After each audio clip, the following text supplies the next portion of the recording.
Hello friends, this is a meta fanfic. How are you all? Please support to subscribe this channel for watching new interesting stories. This video included a self-recorded human introduction in the first 30 seconds, followed by AI generated narration for creative storytelling purposes. So we will see what if Harry Potter is kept fat and found a new world of devils and angels.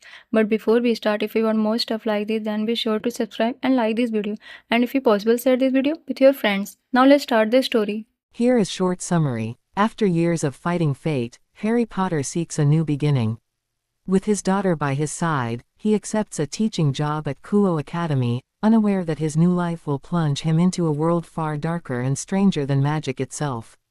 But before we start, if you want more stuff like this, then be sure to subscribe and like this video. And if possible, share this video with your friends. Now let's start the story.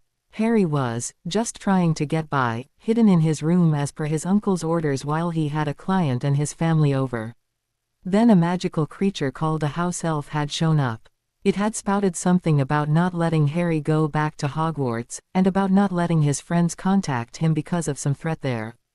Harry had tried to convince Dobby to stop his attempts at keeping Harry away from Hogwarts, but instead the little creature had tried to get him in trouble with his relatives, something he had succeeded at magnificently.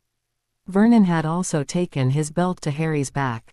Then Vernon had put bars on the windows while leaving Harry lying in his bed with a bleeding and badly bruised back. What the bloody hell is a house elf anyway? Harry groaned now, wincing as his sore back pained him even while he was lying on his stomach like this. He had done his best to clean the wounds, knowing they might go bad, but there was scant little he could do except let them heal on their own. He knew he'd heal eventually. He had always done so before when the Dursleys hit him after all. Not knowing about magical species was just one thing going through Harry's head at the moment. The other was a message that had arrived via a strange owl telling him he was being given a citation for underage magic from the Ministry. A ministry Harry had only heard about occasionally from fellow students and from Hagrid, without any real idea what it was supposed to be. One that seemed to be on a hair trigger and was willing to see him expelled if he used magic out of school again, a fate worse than death in his opinion. There's so much I don't know, and that damn ghost bins is no help. And the less said about my classwork the better. Harry was tired of feeling like that. I'm tired of this, I am tired of just trying to get along, I'm tired of being pushed, I'm tired of being ignorant. Trying to blend in and stay out of the way isn't working here any longer, and it's impossible to do at school thanks to my bloody damn title. I need to really start applying myself, especially if my relatives are going to treat me like this. With that, Harry got up and moved to his bed, pulling out the books he had stashed there. Everything else he owned was in his trunk downstairs, in his former bedroom. He had taken out his books early on in the summer to help him do his homework, then decided to hide them after he realized Petunia knew he couldn't use magic. Despite being in pain, Harry felt his lips curl into a grim smile. Hedwig after all was still out and about, and he could reach through the bars at least. There has to be some way of getting books here. And that house elf is no longer blocking my mail too, or else the ministry message couldn't have gotten through. Still, I wonder what Hermione and Ron are up to. Hope they'll believe me when I tell them about Dobby the thieving elf. Rumors were once again flying around about him, and Harry decided he had enough. If no one else is going to say anything to comment the rumors, maybe I can. I don't get it, Hermione. You would think that having a best friend who is a firstborn would show people that I can't be this heir of Slytherin. But I suppose that inbreeding is supposed to affect Thane, he said in a loud voice as he stood up from the table, pulling Hermione to her feet too. Come on, let's leave before we catch their stupidity. That could just be cover, shouted a voice from the Ravenclaw table. You could be using Granger too. The Ravenclaw girl's voice slid to a halt as Hermione turned to glare at her, a glare that Hedwig would have been proud of. You must not know me very well if you think I'd go along with that, or not notice anything unusual. You're right, Harry, she went on in a loud voice. If the fact you're friends with me and a pureblood from a family known to have non-magical sympathies like Ronald can't seem to convince these people they're wrong, then nothing will. Such a pity. With that they both laughed, ignoring the glares thrown their way since there were also a few thoughtful looks mixed in with them. At least there were from the Ravenclaw and Hufflepuff tables. Slytherin was united against them, though Harry felt that few of them believed him to be the heir. If only because they refused to believe a half-blood like him could be. Hermione honestly doubted Harry's demonstration would do much in the long term, but at least it would do something to deflect the Hogwarts rumor mill. Honestly, that thing seems to have a life of its own sometimes. As they left, however, her mind was on something else entirely. "Harry, you called me your best friend." "Well, yeah," Harry said with one of his small, shy smiles she so liked to see. "Haven't you noticed how often Ron and I have argued this year?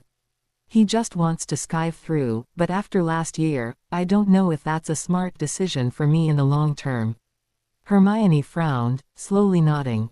She had noticed a change in her friend this year, and arguing with Ron was just part of it. She had been pleased to see he wasn't trying to play dumb any longer in class, for one thing. Of course Hermione had noticed that Harry was smart. He was always one of the first ones to cast the spell correctly in the practical portions of their classes, though his writing style and handwriting itself had left much to be desired. Both had improved measurably this year. That hadn't helped in potions, of course, but if she were honest, Hermione doubted anything would. He also seemed to be reading all the time, not for their classes but about the magical world as well as books from the non-magical world too. When she had asked him about it, Harry had told Hermione about the house elf who had tried to get him into trouble, and that it led to him thinking he was too ignorant about too many things, and the best way to combat that was to read and learn. That was a sentiment Hermione could get behind, and they had both started to study more about the magical world together. The only thing that had marred their friendship this year was their argument about the professors, Lockhart in particular. Hermione maintained that because they were professors they should be respected, but Harry had actually not shown up to Lockhart's class the day before, and Hermione knew he was going to get in trouble for it. Now she broached that subject delicately, or as delicately as she knew how. "I know, Harry, and I'm really happy to see you apply yourself more, but that doesn't mean you can just stop coming to classes like you did the other day with defense." She looked at the glint in Harry's eyes behind his glasses and felt her own eyes narrow. "Does it?" Before Harry could reply they were interrupted by a voice behind them. "Mr. Potter, I need to speak to you for a moment." The two students turned to see Professor McGonagall had come out of the main hall after them. She caught up to them quickly, looking down at them for a moment before allowing a faint smile on her face. "Well done in there, Potter, you might not have stayed around long enough to see it, but the Weasleys and several others are now backing up your claim. In particular, the Quidditch team is now willing to hex anyone who says anything bad about you in their presence. I do not know if your speech will change many of the students' minds given your ability with Parseltongue, but at least half of those who were willing to believe it, no longer are. I had to do something, Professor, or else those rumors would have just continued to grow, just like the ones last year about how I had lost Gryffindor House so many points, let alone about what happened to Professor Quirrell. Especially since you and the other professors seem content to let the rumors continue to fly. I wonder if you would have stepped in if they had started to send spells my way instead of insults," Harry said. His tone was mild, almost contemplative, but his green eyes, the eyes everyone said he got from his mom, had narrowed into hard, dangerous-looking emeralds as he stared up at the Scotswoman. McGonagall drew herself up, glaring down at the boy. "I'll thank you not to take that tone with me, but Mr. Potter, of course we would have stepped in. Oh, even if it was just my word against theirs. You did not seem so quick to take our word for it last year when we warned you someone was going after the stone," Harry retorted, now looking up at her with a weary expression. McGonagall flinched slightly at that, and Harry went on. "And whose bright idea was it to send 3 first-year students into the Forbidden Forest? Yours, Hagrid's, or someone else's, especially when there was something out there killing unicorns? If you were willing to send me into danger like that, why should I trust you'd protect me from more?" Professor McGonagall clamped down on her Highland temper for a moment, because the boy did have a point, and when she spoke her voice had a note of contrition to it. "I was not told you were assigned to the Forbidden Forest until after the fact, Mr. Potter. I suppose I should have come to you and apologize for that at the time, and for that I will say I'm sorry. And I will also say concerning the incident with the stone, I should have listened, and I did not. What exactly did you want with us, Professor?" Harry asked after acknowledging her apologies with the barest nod. The lack of response to her words and the lingering look in Harry's eyes made Minerva to want to shake her head, though she refrained. James and Lily's little boy should not look so old, so cynical. What have those Dursleys done to you? What did the confrontation with Quirrell last year do to you? Shaking those thoughts off, she went on brusquely, deciding to, as she always did, concentrate on her job. Professor Lockhart stated that you were not in class today or yesterday. If you were injured I would understand, but as it is I'm afraid he has asked that I pass on that you will be spending detention with him this evening. No, Professor, I will not, Harry said evenly while Hermione's eyes widened. This is not up for debate, Mr. Potter, McGonagall said, now becoming quite angry with the boy. Standing up for himself was one thing, even calling her out on her mistakes from last year she could forgive. But outright disobedience she could not accept. I will not serve a single detention for skipping that class, Professor, Harry went on even as Hermione frantically squeezed his hand trying to get him to stop. Because it is in fact not a defense course. It is a course on Professor Lockhart's books, nothing more, nothing less. I doubt there's a student in that class who's learned a single spell since it began.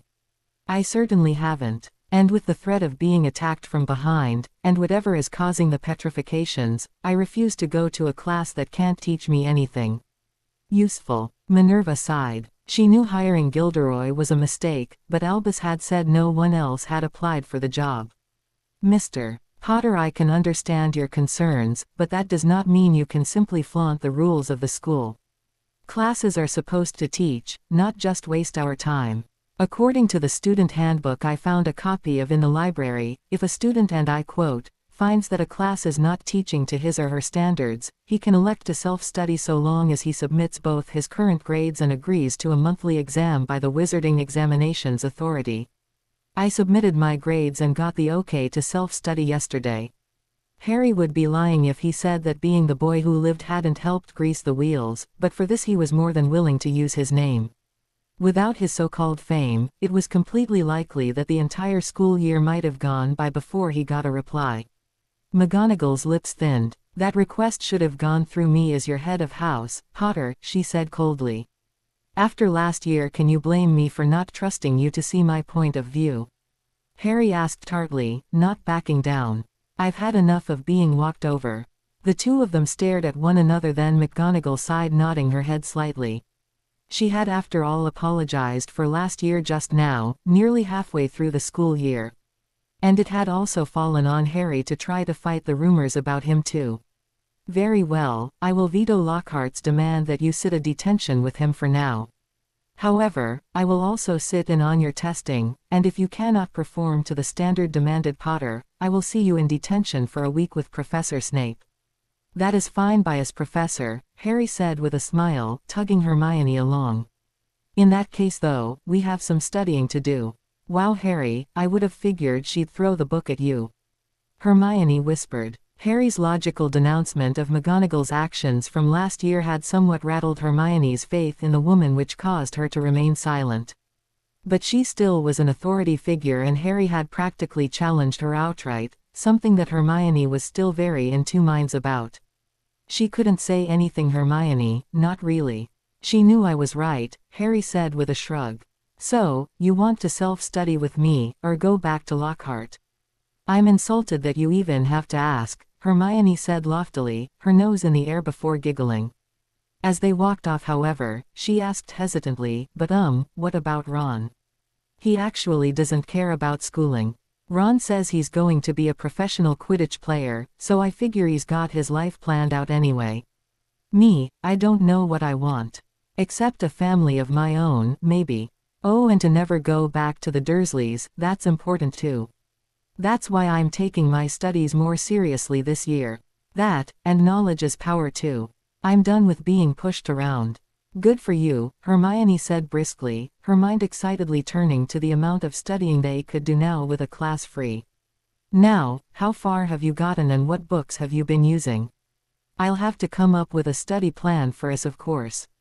Then maybe we'll have to find an abandoned classroom for the practical side of things, and how about some targets or Laughing, Harry followed his best friend, always amused at how she had this urge to coordinate things and happy she was willing to work with him on this.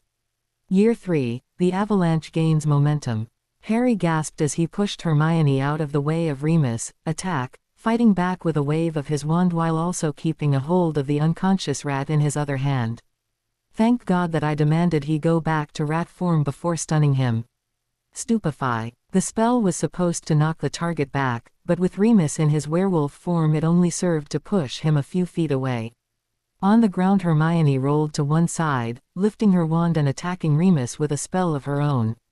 But her Stupefy did nothing but irritate the werewolf, not even knocking him off balance.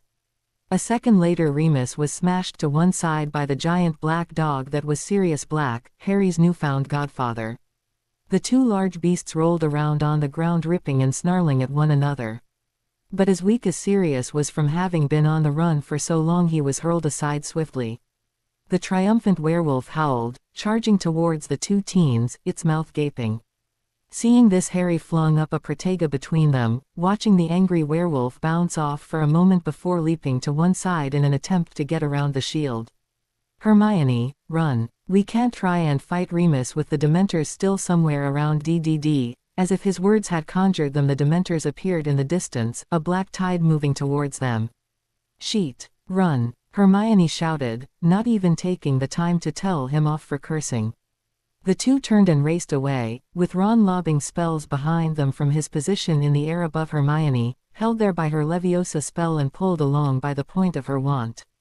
Ron had reclaimed his wand from Sirius when Sirius went into dog form and was trying his best to help his friends, but not really having much luck. Concentrating so much on his prey, Remus hadn't spotted the Dementors yet. He lunged forward at Harry underneath Ron's spells, and even though Harry dodged most of the werewolf's charge, the tip of Remus' fangs still cut along Harry's arm, leaving a deep gash there. A second later, the werewolf finally caught sight of the Dementors, and for the first time since arriving at the school, the Dementors actually helped the students there. The werewolf ran off whimpering like a kicked puppy with his tail between his legs as the eldritch horrors floated closer. Seeing this, Harry thought it was a sign of the man in the wolf coming out. He knew my parents and didn't come forward. He was one of my father's best friends, and this year is the first bloody time I see him. And even then I was the one who had to search him out. Harry wasn't certain what to think about that or a lot of what else he had learned today. Frankly, his thoughts of this entire evening were still in a jumble, combined with the fact that a werewolf had just ripped into his arm, and Harry knew what that meant. Thanks to Sirius having already touched the special knot that made the Whomping Willow go still for a few minutes and the Dementors' lack of speed, they reached the entrance to the tunnel underneath the willow within minutes. A tunnel's as good as any place to confine myself, I suppose, Harry thought morbidly, watching as Hermione, with Ron still hovering in the air right in front of her now, slipped into the tunnel. Sorry I've not been much help tonight, mates, Ron said, shaking his head as he bumped across the ceiling of the tunnel. Oh hush, it's not your fault that despite being innocent, Sirius Black is a little insane in how much he focuses on the dratted rat. Hermione groused, shuddering as she pushed Ron along with her wand's motions, trying desperately to ignore the creeping cold of the Dementors coming closer. Harry, however, had stopped by the entrance. Now as his friends put more distance between them, he raised his wand to the ceiling, waiting until his friends covered another 20 feet or so before he whispered, Reducto. He let only a trickle of power out into the spell, which promptly hit and shattered the ceiling. There was a rumble and a crash, and Harry had a brief moment to see Hermione turn back with a shriek, her brown eyes widening as she saw Harry was on the other side of the cave-in. Harry, she shouted as the rubble began to settle, and Harry could hear her rushing back, then scrambling at the rubble. Harry, are you all right? I'm fine for now, Hermione, but I won't be for long. Ron, cast a Protega spell over the rubble, and keep her on that side of it, whatever happens. Harry said grimly. Even as Ron answered in a confused affirmative, Hermione gasped in sudden realization. Harry, why, were you bitten, Harry? She asked, her voice trailing off and becoming smaller and frailer as she went on. Remus got me in the arm, Hermione, Harry said, sitting down against the wall of the tunnel and turning to stare out of the tunnel's entrance. I don't know how long I have, do you?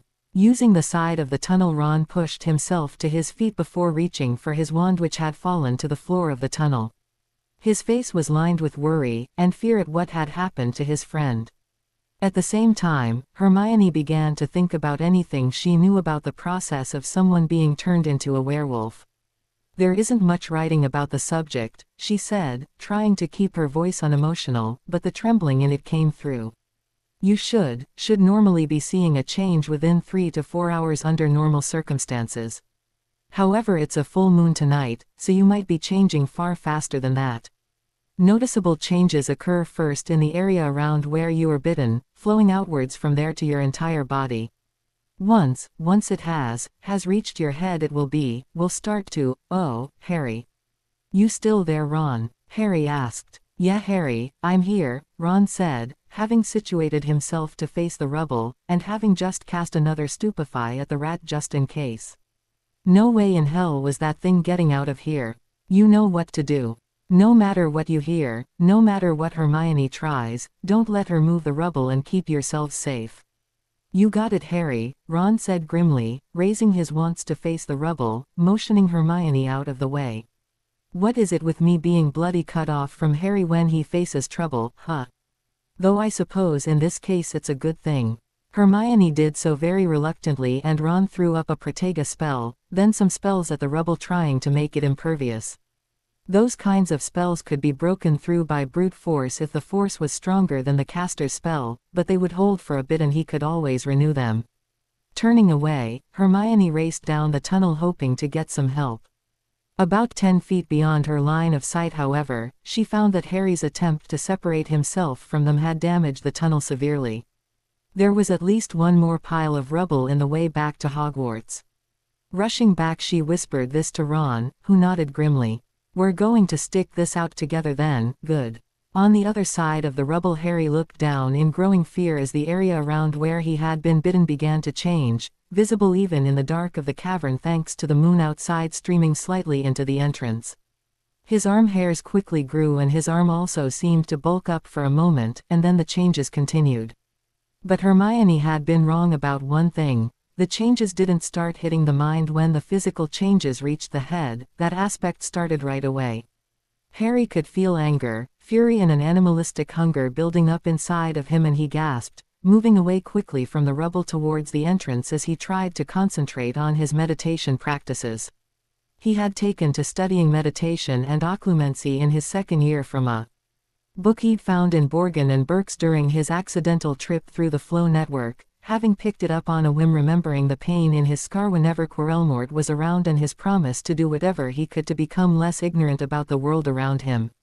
It had led to his further falling out with Professor Snape when he realized the man had been occasionally sifting through his mind, but he hadn't been able to prove it yet. It might come in handy now to keep control though, he thought. Slumping against the wall of the tunnel, Harry tried to enter a meditation state even as the anger and hunger assaulted his mind. Soon, Harry found his psyche pulled into his mental realm. It wasn't a very good mental realm yet, being modeled after the Quidditch pitch. He had yet to build any defenses or real organization into it, and that came back to haunt him now as he felt a shivering through his mental plane. The sky above him became stormy and black with lightning bolts of red and yellow, and suddenly there was a large black wolf-like creature in front of him snarling at him. Between 1 second and the next it charged towards Harry's mental representation. Its charge bore Harry to the grass of the pitch and it continued to attack, its teeth seeking his throat. Harry fought back, grabbing the wolf thing's maw with his hands, holding it back as he remembered all of the things that he'd read about occlumency. This is my mind, this is my mind. I am as strong as I can imagine myself to be here. With his imagined strength, Harry was able to hold the werewolf's fangs away from his throat as he glared into its mad red eyes. I'm not giving in. I'm not going to let you win. But, is that the way forward? A small part of Harry's mind spoke up. While thinking that, Harry heaved the wolf off of him and to the side. When the wolf tried to scramble back on top of him again, Harry dodged slightly to one side, then lashed out, somehow getting the large wolf creature in a headlock.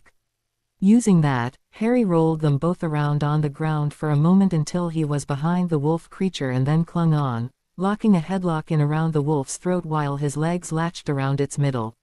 The wolf howled, bucking up and racing off through his mental plane, but Harry clung grimly on, unwilling to be hurled off. He knew the moment he did, the wolf would savage him. While his body, or at least his mental representation of it, was busy, Harry decided to follow up that last thought for a moment. Okay, so the change is irreversible, right? And Remus obviously fights his werewolf's side all the time. He's always tired and exhausted after the full moon. It's obvious he doesn't give in like Fenrir Greyback probably does. But is there a difference between not giving in to the instincts and just accepting the change? Are you serious? You want to give in to the wolf? Thought another part of Harry's mind, which he thought was probably his snarky side, since the first side sounded like his analytical mind. No, I want to absorb it. We need to admit that the wolf is now part of us, to take the wolf into ourselves and make it part of the whole. Think about it. Humans have instincts, we have emotions of anger, fear, and hunger, of course. While we control them, they are part of us. We do not turn around and say they are not and shove them into a corner. The wolf has instincts, the wolf has strengths. If the wolf will not go away, we have to make it part of ourselves. That must be what happens to Remus. Harry suddenly realized. He fought the wolf and lost, and ever since he has to fight it again and again. He's always afraid of the curse then. And Fenrir, he uses the wolf, but he was a monster before the wolf took him, wasn't he? After Snape had assigned the subject to their class, Hermione and Harry had looked up famous werewolves of the last few centuries. Both had quickly found out what Remus was, though neither cared so long as he didn't attack Harry and actually taught defense. Greyback was the worst of the bunch, but he had already been a murderer before being turned into a werewolf. He might have eventually absorbed the wolf aspect of himself, but on his own terms. What if I do it my way? What if I absorb the wolf, but don't become the monster? Harry asked himself aloud, the words reverberating around him while the wolf creature continued to try and throw him off. Harry gathered himself, and then looked down at the wolf creature, twisting its head around so he could glare into its eyes. I'm not doing this every month. I'm not going to give in to my instincts like you want me to, but I'm also not going to always have to fight you day in and day out for the rest of my damned life either. You're part of me now. He shouted, and with that he began to concentrate. He imagined his self-image absorbing the wolf creature underneath. This is my mind, my world, and what I say goes. And the spirit of the werewolf curse fought him for a moment, howling out its rage. Then it seemed to realize what was going on, and the madness of rage and even the fear, which Harry had only just noticed, left its eyes. The wolf spirit slowly disappeared into Harry's mental representation, and as it did, Harry found himself back in his physical body. While Harry had been fighting the wolf on his mental plane, the werewolf's instincts had been running his body. He had smashed through much of the rubble, trying hard to get away from the cold creatures that were attempting to enter the tunnel and also get at the two humans his nose could scent on the other side of the rocks. The Dementors had been drawn by Harry's struggle against the werewolf curse, but most of them couldn't get close thanks to the Whomping Willow. Whatever Dementors looked like underneath their robes, they had enough corporeal substance for them to feel the Willow's attacks, and the tree had gone crazy, lashing out at them as soon as it had come out of its torpor. One of them, however, had gotten past its flailing chest, and had entered the tunnel with difficulty. After all, it was not made for anyone taller than 4 feet.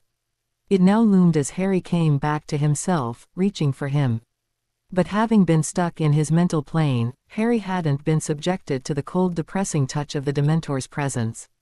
Now, as his mother's voice echoed in his mind shouting, "No, not Harry, not Harry," Harry grabbed up his wand from the tunnel's floor and turned to face the Dementor. "I didn't give in to one monster. I am not going to have my soul eaten by another. I am not going back to the bloody Dursleys. Sirius and I will live together, and I will finally have a real family." Those thoughts, the idea of a family that loved him, merged in Harry's mind with the happy moments he'd had since coming to Hogwarts. His first time flying, his Quidditch matches, and spending time with Hermione and Ron. It wasn't any one thought, it was all merged into a jumble, but it was enough for Harry to power his spell. He tried to shout out the words to the spell, but they came out in a jumble, his jaw and tongue strangely unable to form the words. Exrepgo Pashronum. Despite his ma mangling the words, the spell rocketed out of his wand, filling the tunnel with blazing silver light. The form was that of a giant stag, which filled the tunnel ceiling to floor and then some. It lunged at the suddenly retreating Dementor, skewering the monster on its tines. The Dementor let out a wail like a steam engine being tortured as the stag barreled on, the Dementor still stuck on its tines, smashing it into the top of the tunnel. A second later the wail trailed off into a gurgle as the stag's tines dug deeper into the thing, and the rope suddenly went slack as the thing inside it began to disintegrate into dust, which Harry could just make out by the light of the Patronus falling like water to the ground. WROW, Harry muttered as he watched the Dementor die. A minute later his Patronus dissipated, a lot of its energy consumed by the deed. As it did, Harry took stock of himself. His body had changed, of course, he had expected that. Judging by how he had to duck his head somewhat, hairy though his form was about a foot taller than his normal body, and he was also somewhat less skinny if Harry was any judge looking down at his own body. He was of course covered in hair and had a wolfish appearance from what he could tell looking at his hands and feet. He had also burst out of his robes and the jeans he wore underneath, though his undershirt was somewhat in place. His new body was also definitely designed to run on 4 legs just as well as 2, his forearms longer than they had been. Harry, a hesitant female voice asked, and he looked up quickly, his ears pricking forward, a sensation he could feel somehow. Turning he saw that the werewolf had made a large hole in the rubble wall somehow in its attempt to get away from the Dementor, and it was from this hole that the voice was coming from. "Harry, are you there?" said the voice again, sounding rather shrill and as if it was sore from shouting. Harry's lips twisted, and he tried to form words, but all he got out was, Gres Harryor. Ron pushed Hermione to one side to look through the hole Harry had made in the door. He saw his friend in full werewolf mode lying against the far wall, looking back, and jerked back slightly before he looked again. Mate, are you in full control in there?" Harry looked him in the eye and slowly nodded his head. Then, feeling somewhat mischievous after his recent brush with death and curse, he leapt forward.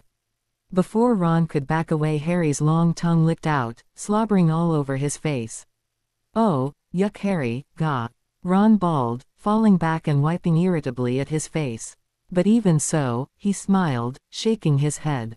"Yeah, that's Harry in there, unless werewolves kill their victims with slobber.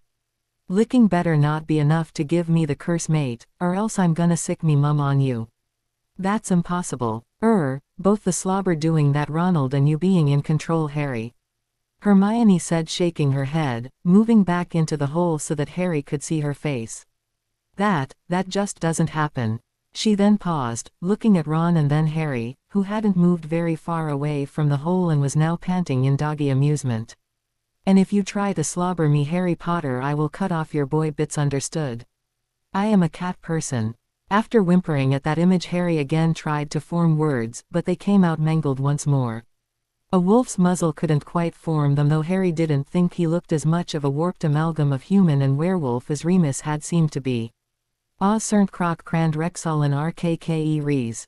"Oh," Hermione said, nodding faintly, her adrenaline slowly fading and leaving her rather weak in the knees at everything that had happened. "He says he can't explain like this." "I understood him," Ron said indignantly, shaking his head and staring at Harry for a moment. "But blimey, Harry, you don't do anything by halves, do you?" Harry simply shrugged his shoulders, his tongue rolling out as he laughed at them both. "Rinse ren rash rryr leer and normal." After they translated those words to, "Since when has my life been normal?" the two friends could only nod their heads in agreement. "When you're right, Harry," Ron muttered. Suddenly there was a clamor from outside the tunnel and Hermione shimmied through the hole in the rubble.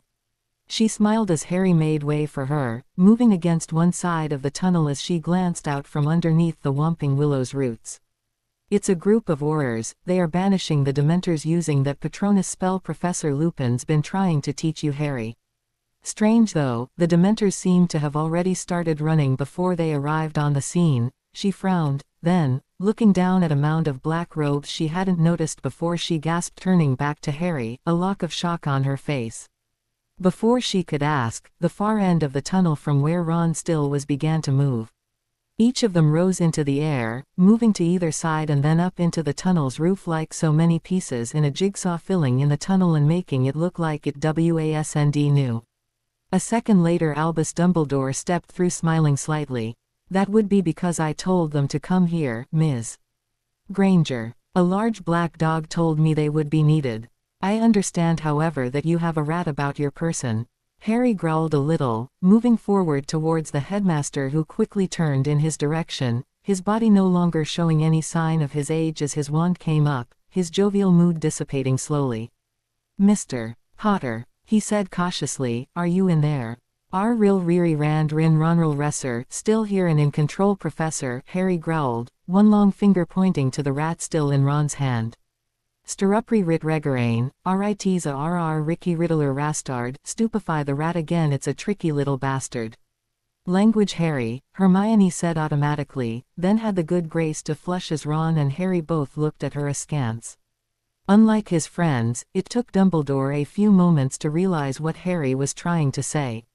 He then nodded slowly and his wand flicked to one side, a silent and narrow-beamed stupefy lashing out with pinpoint accuracy straight into the rat's head, knocking it backwards in Ron's grip.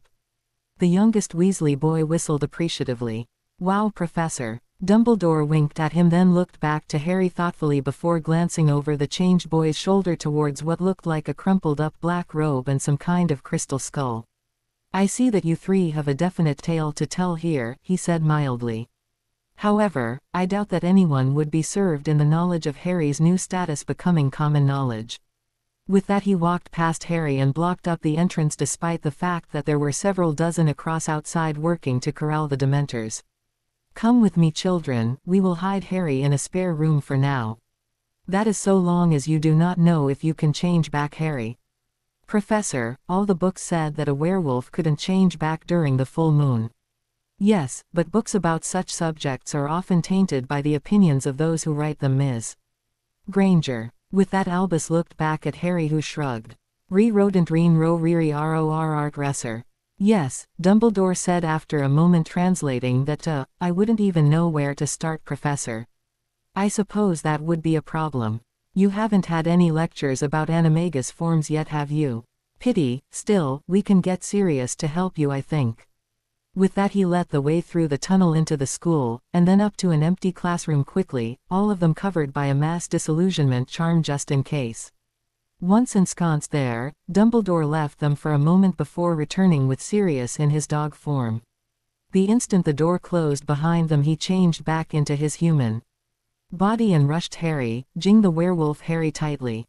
Oh Harry, he said, shaking slightly, I'm so sorry. Harry looked a little uncomfortable at being G'd, but also quite happy. The werewolf was part wolf after all, and wolves were much more social in a touchy-feely way than Harry was used to. A low rumble of pleasure actually reverberated through Harry's chest, and Hermione looked at him for a moment. Werewolf Harry was actually quite decent looking for the breed, she supposed, reminding her more of the American comic book version werewolves, who were noble beasts at times, rather than the ravening terrors they were in most magical books.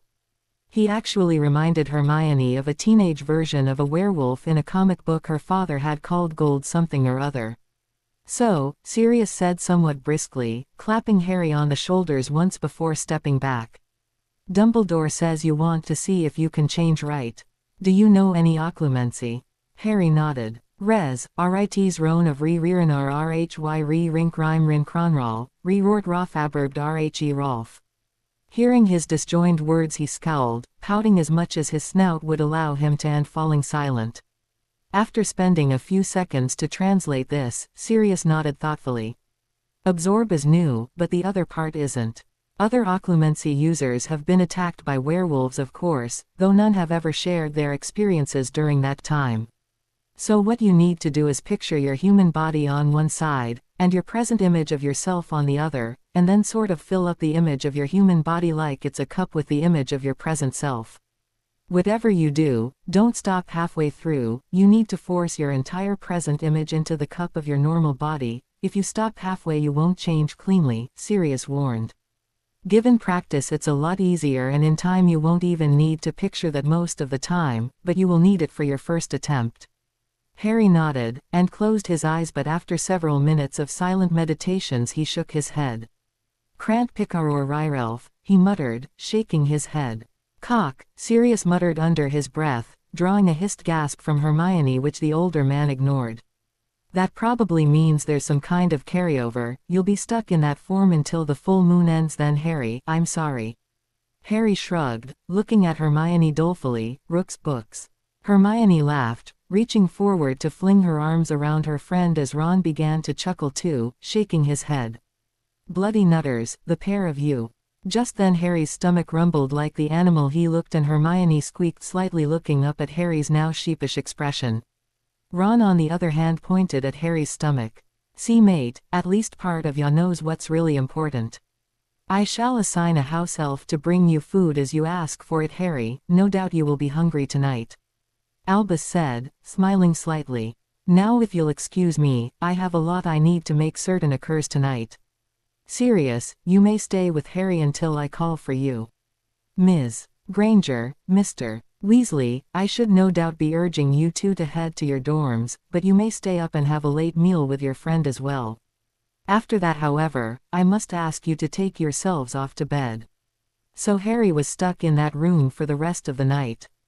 He spent some of it reading, but most of the time he spent sleeping or eating. He ate a lot, even more than Ron would, each time he called for food, and a lot of it was heavier than he usually ate, steaks and fried chicken being the heaviest. When Harry woke up, it was to a completely changed world, though notice it at first, and a changed Harry. Mr. Potter, said a familiar voice near his bed, one he'd heard before in a somewhat similar situation. Back with us, I see.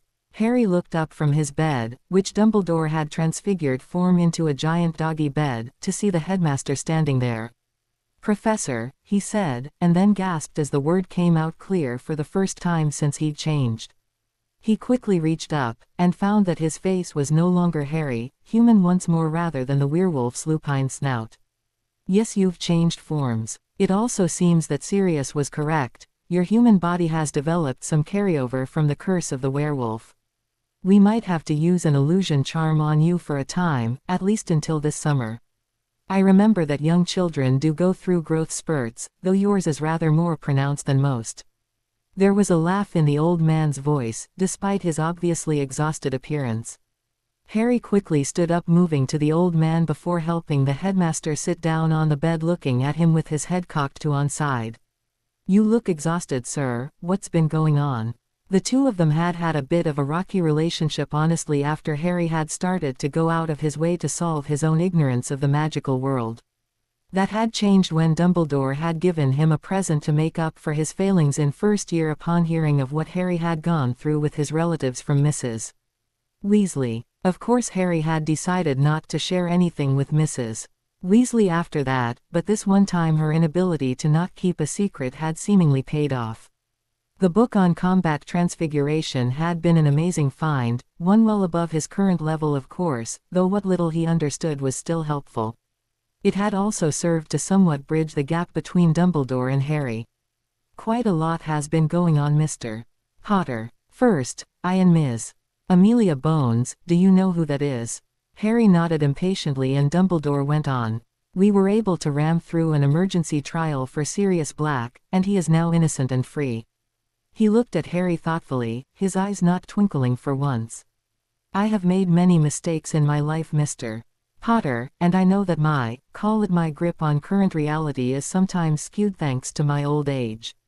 It never occurred to me that a family would abuse a relative as the Dursleys did you, and I fear I also trusted the wrong watchwoman to make certain you were treated well. For that and putting you with your relatives I apologize, but you no longer need to live there if you do not wish to. You will be moving in with Sirius this summer, I trust. That was the plan if we could get him free, Professor, thank you. Harry said, sitting down on the floor abruptly, a grin, the widest grin he'd ever had, appearing on his face. He would have had to be in his werewolf form to make it any wider. I thought as much, Albus said with a smile. The Black Mansion has numerous defensive wards on it, and we can also put it under Fidelius, making myself the secret keeper. That will be simple enough, and I think you will learn quite a bit from Sirius and from Remus, who apparently is going to be moving in with him." Harry winced a little. He was not looking forward to meeting with Remus again. Catching that, Albus sighed, reaching up to push his spectacles back up his nose. "I ask that you forgive him, Harry. Remus Lupin has fought his curse every day of his life since Fenrir Greyback turned him. A lesser man would have given into it at some point. I can forgive him for that, Professor, and I would never judge him for being a werewolf in the first place. But I will smack him upside the head for forgetting his bloody potion last night," Harry quipped. He did, however, resent Remus having never contacted him, even though he was supposedly one of his father's best friends. Having no idea what Harry was actually thinking, Albus merely laughed, going on to tell Harry about the trial. Thanks to Amelia Bones, they had gotten the word out about it quickly. They did so despite the minister's attempt to block them from doing so, fearing the backlash if it became known that he had ordered a kill-on-sight order for an innocent man and had in fact been involved with keeping him in the prison despite that innocence. The fact Sirius is heir to the House of Black, a noble and important, that is to say ancient and rich, house, is also a massive problem for Minister Fudge. A mere hint that he was trying to block his innocence because it is black money which has made the Malfoys so important, and he is too busy covering his rear end to get in our way," Albus said, smiling complacently and leaning back on the bed as Harry laughed. That discussion went on for some time until they were interrupted by a knock on the door. Harry moved to open it before Dumbledore could say anything, as he heard Hermione asking in a small voice, "Harry, are you awake?" He opened the door to find Hermione and Ron both outside. Hermione took one look and blinked in shock, a light dusting of pink coming to her cheeks before she looked away quickly. "Harry." Ron shook his head, turning his head to one side and holding up a hand to his eyes. "My eyes, I'm blind. Why, just why, mate?" Harry looked down at himself, and found that he was only wearing a rather torn pair of boxers and a ripped undershirt. Squeaking slightly, he hurried behind the door, as Albus moved towards him, conjuring up a set of clothing for him, despite his own chuckles. Once their friend was dressed, the two came in, and Hermione could only stare at the changes that had come over their friend. Before, Harry had been one of the shortest in their grade, and rather underfed looking. She had attempted at one point to talk to Harry about his home life, but had been shut down so quickly she never tried to bring it up again directly. She knew enough, however, to be certain the Dursleys had, if they had not abused him physically, had at least not fed or clothed Harry as they should have. Now he stood as tall as Ron, and was a little wider in the shoulders. His emaciated form had filled out with wiry muscle, all of the food he had eaten during the night being transformed directly into muscles thanks to his new werewolf curse. Harry was quite fanciable now, Hermione thought, if in a slightly clinical manner, before she shook her head. "Stop that, he's a friend, a handsome friend, but still a friend." "Yes," Dumbledore mused, "definitely some illusion spells will be necessary there. For now, however, I think we should figure out what to do in the future, Mr. Potter, with your other form, your training with it, and what to do on full moons."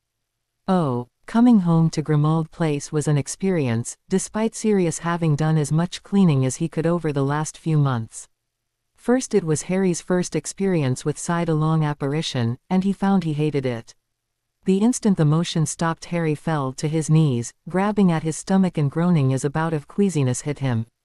Hearing laughter from next to him, Harry glared up at Sirius despite his dry heaves. What was that? Sirius merely continued to laugh along with two other people, ruffling Harry's head. "Sorry about that, pup. I didn't expect you to react like that to apparition. Most of the time it's the easiest form of magical transportation.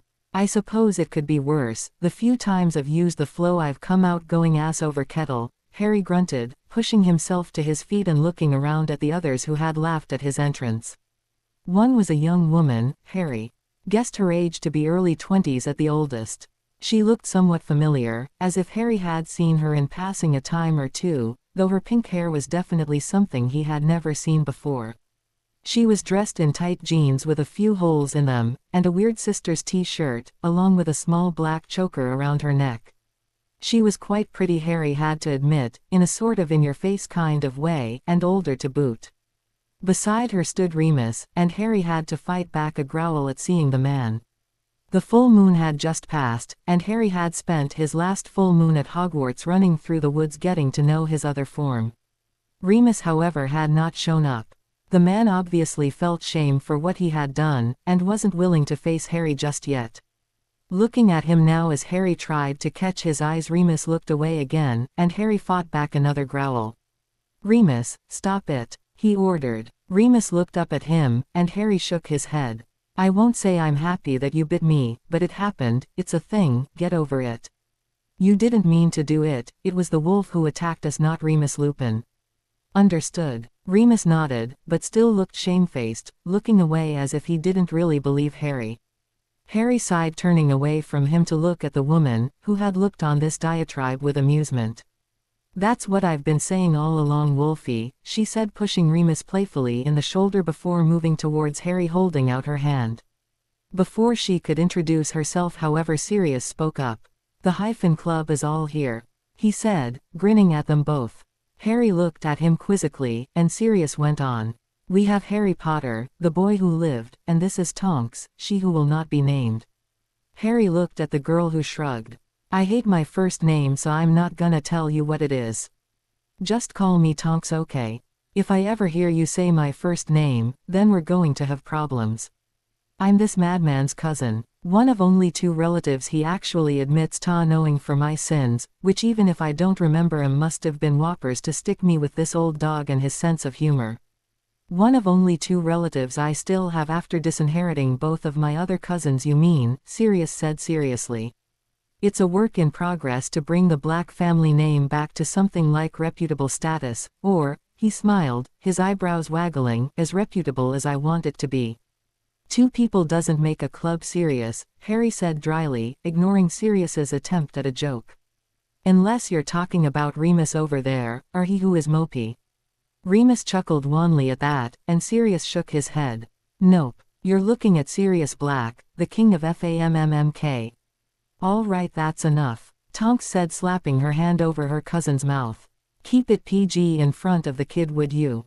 Harry rolled his eyes. "I haven't been a kid since the first time my aunt took a frying pan to the back of my head for messing up dinner." As Tonks gaped at him, Harry ignored her, turning to Sirius.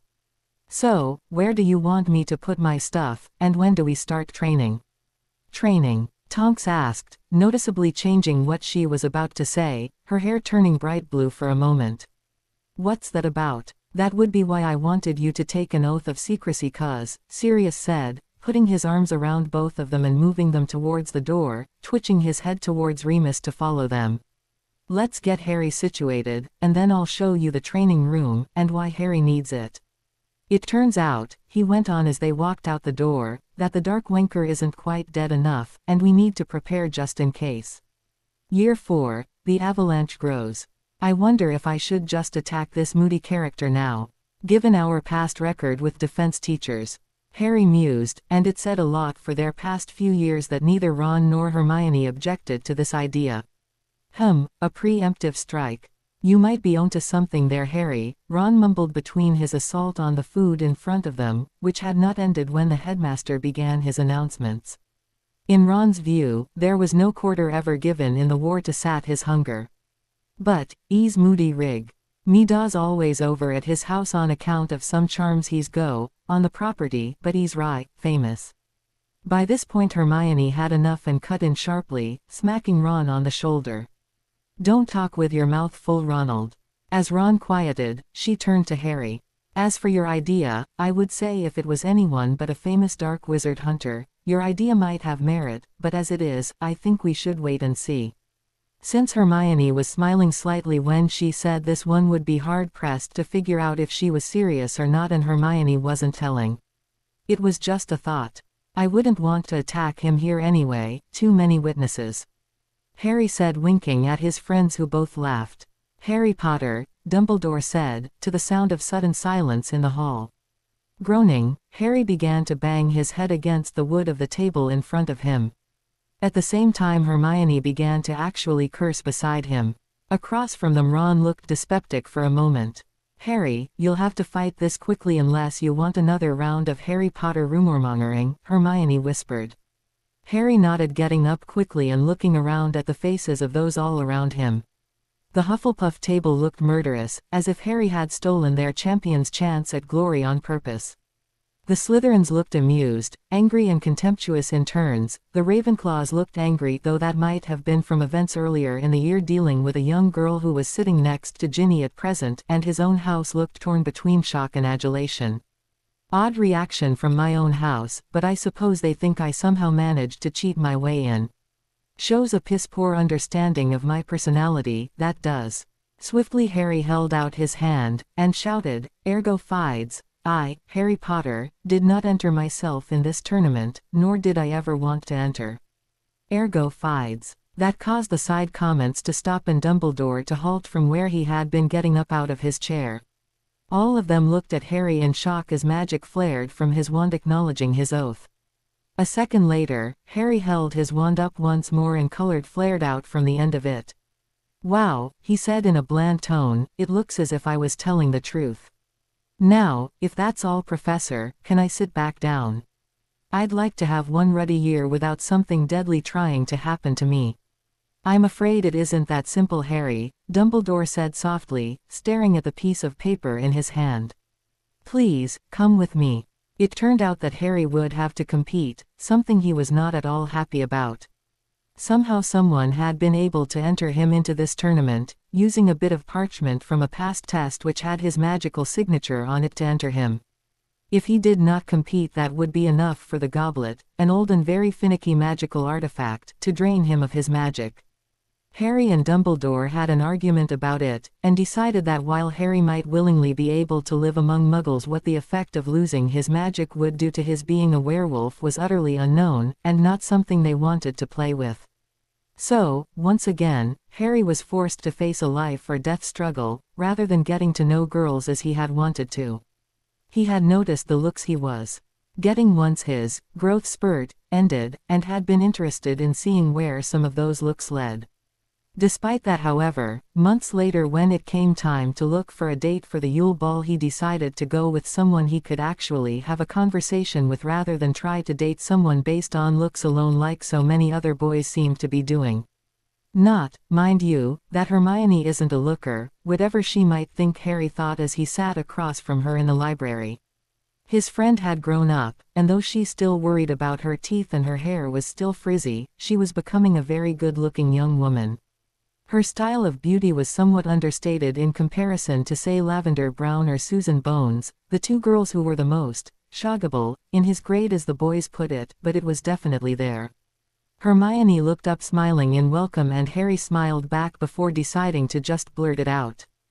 "Gryffindor's charge. So, would you like to go to that Yule Ball with me?" At that, Hermione blinked in shock before looking down, poking at her book with a finger for a moment. Wow, are you sure you want to go with me? I mean, I know other girls have thought about asking you, and that is a major breach of etiquette, and I thought, wouldn't it be best if you went with someone prettier?" Harry shrugged. "I'll admit that there are some good-looking girls out there, but you're good-looking too, and I know you're someone I can have an actual conversation with. Besides, how many of those girls think of me as simply a good-looking guy, or the boy who lived rather than just Harry Potter, the whole package?" He reached over, touching her hand with one of his gently. "Besides, who knows where it could lead?" he said hesitantly, looking into her eyes. Hermione blushed a little, understanding what he was really saying there, and nodded hesitantly. The night of the dance, the idea that his friend who is a girl, Hermione, was simply pretty went out of Harry's mind the instant she walked down the stairs in that periwinkle blue dress. Okay, she is not beautiful, she's bloody gorgeous. Why haven't I noticed this before? With Hermione on his arm, Harry had quite a lot of fun, the two of them talking, laughing and dancing. They were both leaning towards this being an actual date rather than simply some kind of practice date sort of thing. Thanks to Harry's help, and Sirius paying for a suit for him in recompense for his leg, Ron had fun too, dancing the night away with Parvati. The two of them hadn't returned by the time Harry and Hermione made their way back up to the Gryffindor common room. Well, this has been an amazing night, Harry, Hermione said, jing Harry tightly around the chest. It was only amazing because of the company, Harry said with a grin, looking down at her. Having spent the summer with Tonks and Sirius had done wonders for his ability to flirt. One is a target who never, ever blushed but had no problem making Harry do so, and the other for giving perfect examples of lines that should never ever work. I see Sirius lessons are doing you a world of good, Hermione chuckled, seemed to make a decision. Blushing slightly, she leaned her head to the side as she tilted her neck upwards, her eyes closed as she closed the distance. Harry hesitated a moment, then did the same, and the two exchanged a. It was nice. Just nice. Hermione wrinkled her nose, leaning back slightly and looked up as Harry blinked in confusion, before they both leaned in and ed again. Again it was just nice. There was no spark there, no desire to take it further. That is odd, Hermione muttered. The two of them looked at one another, frowning a little. I don't, Harry muttered, then looked away, frowning as he scratched the back of his head. Hermione nodded. I thought there would be, I mean. They both looked at one another, then laughed, shaking their heads. Okay, so maybe this whole boyfriend-girlfriend thing wouldn't work out for us. I suppose not, Hermione thought, shaking your head. I mean yeah. I'm sorry, Harry, I find you attractive, but it's just I don't feel that attraction on an emotional level, one guess. I didn't really understand that until right now. Me too, Harry said. I mean, you're gorgeous, and if anyone says differently I will bloody smack them for you, but that was like, it felt like I was trying to assist her. Or well, you know what I mean. Like Tonks, Hermione teased. Harry blushed a little, shaking his head. Tonks had actually ed him once over the summer after Sirius introduced Harry to the pleasures of alcohol, and the two of them had gotten drunk. It had been slobbery and not very good, frankly, and both of them had been embarrassed by it. He thought she was attractive, but she felt he was a little too young for her, and preferred older guys anyway. The two of them had a lot of fun, but there was no spark of attraction between them. So better as friends, Harry said, holding out his hand. Hermione shook it gratefully. Better as friends, she said. Then she cocked her head thoughtfully to one side. What girl do you think you're interested in? I mean, you don't really talk to many people outside Ron, your teammates and I. Maybe Katie then. No, Alicia and Angelina are pretty much just teammates and friends, you know I don't like them that way, Harry sighed, but not backing away. As to what kind of girl, fiery I guess, I've always admired how you stand up for yourself, so that's part of it, and then there's what all I've been told about my mom standing up for herself and for other people. She also apparently had a temper on her that was slow to boil, but once someone set it off they had better watch out. So fiery, okay, but what about physically? Hair color, tall, leggy, chesty, what? Hermione asked, getting into the teasing. Red I guess, I'm always looking at Susan and that red-headed 7th-year Slytherin. Harry said with a smirk. McDougal I think, Hermione said, trying to bring the girl to mind. She was a quiet one, but evidently a power to be reckoned with in her own house at least, considering that she hadn't been pressured to join any of the Slytherins' cliques. So fiery with red hair, can stand up for herself and intelligent. Oh yes, Harry said with a wink, deciding to turn the teasing on her now. Brainy girls are definitely a turn on. Hopefully there will be other people who realize the same thing. It worked, and Hermione blushed, swatting at his shoulder even as she looked pleased. Neither of them noticed that Ginny had returned from her own date with Neville Longbottom, having left Neville behind to help drag Seamus and Dean to bed, both of whom had somehow gotten drunk on spiked punch, no doubt brought in by the twins. She was standing near the entranceway with it cracked open, listening to their conversation with a smile on her face. Oh, the entire stadium had gone into a tizzy the moment Harry had disappeared, even the judges and Sirius and a few others running around trying to find out how. Dumbledore's face was practically a storm cloud of fury, and Sirius and Tonks both looked angry, the metamorph's hair writhing around like a pit of black SS. Hermione watched anxiously, not knowing enough to help, something that galled her really, while Ron was a simmering pile of red-headed rage beside her, his fingers twitching where they held his wand. Where the bloody hell is Harry, and who the bloody hell took him? So, Worried was she about their friend Hermione didn't even try to correct Ron's language. I don't know, but both he and Cedric touched the cup. It must have been a portkey, and only the professors and judges should have had access to it. Moody, Snape, Karkaroff, Ron muttered, nodding his head and looking around. Harry really should have launched that preemptive strike he mentioned. Then we'd only have to worry about 2 possible Death Eaters.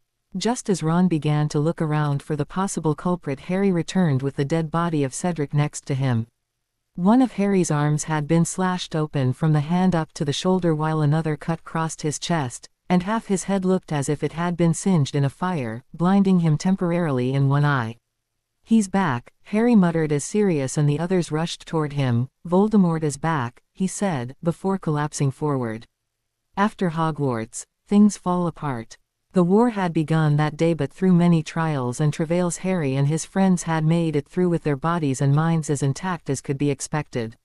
Through incompetent ministers, and their own side's unwillingness to get their hands dirty or let the kids actually do their own fighting, they had survived and moved on to start making real lives of their own. Harry and Ginny dated for a time, breaking up, then getting back together until they had bitten the bullet and married one day in a small ceremony despite Ginny's desire to have the largest wedding in the history of Britain. At times Harry thought that Ginny had fallen in love more with the idea of Harry's title as the boy who lived, but at other times married life was almost blissful. But despite his married life not being as pleasant as he could have hoped, one thing had come along that made it worth it: his daughter Lily Luna Potter. 7 years old and a bundle of red-haired energy, she was Harry's pride and joy, and he let his thoughts turn to her now, taking him away from the small if tastefully designed room. I finished these tests early. I could pick Lily up early and head out for some ice cream before heading home in time for dinner. No, I should at least wait to make certain she behaved for Luna and Rolf. Congratulations, Mr. Potter. I have seen countless wizards take their Newts and even Mastery tests, but you were the first to break the records for both your Defense Newt and Mastery test. Harry looked up as the head of the Wizarding Examining Authority spoke from where he had been sipping calmly from a pot of tea as he thought, not of the test he'd just had, but of his daughter and seeing her after having had to spend 2 days away from her and her mother. Thought admittedly it wasn't a test as most thought it, and Harry was probably the first examinee who had taken to it somewhat calmly before or after. Even the test's name, the Defense Against the Dark Arts Mastery Examination, was not an appropriate label for the test in Harry's opinion. Rather, in his mind, it would be better to term them as Combat and Magical Tactics Mastery. There was a reason why defense masteries were so very rare, far rarer than any other mastery, or even dueling champions. As part of his test, Harry had completed both practical and theoretical tests. The theoretical test made the examinee walk his way through various tactical problems, examined his knowledge of spells and their use in various environments. The practical put the examinee against a series of professional duelists, aurors, hit wizards, and monsters on an ever-increasing scale of danger.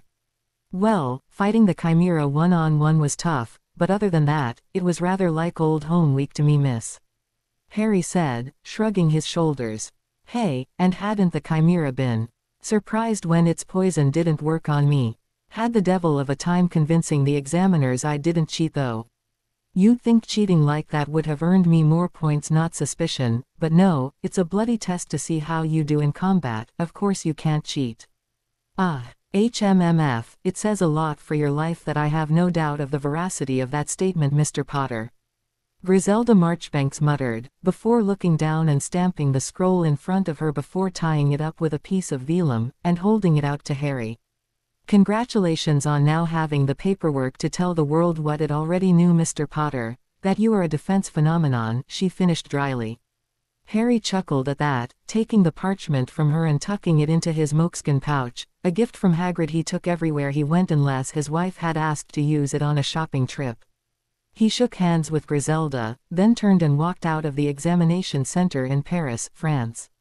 It wasn't always there, of course. The ICW, whose center was in Austria, had the Defense Masters' terribly difficult testing center shift countries every 5 years among its members. Walking through the Magical District, Paris's equivalent of Diagon Alley and its offshoots, Harry frowned as he saw the looks sent his way. Some were admiring, some were filled with awe, others fear. Man who conquered Ba, you can keep it. Fame is a bloody curse as bad as the one on the defense position at Hogwarts. It's as if just because I fought my enemies the way they fought me that I am a step away from going dark to some people, whatever the bloody that's supposed to mean.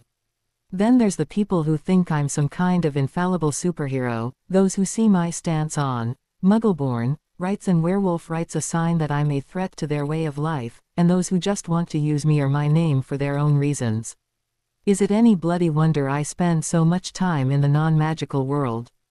That was actually a major bone of contention between Ginny and Harry, right up there with Harry wanting to live simply rather than live the high life.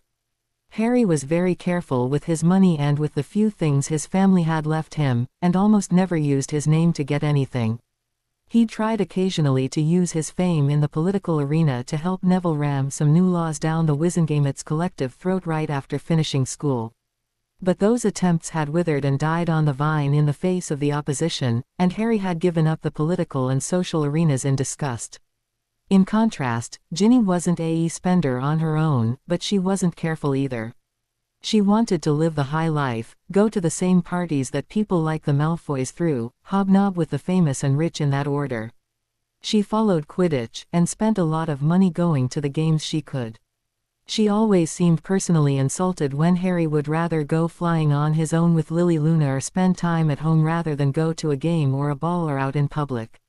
She often accused him of not wanting to spend time with her, but when the things she wanted to spend time doing were things he hated, could anyone blame him?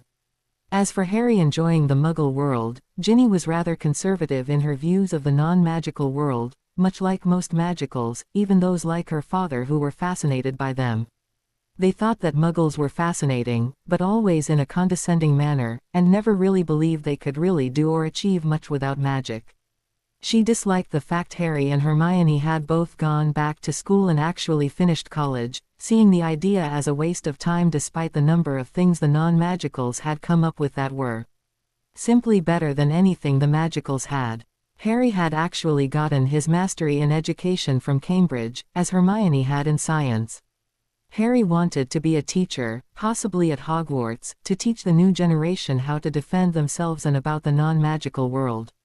Ginny just didn't understand that, since he could have made a lot more as an Auror, or just skive by on his family's money. Ginny had nixed the idea of having Muggle things like Equality City in their house. Not wanting to have another argument with her that would no doubt have involved her shouting at him, Harry had given in on that. Instead he routinely brought Lily with him into the non-magical world, and had, with Hermione and Tonks' connivance, started to teach her about the non-magical world. Maybe that's part of the issue. Harry paused as he stepped toward the international portkey point, stepping to one side to avoid being run into by the man behind him with a speed that took the man by surprise, though he still hurried forward to take his place in queue. Is Ginny jealous of the time I spend around Tonks and Hermione? Bloody hell, I never accuse her of anything when she hangs around Seamus, Neville or Dean, do I? Sheesh, I see them both as sisters. There's never been anything between Tonks and me besides a prank war, and after that we tried after our date at the Yule Ball. Hermione and I have never looked at one another like that. That actually brought to Harry's mind another problem lying between him and Ginny. Harry wanted a large family, but Ginny had made her opinion on that very plain. Her mother might have been a big family woman, she however wasn't. She had done her duty and supplied an heir, and that was it for her. Harry was more than willing to exceed the point. After all, even the best pain-diluting potions couldn't do anything to make the birth process easier, not without damaging the baby. Harry was totally on board that that was Ginny's decision. But Ginny also wasn't very adventuresome in the bedroom. She wasn't a missionary-style only kind of girl by any means, but after they had married, Ginny had become increasingly less responsive to his attempts to try new things. She didn't really seem to want much foreplay these days, and the few times he had tried to initiate a romantic moment out of the bedroom, she had shot him down and even called him a deviant for doing so. I made certain Lily wasn't home. Wasn't that enough? Still, Harry had to admit that aspect of their relationship was his fault, or rather his condition's fault. As a werewolf, Harry had stamina to spare. He could go on for an entire night without really resting. Those bodice rippers Tonks hid in Grimald at least had that part of it right. Ginny, while quite lusty herself, also finished very quickly, and became increasingly irritable the more Harry tried to continue after she was finished. We married too early, that's the problem. We didn't date long enough, didn't really get to know one another. We should have lived together for a few years, get to know one another. Now after a little bit under 7 years, the glow's gone, and all we're both seeing are the warts. Shaking his head to banish his marital woes from his mind, Harry took the portkey, a small steel cell at this time, and was suddenly back in Britain's ministerial building, nearly falling as he always did. Why am I still bloody bothered by every kind of magical transportation there is, seriously? Quickly recovering, Harry made his way out of the building as fast as possible, unwilling to be roped into any more publicity stunts or talks with any of the high muckatees who thought they were so important here.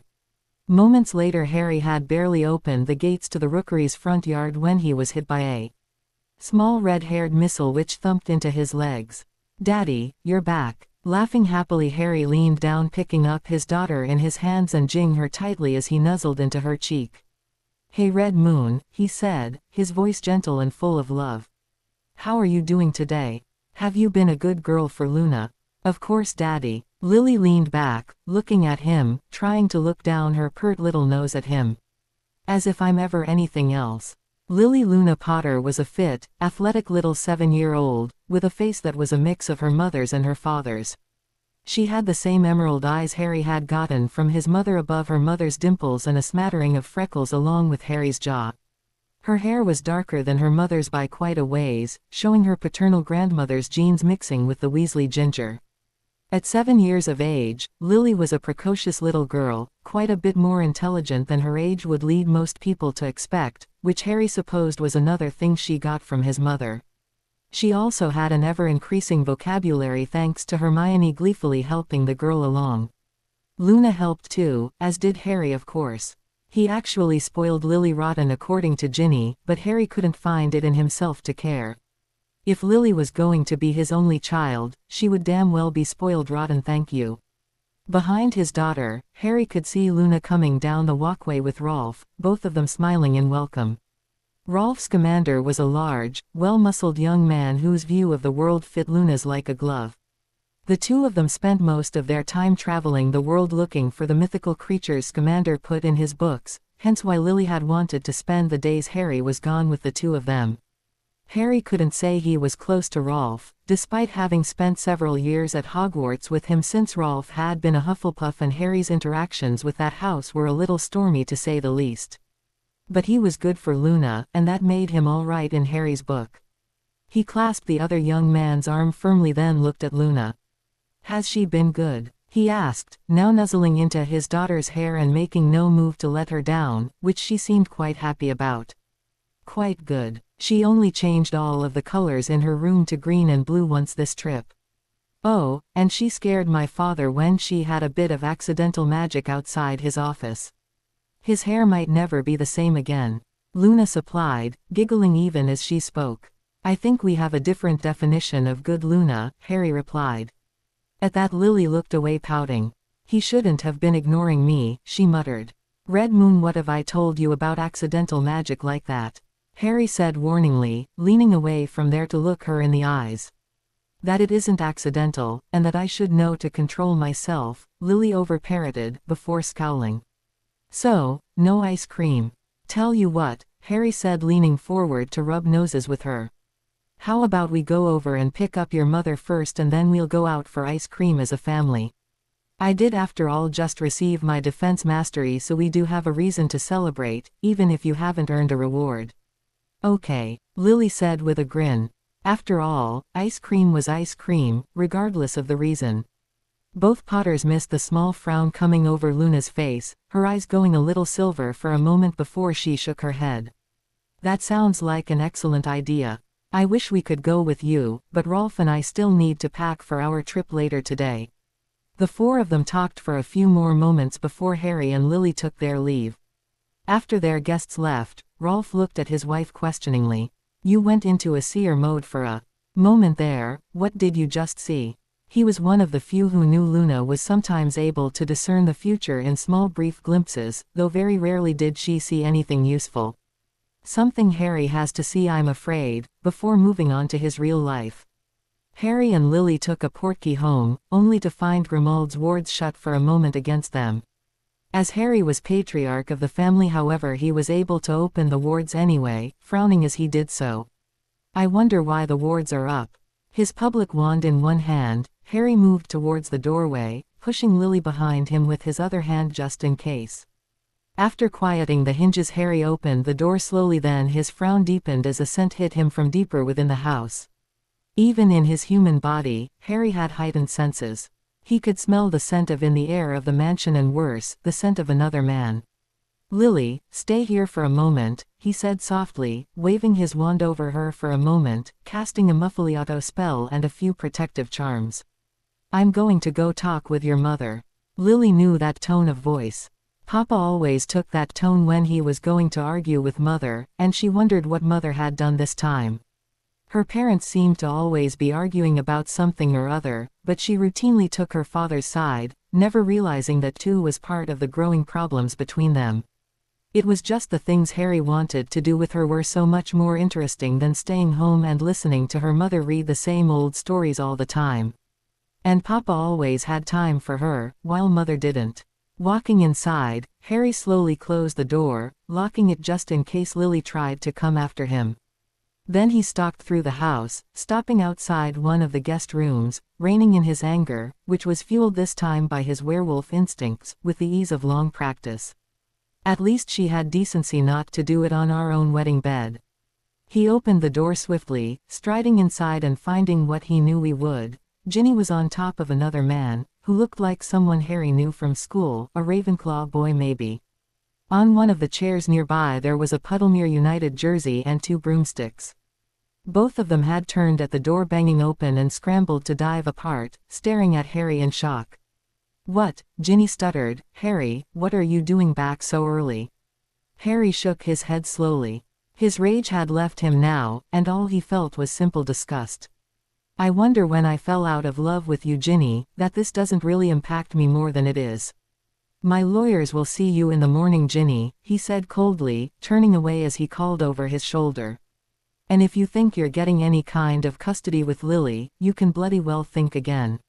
Oh, Hermione stared over the table at her oldest and best friend, shaking her head slowly. She really was cheating on you. I thought something was going on, but I didn't want to say anything given your already frequent arguments without solid proof.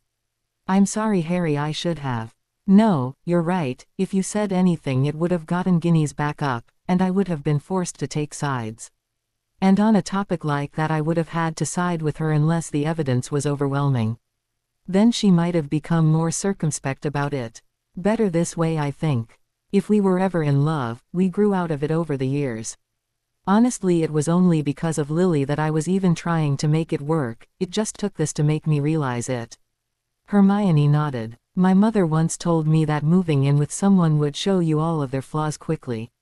It's why she demanded that Padma and I live together for a time before formalizing our relationship. The 2 brightest witches of their generation getting together had not surprised Harry, honestly. He had seen his friend date several boys during their time in Hogwarts, but there always seemed to be something missing. And Padma had never dated anyone outside of going to the Yule Ball with one of her fellow Ravenclaws. The 2 of them had been friends and rivals for much of their time in Hogwarts, and one drunken night in their 7th year had tried to one another. Hermione had explained later that what she hadn't felt for Harry or any of the boys she dated, the sparks of desire had definitely been there when she had Padma, though both of them hadn't been in their right mind. The 2 of them had quickly moved to Barcelona in Spain, which was much more relaxed in its outlook on such things than England, where a witch being with a witch was still seen as somehow depraved. Have you told Lily? Hermione asked. Yes, we had a talk about it. I don't know how much she understood, but she knows that she won't be seeing her mother anymore until she's older at the very least. She doesn't seem sad about it at all, which I suppose says something about their own relationship. Hermione winced, but nodded. What will you do now? She asked. You're welcome to stay here with us, of course. I don't know. I just don't know. I'm going to take some time to think about it. Moving abroad is definitely part of it. I don't want to deal with Ginny or any of her friends or family. Did you hear that she's turned Mrs. Weasley against me on my refusing Ginny custody of Lily? Yes, she definitely has views about certain things, doesn't she? Hermione replied tartly, having had to deal with howlers from the woman several times since she and Padma had gotten together. For some reason the woman had thought she would get together with Ron, despite Ron not wanting to be in a permanent relationship, traveling around with his Quidditch team, the Chudley Cannons. Hermione shuddered now, thinking about that. Ah, what did she expect me to be, some kind of housewife? She tuned back in on her friend's words as Harry went on. It's just a question of what nation. Not America. I've looked at some of their laws, and while non-magical America is known as the land of the free, magical America is anything but, especially for werewolves. If my secret got out, Harry shrugged. To say nothing about what might happen to Lily if my curse passes on to her somehow. Understandable, but if you want to move to a country that might look kinder upon your status, you could look for countries that have no ties to the ICW. According to what I've seen, China, Japan and Malaysia are actually much more at home with such things. Hermione said before going on hesitantly, actually looking around as if worried she would be overheard.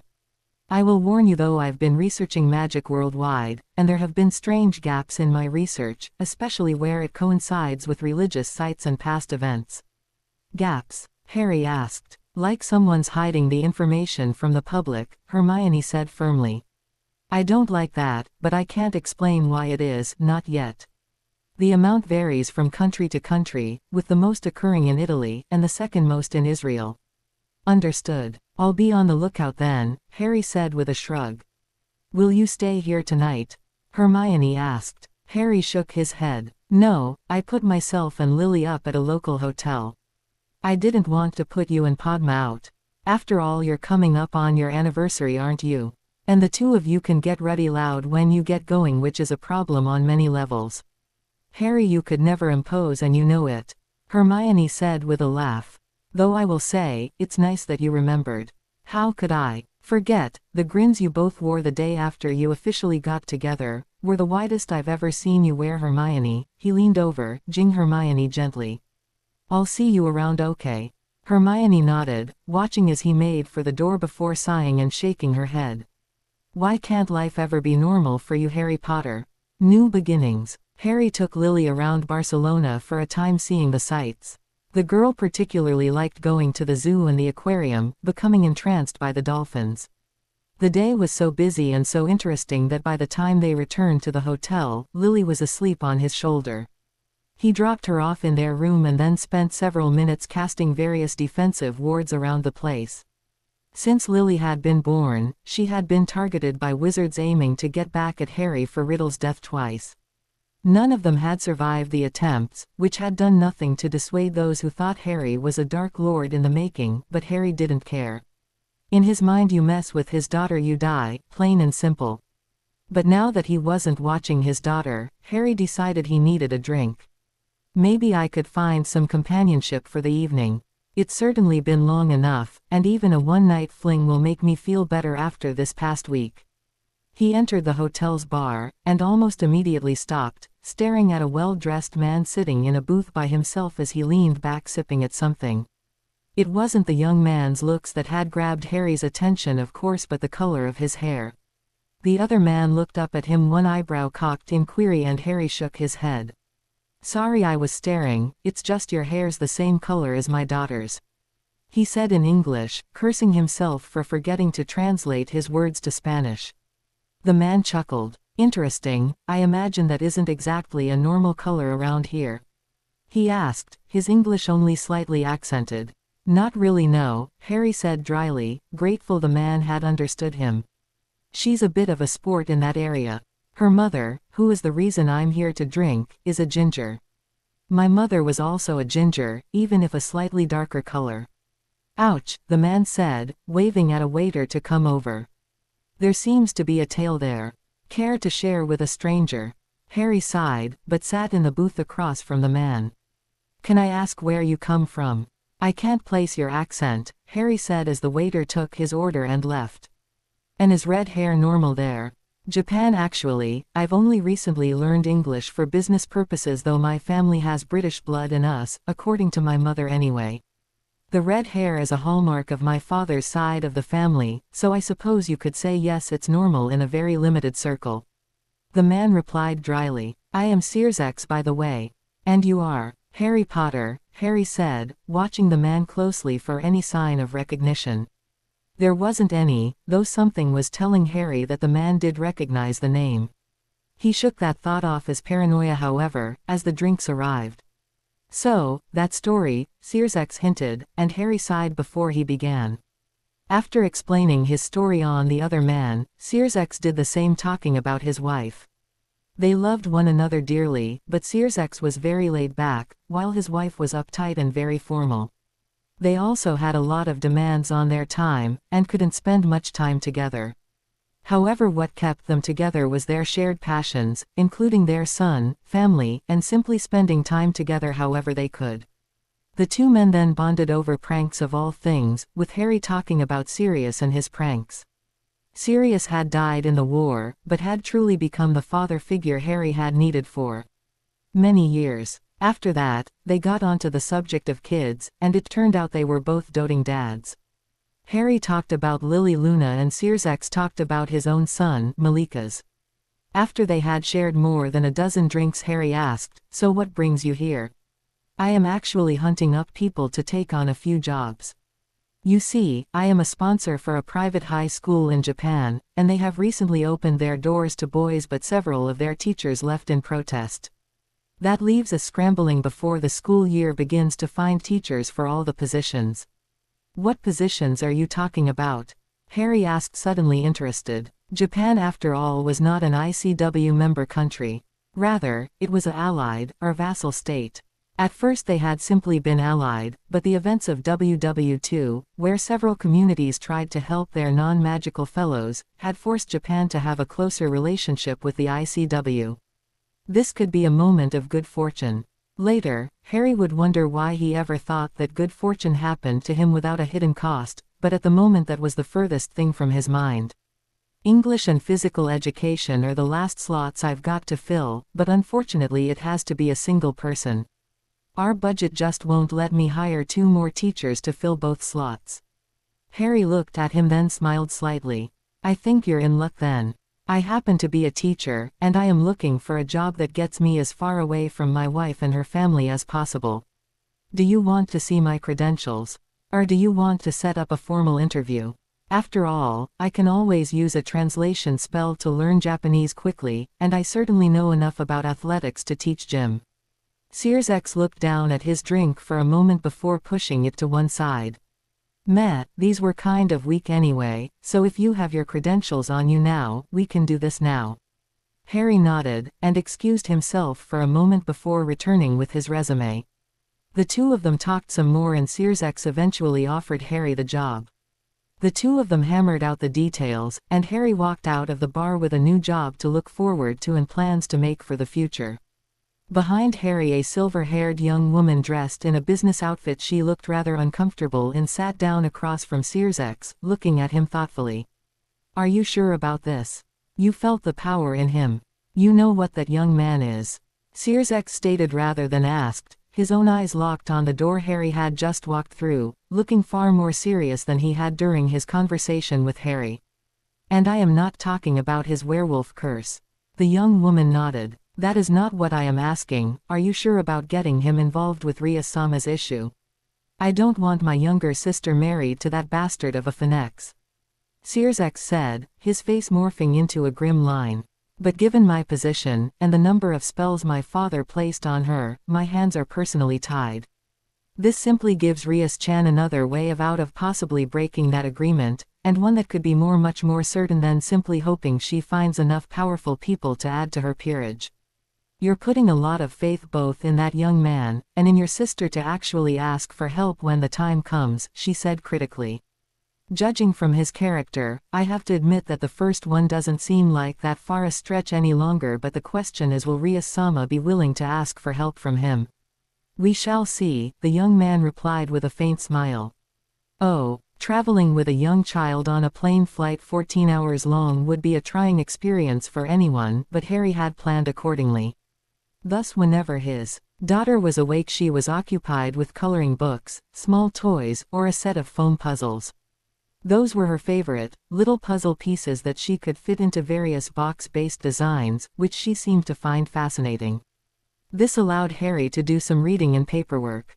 The paperwork was for his new job, and the reading was mostly about Japan and its relationship with the ICW. It turned out that the magical Japanese had to deal with their version of the black ships and the Perry intervention in the past, but had, unlike the mundanes, actually turned the attempt to open their borders aside, refusing to become part of the ICW. And unlike the mundane governments, the ICW had not decided to try to force their rule with force. Instead they had compromised. Japan was allowed to keep all of its magical traditions, local laws and rules, but they had to uphold the statute of secrecy. How they went about that was up to them, and they seemed to have developed both an entirely new way of doing so, on top of using the tried and true method of warded areas under Notice Me Not and anti-non-magical arrays. Unlike Britain, however, they didn't stick some of theirs directly in the center of non-magical population zones, following the far more sensible idea of sticking them as far away from most people as possible, mostly up north, with one area in a large national forest the locals called the Suicide Forest. On top of that, they seemed to have developed a control over the nation's media that was both quite subtle and rather astonishing. Whenever magic appeared in the news they ran with the story and added embellishments, making it obvious that it was a tabloid-type tale rather than reality. At the same time they erased any non-magical witnesses of the memory and hunted down random recordings of the incident. The combination was extremely effective, and Japan had the least number of true threats to the statute of any country. They also strangely had far more firstborns, what the UK called Muggleborn, than most countries. The book Harry had found on the country didn't seem to have any opinion on why that was, but it was an interesting point. So they had no local equivalent of the pureblood movement that continually ravaged Europe and the UK. They weren't exactly welcoming of outsiders, however, even beyond the mundane side of the country, something that had been heightened to near rabid paranoia after WW2.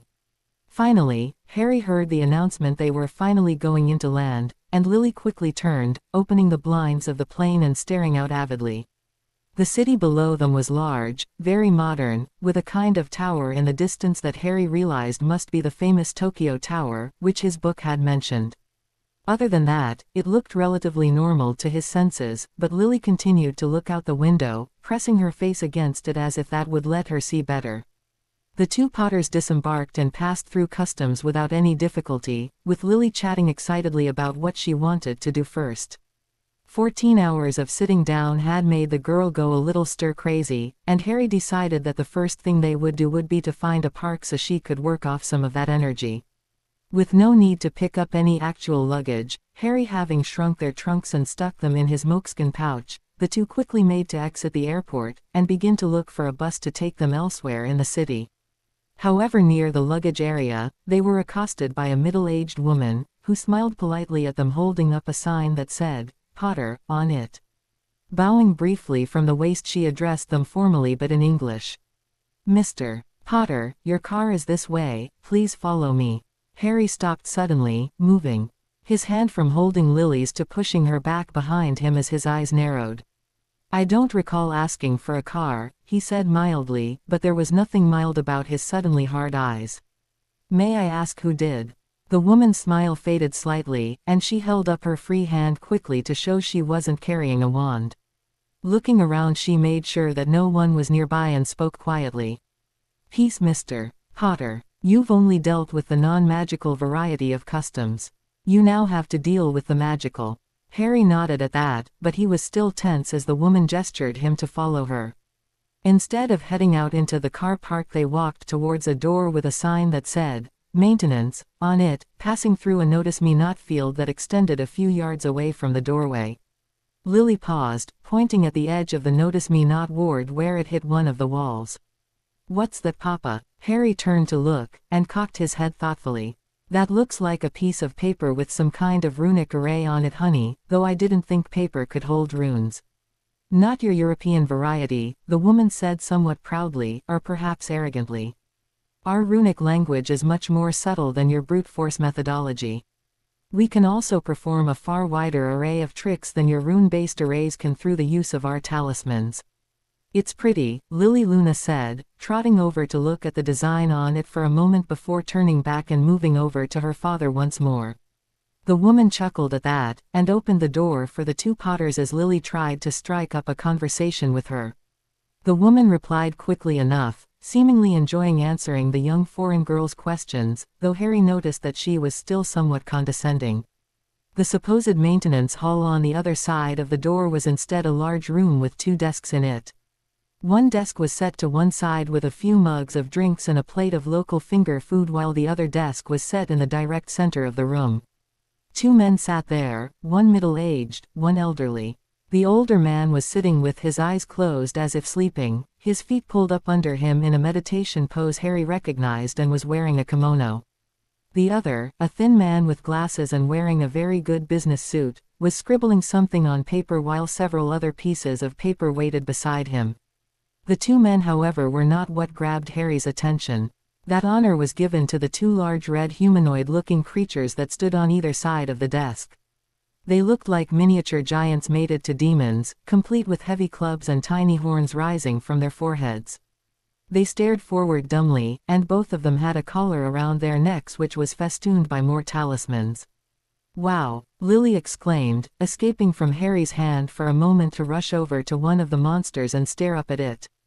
Shaking his head, Harry made his way forward, nonchalantly casting a tether spell on his daughter, which would allow him to pull her like he had cast an Accio on her, towards him quickly without him needing to cast the spell in the near future. It could also be used to bounce her away just in case. Harry was not intimidated by the large red things. He'd dealt with far more dangerous creatures than two ogres like that. So he simply sat in the chair facing the desk with the two men without being asked and leaned back slightly, his wand in one hand but hidden behind his other forearm as he crossed his arms, staring around him. "I can't say I approve of the decor, and if either of those things even looks at Lily wrong, you're going to have to clean their innards off your pretty white walls." The man with the glasses looked up at that and frowned slightly, an internal debate obviously going on behind his eyes. He could continue with his attempt to intimidate Harry, or he could simply get to the reason why Harry was here. "You would find that they are magically immune to a very high degree," he replied, prevaricating slightly. "I've fought giants who thought they were magically immune to a high degree too." "Boy, were they surprised," Harry said blandly, his eyes meeting the man's unflinchingly. To his side and completely ignoring the tension between the two men, Lily had moved around the giants, staring at them before sighing and moving over to the corner where the middle-aged woman had moved to stand by the small desk with refreshments. Knowing the rules about such things, she took a cup of tea from the woman, and then hurried over to her father, who cast some spells over it despite the locals' frowns. "It's clean, just the local version of Earl Grey, but I don't think you really need to the sugar, do you?" "Silly papa," Lily said loftily, "I'm a young girl, young girls always need sugar." The woman chuckled at that, but the man simply continued to stare at Harry, and Harry returned his gaze blandly. Finally the man sighed and shook his head. "So you really are the Harry Potter, the man who conquered?" "Have to admit, I like that moniker more than the old boy who lived nonsense, even if the fame grates badly these days," Harry said, nodding. "Why, do you get many people trying to sell themselves off as Harry Potter?" "We don't get many foreigners in this country at all, let alone famous ones, and that's the way we like it," the man said bluntly, not giving his name. "The purpose for your visit here, Mr. Potter?" "Business. I was offered a job at a local non-magical school and I wanted to get away from the adulation of the man who conquered Bollocks," Harry replied, his eyes shifting slightly over to the older man before back to the one who was doing all the talking. "And you were having some familial difficulties with your ex-wife," the man said, glancing down in a paper on his desk. "Understandable, I suppose, though if that had occurred in this country you would have no need to be the one to move away, rather." He paused and shook his head. "I'm getting off topic. Considering you haven't even told me why I'm here." "Yes," Harry retorted mildly, though his eyes flashed at the mention of his issue with his ex-wife. The man caught that and hurried on, trying not to show that he was somewhat intimidated by the Englishman. "We have rules about wands and foci of that nature, Mr. Potter," he said, gesturing at Harry's wand. "Our citizens use other mediums to cast their spells or learn wandless magic as you all put it, and there are severe fines for adults using magic in a non-magically warded area. To stay in the country you'll have to agree to be trained in the local magic and agree to abide by our laws. So long as your laws have places in them for self-defense and the defense of family, I'll provisionally agree to that," Harry said, nodding his head and mellowing noticeably now that the attempts at intimidation were over with. "Learning how to do wandless magic sounds fascinating, really." The man blinked. Most foreigners immediately decide they want to leave when they're told that their wand will have to be exchanged. "What do you mean exchanged?" Harry asked, his eyes narrowing. "We will exchange the magical core from your wand into a wooden slit. That is the normal medium here for most spells. It is a somewhat painful process for adults, I've been told, as they have bonded with their wand to a certain extent. Honestly, I wouldn't be surprised if I could bond with an entirely new wand." "Still, that's fine by me," Harry said thoughtfully, looking down at his Phoenix wand for a moment. His old wand of course still worked for him, but it wasn't like it was his only one these days, and it definitely did not react to his willpower like it used to. Harry actually preferred the Elder Wand. He had one from Dumbledore during a spar with him, though he very rarely used it. Harry thought that using it had become one of Albus's crutches later in life, that he relied on the Elder Wand rather than his own abilities. He didn't like to think about Dumbledore though. The man had made so many mistakes with Harry and in general in his final years, but he had also admitted to many of them and tried to do the right thing. Or at least what he thought was the right thing, which in Harry's opinion had not always been the same thing. "Very well," the man said, somewhat off balance now that Harry had agreed to that stipulation. "There are also several fines to be levied for moving into the country in the first place. As I said, we do not encourage European magicals to remain in our country over long. You're blunt about it, which I actually approve of, frankly. Better to be upfront about that kind of thing than try to be subtle. Besides, it won't be the first time I've dealt with prejudice." Harry replied with a faint smirk. "Which brings us to another point. We understand that in Europe there is some kind of pureblood nonsense. We do not have that here," the man said firmly, not rising to the jab about prejudice or even noticing it. "Non-magicals have just as many rights as magicals, and firstborns have just as many rights as those born into magically gifted families. If you have any other thoughts on that matter, then we will help you make reservations on the next flight out." To one side Lily pouted, shaking her head. "No way. I am not getting back on a plane for another 14 hours, not even for one more hour. Even taking a few portkeys would be better than that," she finished, though she looked a little queasy at the very idea. Lily had developed many of the same issues with magical transportation her father had, though her stomach was able to handle apparition better than Harry's had initially. "I rather think that pureblood business is all nonsense myself," Harry said with a shrug.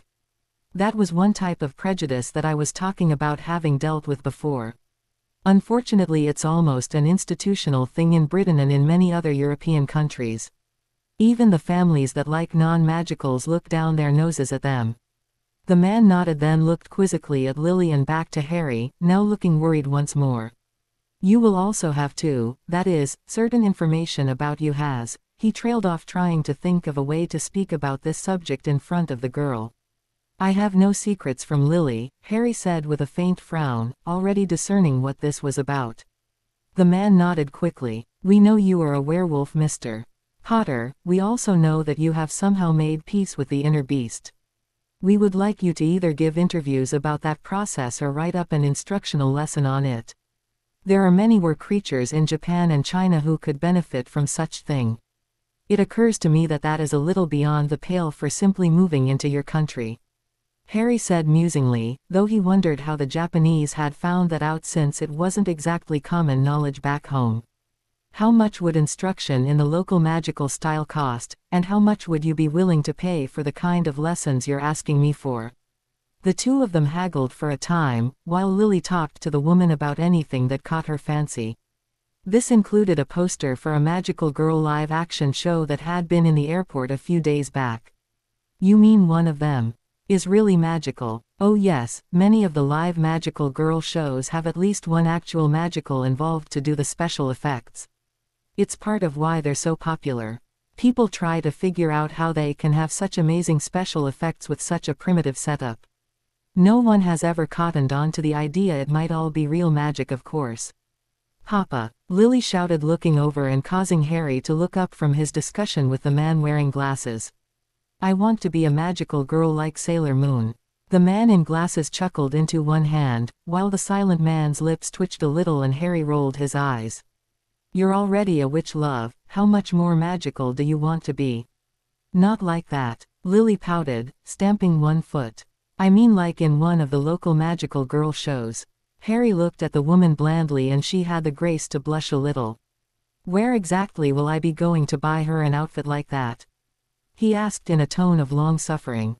Of course, if he had spotted the poster and seen what Sailor Moon actually wore, he would never have allowed his daughter anywhere near it. The woman hurriedly gave directions, and Harry sighed, memorizing them before turning back to his haggling. It turned out the Japanese Magicals had a small workshop set up right there in the airport, where visitors were fitted with either a magical inhibitor if they were just there for short amount of time, or the local equivalent of a wand. Harry looked at the sellets, nodding in approval since they were much more practical than wands. They wouldn't stick out, in fact they looked like extremely elaborate friends' hip sellets, or something a child would give to a parent, which suited him down to the ground. In fact, Harry had Lily pick out the design for him, while Harry was tested on a few core ingredients. Basilisk venom was a surprise to everyone but Harry, though he was happy that he also still reacted to the phoenix feather core in his original wand. It turned out it was simply the Hollywood that was causing a bit of an issue rather than the core. Taking his wand apart was indeed as painful as he had been warned about, but Harry had dealt with much worse, and even joked, compared to the Cruciatus, this is child's play. The joke fell flat when everyone realized he actually had been put under the Cruciatus and looked at him, rather appalled at the idea someone would joke about it. Harry's cellet was made of ancient oak, which was then steeped in the basilisk venom, creating a greenish tinge to the wood before it was then dried swiftly via a few spells. Then the phoenix feather was infused into the cellet, a process that was fascinating to watch even for Lily. Eventually Harry put on the cellet and looked at his daughter questioningly, holding it out to her. What do you think? Does it make me look pretty? She giggled but G'd his hand, and he lifted her into his arms. The little girl was also proud that her father had decided to go with the design she found. It looked like an intricate carving of scales and feathers going around the cellet. Do you have a familiar? The man asked as they filled out more paperwork after Harry's fitting. He was looking a little smug, as if Harry deciding to use one of the local tools rather than his wand had been a major point of contention. It would turn out later that cellet also had a limiter on it, which was supposed to limit how much of Harry's power it could let out at one point, as well as a tracer on it that would allow them to track him anywhere. Harry broke both of them easily that evening, having had a crash course in such things from Sirius, though the reasoning for that had been to get away with pranks rather than anything serious. The limiter he simply broke, the tracer he eventually put on one of Lily's most infrequently used toys. No, Harry said, his voice suddenly very cold, and the man backed away slightly. Not anymore. Hedwig had died in the war, taking a killing curse that had been meant for Harry, and her death was still a sore point for him, as was Sirius's, though Harry had been able to move on from that easier. The man had gone down with a bang, taking both Lestrange brothers with him before being slain by Riddle himself. Quite unlike Hedwig's swift, pointless death. The man in glasses nodded, handing Harry a small slip of paper with an address written on it. I apologize for asking, but if you had, we would have had to register it. You will be expected at this location tomorrow morning to begin instruction in our magical methodology. Any spells outside of the spells from our school of magic you use will have to be in self-defense, or in your own habitation once you set up wards. If you use them in public where they can be seen, you will be fined, and if they are seen, the fines are quite exorbitant save in cases of clear self-defense. This was both a way to keep the statute of secrecy and a way to discourage foreign magics, of course, but Harry nodded nonetheless. The locals really weren't very welcoming, but he could deal with that. He'd dealt with far worse in his life. And besides, learning a whole new magical methodology was no doubt going to be fascinating. For some reason Harry was looking forward to being a student again. Will Lily be allowed to take local classes, or will I have to teach her myself? Harry asked. We start magical education later than ICW countries at around 15, but we expect that families have already begun personal instruction before that, the man said. He still hadn't introduced himself, which Harry decided was some kind of local discourtesy and so ignored it.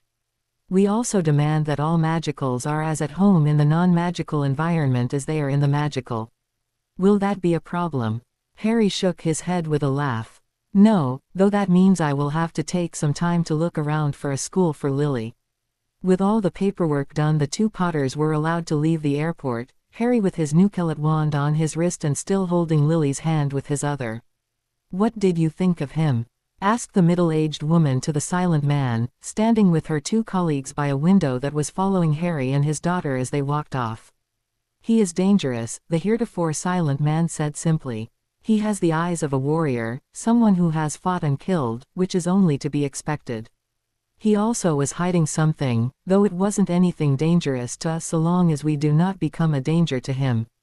But he was not lying about being able to deal with the Oni. In fact, he was confident he could deal with all of us despite his daughter being there. His attitude was not falsivado at all. The man who had been doing all the talking turned to the current speaker with a startled look. But surely that's wrong, Master Morimoto. An Ona's magical durability is one of the highest of any species. So are giants, and he said he dealt with them easily, and I did not detect any lie. The man said sharply. He is the man who conquered for a reason. Remember that, and look past the prejudices of him being a foreigner. Or he may just surprise us all in a way you won't like. The two government officials bowed their heads deeply to Truth Spotter Iori Morimoto, before turning and leaving to go about their business. Morimoto stood there for a silent moment, staring out the window towards Harry, frowning. He hadn't told the two of them what else he sensed about the young man, uncertain what to make of it. Even a soldier who was also a werewolf should not have such a dark, dangerous aura to him, especially one like Harry, who was noticeably drawn to the light side of the spectrum. It was a mystery, and he wondered what to make of it for a moment before sighing. If it causes trouble, I'll no doubt find out about it in time. Oh, with an objective in mind, Harry and Lily headed into Tokyo proper, looking around in interest at the city while asking directions for where they could go to pick up a costume for his daughter. Harry figured it would be a nice gift to commemorate their moving to a new country.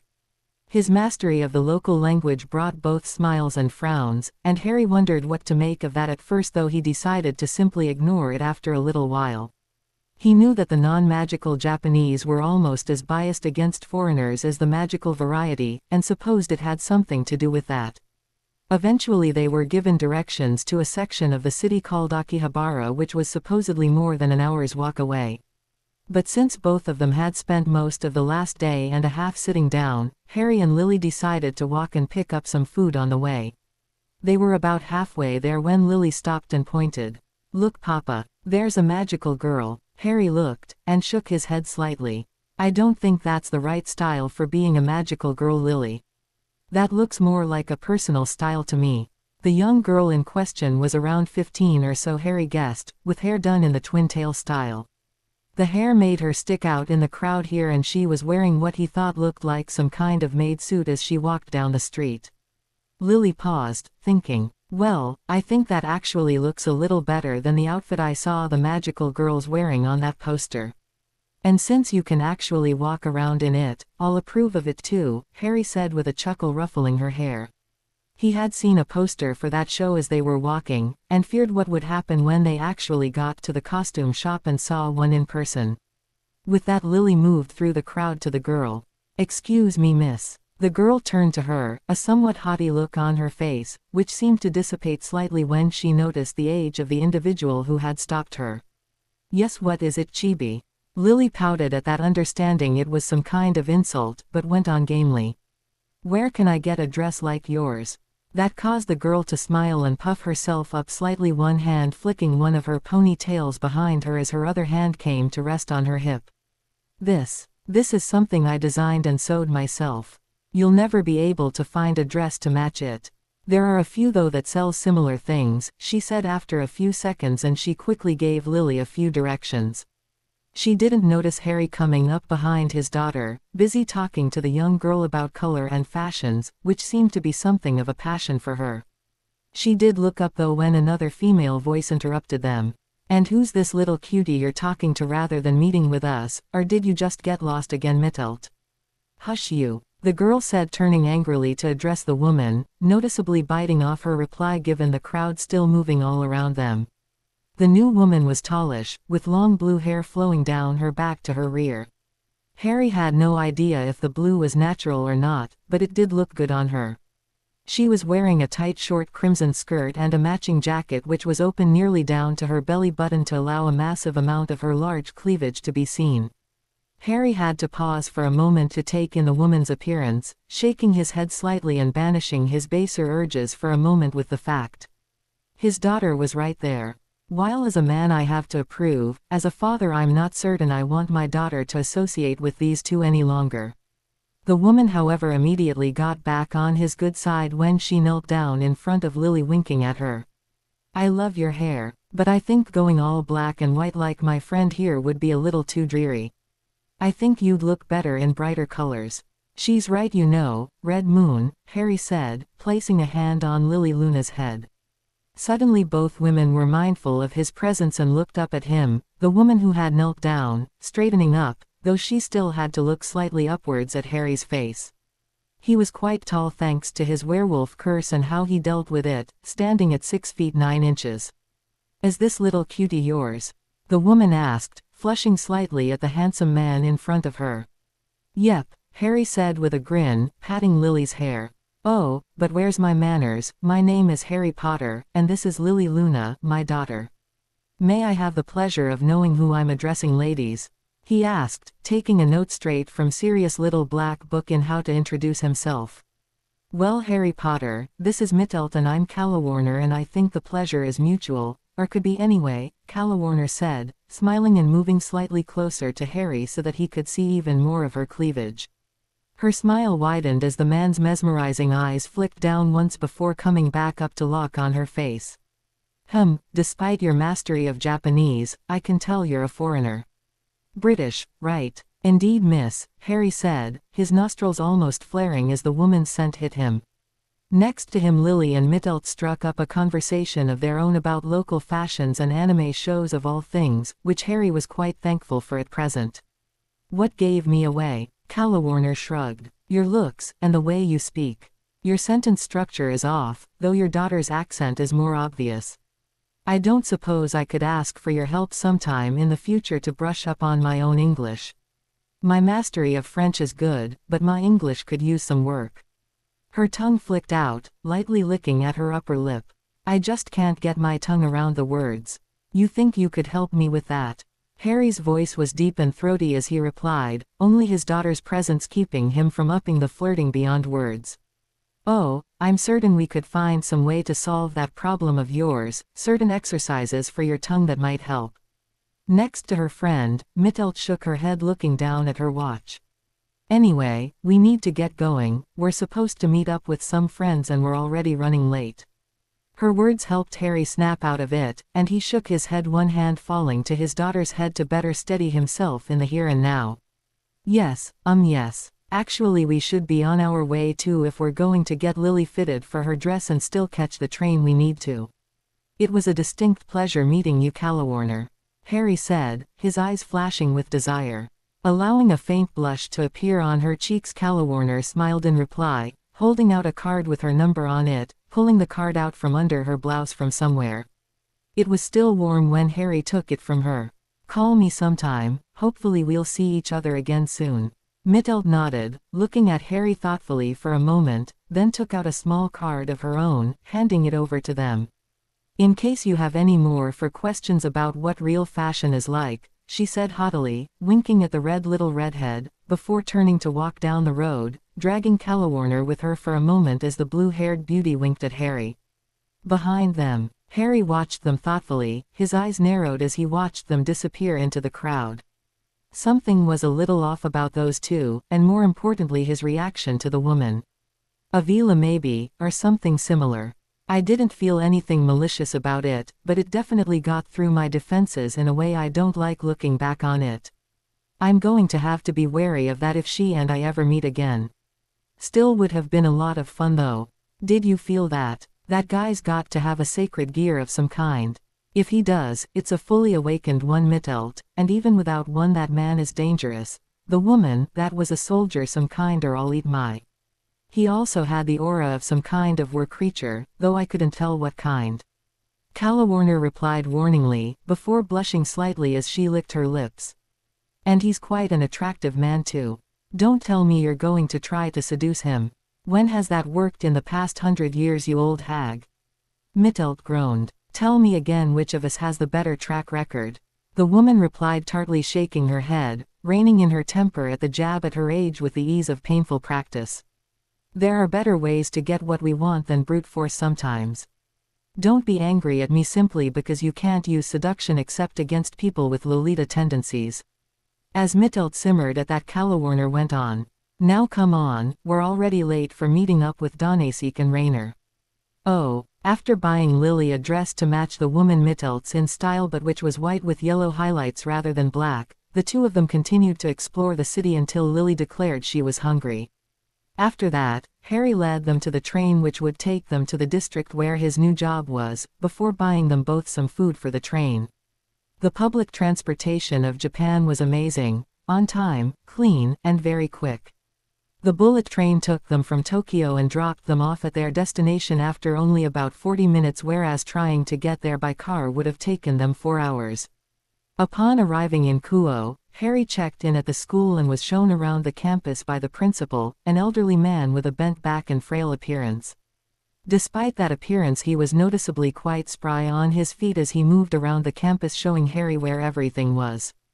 Our induction ceremony is in 5 days, and we expect you to be a part of it, he said at one point near the end of the orientation. We welcome the new teachers there as well, the incoming freshman class. You'll be one of 4 new teachers. I understand that you opened your campus to boys for the first time this year. Have there been any problems so far, organizational and facility-wise?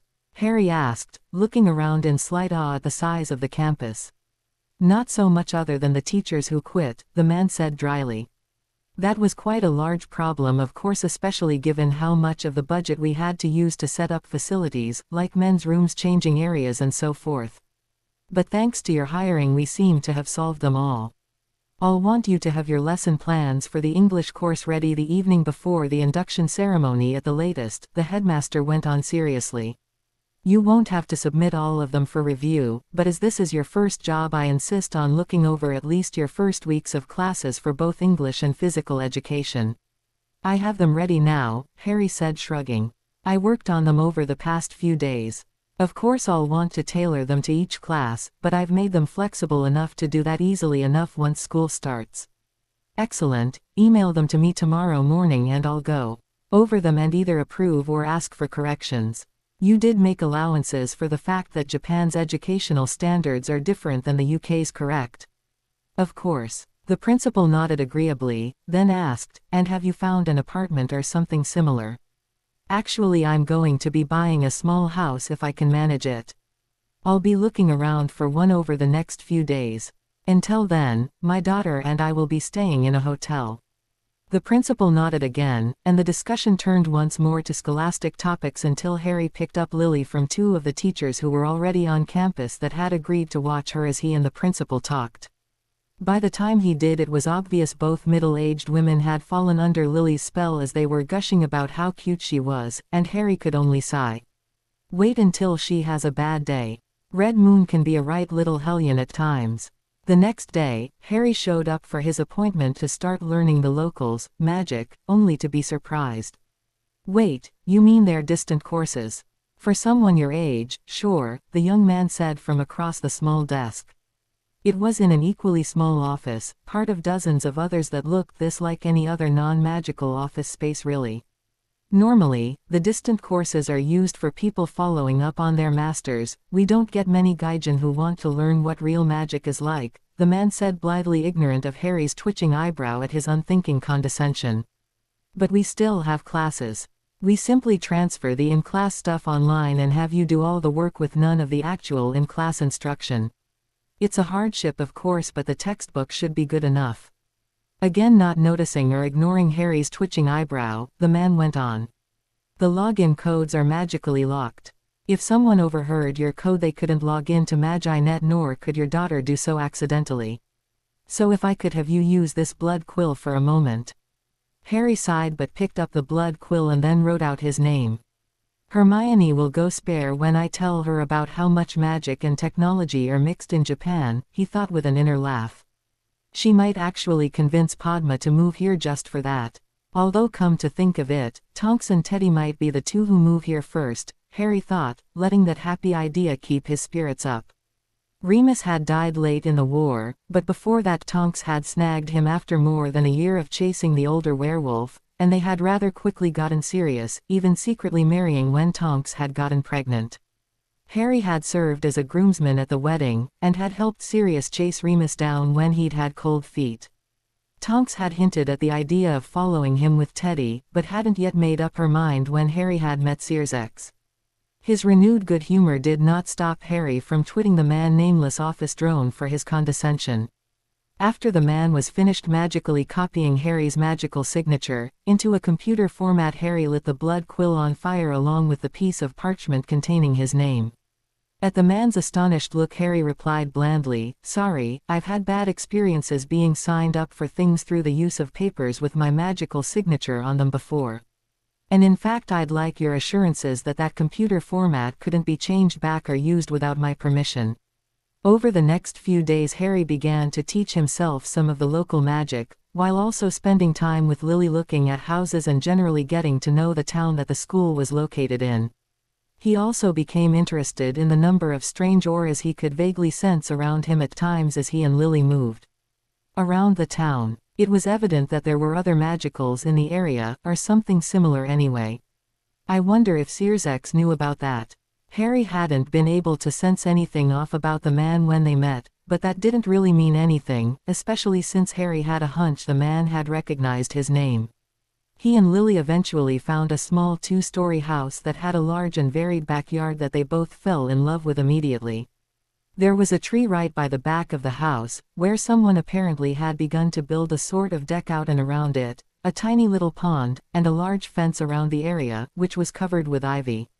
The price was astronomical of course, which had scared off many buyers, but not Harry, who thought it an excellent investment.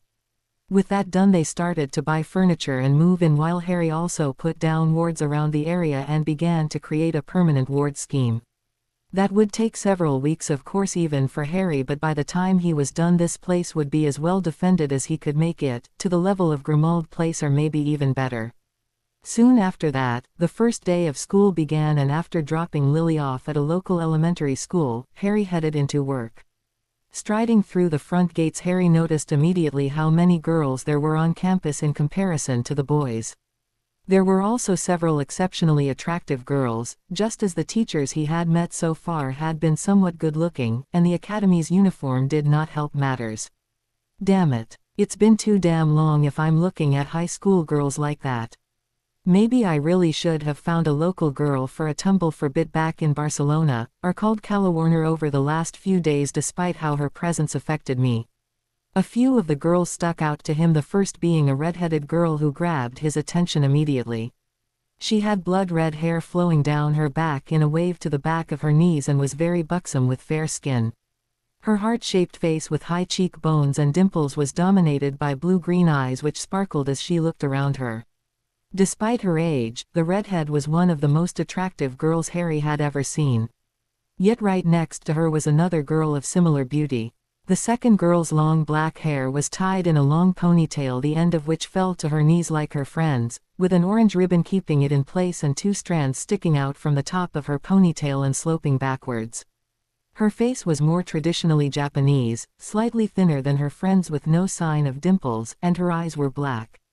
She also had the largest chest Harry had ever seen, larger even than Calawarner's, though that could possibly be said about the redhead too.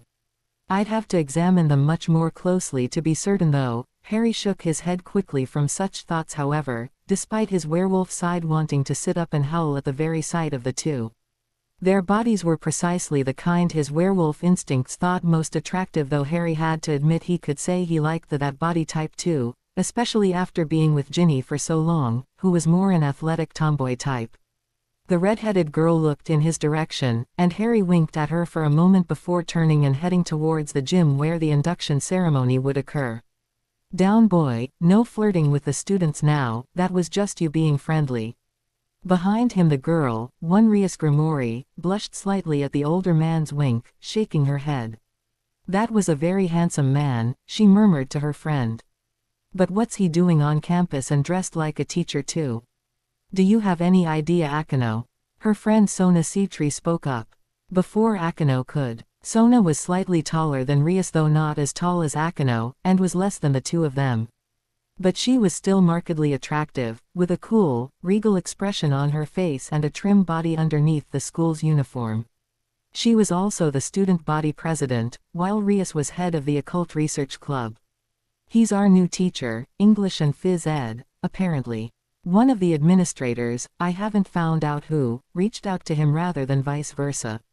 His name is Harry Potter. Interesting, Rias said, shaking her head. Is it just me or does he have a noticeable aura of power around him? It's not just you, Akeno said from behind her, shivering in place and licking her lips slightly. I felt it too. A powerful aura, though a very odd one. It looked like a strange dichotomy of light and dark, as if each side was somehow two sides of a coin rather than the usual mix, and I could be wrong, but there also seemed a bit of animal to it too. That is what I sensed too, the animal part, not the strange dichotomy, Rias said. I wonder if he has a sacred gear, or if he's some kind of magician from the magical association. I can sense some magic around him too. Most magicians aren't that powerful though, Sona muttered, shaking her head, having felt some of the same things that her friends had, as did Tsubaki Shinra, her vice president. Nonetheless, we'll find out more in time. Come on, it wouldn't do for 4 honor students to be late to the induction ceremony, would it?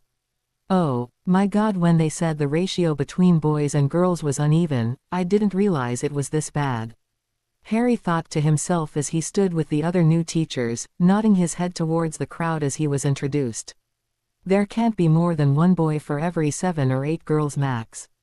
The principal having finished introducing Harry and the other new teachers, Harry sat back down. He listened to the rest of the ceremony while his eyes roamed over the crowd, trying not to let them linger on any of the frankly gorgeous-looking young women out there. After several weeks without any physical affection, that was hard, but Harry kept the fact he was a teacher now firmly in mind and fought back his body's demands. Harry noticed one girl was looking back at him intently, her eyes narrowed in thought. She was very attractive as well, with a chest that was close to the two he had seen that morning, dark brown eyes and a clear, healthy expression and a lively-looking face. He couldn't figure out why she was staring at him so intensely, but decided to put it out of his mind for now. Instead, he concentrated on what the principal was saying as he forced his mind into teacher mode, readying himself for his first class. There was no gym class today since gym classes were all scheduled on Tuesdays and Thursdays with a shorter class on Saturday. But he had 4 classes of English to teach today. Harry walked into his new class confidently. He didn't actually have a specific classroom assigned to him since as a new teacher he hadn't been given authority over a homeroom class, and in Japan outside of lab classes teachers traveled to their classrooms rather than the students coming to them. That of course made him unable to rearrange the classroom as he wanted, but Harry was fine with that. After a few minutes writing on the whiteboard he turned with a smile. Good morning class, my name is Mr. Potter, and I am your new English teacher. He then repeated himself in Japanese. I will be taking roll now and then we can get down to business. At the sound of his only slightly accented Japanese, the girls and 2 boys in this class all blinked in shock, looking at the foreign teacher in the interest.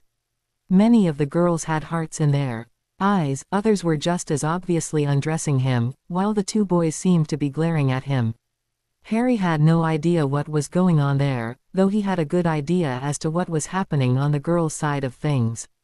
No, Harry, bad Harry, don't look at your students like that. Now, as a new teacher, I'm sure you're curious about me, just as I am curious about you. So for half the period we will play a little game. You can ask me any questions you like, so long as they are in English. I reserve the right to not answer, of course, if they are too personal, and I will be asking the students who volunteer to try 1 or 2 questions in turn, which they must answer in English. If a student can answer all 3 questions without any coaching from her or his fellows, they will receive a get-out-of-homework card they can use this first month if they so wish, Harry said before falling silent, not repeating himself in Japanese this time. Knowing how much prior knowledge this class, which was a sophomore-level class, had, Harry was unsurprised to see that a little under a third of the students raised their hands while the others slowly worked through what he said. English was apparently very hard of Japanese to learn, just like vice versa, but Kuo was a very prestigious school. With that in mind, he smiled and moved around his desk to lean against the front of it, staring out over his students. When he spoke in English first, then Japanese once more. Please state your name first, then your question. Remember, however, that I did say I reserve the right to not answer any question I deem too personal or disruptive to the class. To his amusement, those last 2 points seemed to curb the students' enthusiasm, but there were still 4 hands to choose from. One was one of the 2 boys, and Harry pointed at him. Karasumo Hayate, sensei. Are you from England or from America? I am from Britain, which is England, yes. Are there any good family restaurants around here? Har asked. A few, Hayate replied, then began to list a few such, starting from the nearest, and even gave directions, all in English before translating back to Japanese. The young boy, a rather mousy sort both in size and attitude, knew his stuff. Harry waved him back into his seat and turned to the next, a tall, athletic-looking girl who asked whether Harry played any sports, and if he was also going to be their phys ed teacher, something that had been mentioned in the introduction ceremony. Harry answered in the affirmative, then asked about the school's sports clubs, and if there was a self-defense seminar or club. The girl, whose name was Murayama Shiratori, though she introduced herself family name first, which Harry knew was the Japanese way, replied with a quizzical expression. I'm not certain if I understand, sensei. What do you mean, a self-defense club? We have kendo and various martial arts clubs. Those are nice and all, but if you don't walk around with what do you call those wooden play swords? Murayama bristled slightly at the play swords line, but still answered. We call them bakken, sensei. Yes, those. But what if you don't have one on you? What if you find yourself in a situation where you're suddenly set upon or have your purse stolen from you? That is what I mean when I talk about defense. It is more of a mindset than anything else, though I suppose martial arts clubs and the like would be able to teach the same thing. Harry replied, waving the girl into her chair. Well done, Shiratori-san. This left only 2 more students with their hands up, and Harry noted it was the 2 girls he had noticed this morning. Smiling, he gestured to the one with black hair to ask her question first, trying as hard as he could to keep his eyes on their faces as he did. Himehime Akino, sensei, can I ask what brings you to Japan, and what do you miss most from Britain? Akino said, smiling back, though there was something in her violet eyes that made Harry's spine stiffen slightly, though he hid it well. That is a far more mature look than I'd have expected from a normal high school student. A chance to start over and a very well-paying job brought me to Japan. As for what I miss most, I suppose that I have yet to get used to the local teas, and much of the local food is still new to me. Not bad, I hasten to add, just new. Harry replied, then paused and asked, now for my question, is the cafeteria here any good, and if so, what would you recommend? It is all right, I suppose, sensei, but most of the good food goes quickly. Akino laughed, raising one hand to hide her mouth, something that made Harry angle his head to one side in question. Even girls get hungry, sensei, and the cafeteria can be something of a battlefield at times. I would recommend that you bring something to eat, lest you be mobbed in your pursuit of food, both for that, and for other things, Akino finished slowly, her eyes raking Harry up and down. If Harry had been a younger man he might have blushed. Instead, he simply smiled, crossing his arms over his chest and looked back, shaking his head. Unfortunately, I wasn't looking for food for myself here on campus but something to take home for dinner for my daughter and me, since I doubt I'll have time to make us anything after finishing here. At least not until I get used to the workload. There was a loud murmuring at that throughout the class, as he translated his words to Japanese as he had been doing all along. At the back of the class, one girl, who Harry couldn't see through her fellows, whispered loudly, "So he's a DILF. Oh, that's so hot." That nearly made Harry lose his cool and laugh out loud, but he coughed into his hand and quickly turned to the last student who had raised her hand to answer his earlier challenge. "Yes, well, last student. Then we are going to do a few group exercises to give me an idea of your grasp on grammar, vocabulary and above all, the written version of English. In fact, Ms. Akino, if you could hand these papers out while your friend here asks her questions." Akino answered in the affirmative, getting up from her seat quickly. She made a point of rubbing slightly against Harry as he stood by the papers before turning away, not having gotten any reaction from him, which she thought was both a pity and rather telling. Mr. Potter might be young for a teacher, but he has a certain amount of self-control. But this close I can sense more of the animalistic side of him. He's definitely a work creature of some kind. For her part, Rhea smiled, thinking of what to ask. She knew what most of the class was interested in, but she knew that Mr. Potter would not respond to such personal questions such as if he was married or not. Besides, she had already spotted the answer. He wore no ring on his finger any longer, but there was a slight band of discoloration on his ring finger. That meant he had been married at one point, and if it had ended poorly for whatever reason. Rias had no interest in opening up that can of worms. Instead, she decided to get to know him another way, through his daughter. "My name is Grimoire Rias-sensei. You mentioned a daughter. What is she like, and does she go to school near here? Can she speak Japanese as well as you can?" It was immediately evident that she had taken the right tack as Harry's eyes and face softened noticeably. A look of love came into those emerald eyes that quite took the breath away from many of the girls looking at him, including Rias, though she didn't show it as much as those around her. Reaching into a pocket, Harry pulled out a non-magical photograph of Lily, smiling at it before handing it to the girl in the desk right in front of him. "That's my little red moon, Lily Luna. She is a bundle of energy, quite intelligent for her age." While the girls of the classroom all cooed about the photo or shot looks between it and Rias, Harry went on to answer the rest of Rias' questions. He had already noticed that Rias' hair was only a little darker than his daughter's. "I enrolled her in Kuo Elementary, and yes, she can speak Japanese. We both have a good ear for languages, which has served us well here. The culture is still an issue, but I think we are settling down as well as we can." When it reached her, Rias understood immediately why people had been looking between her and the girl. The hair color and some of the face did look like the two of them could be related. Still, Rias knew they weren't. It was simply a coincidence. Though she did think the young girl was a real cutie pie. As for my question, Harry thought for a moment, not wanting to waste his question on what he thought obvious, that the girl was related to the man who had offered him this position, Sears X. Yet for some reason Harry was having a lot of trouble stopping himself from asking any one of a dozen inappropriate questions that had been going through his mind since Akino had eyed him moments ago. After a few seconds' contemplation as his picture returned to him and Akino signaled she was done passing out papers, Harry shrugged. "For my question, Ms. Grimoire, answer me this: where around here would I go to purchase some good teas?" Rias smiled happily, and went into a lengthy explanation of a few of the local tea stores while Akino reclaimed her seat, pouting slightly. She habitually made the two of them tea whenever they were in their club room, but Rias too enjoyed making and drinking it. Smiling at the redhead's enthusiasm, Harry clapped his hands, looking around at all of the students, making a point to nod at the four who had taken up his challenge. "Very well done, I am impressed. However, we need to make certain that your information and knowledge is not the exception but the rule," he said once more in English, then converting to Japanese. "In front of you is a page of multiple choice and short answer questions. Don't worry, this is not going to be graded, this is only for my own understanding of your individual levels. You have 15 minutes to complete these, then we will go over the sheet together for the rest of the time.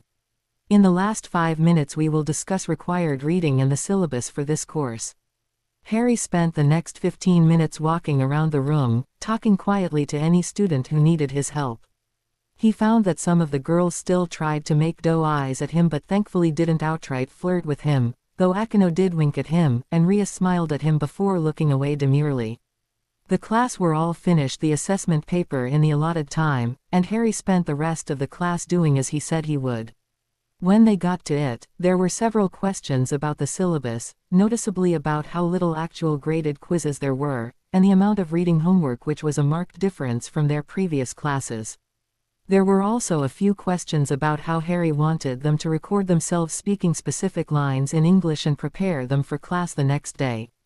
Some of his choices for reading were also questioned, since he hadn't included as many of the known classics as was normal.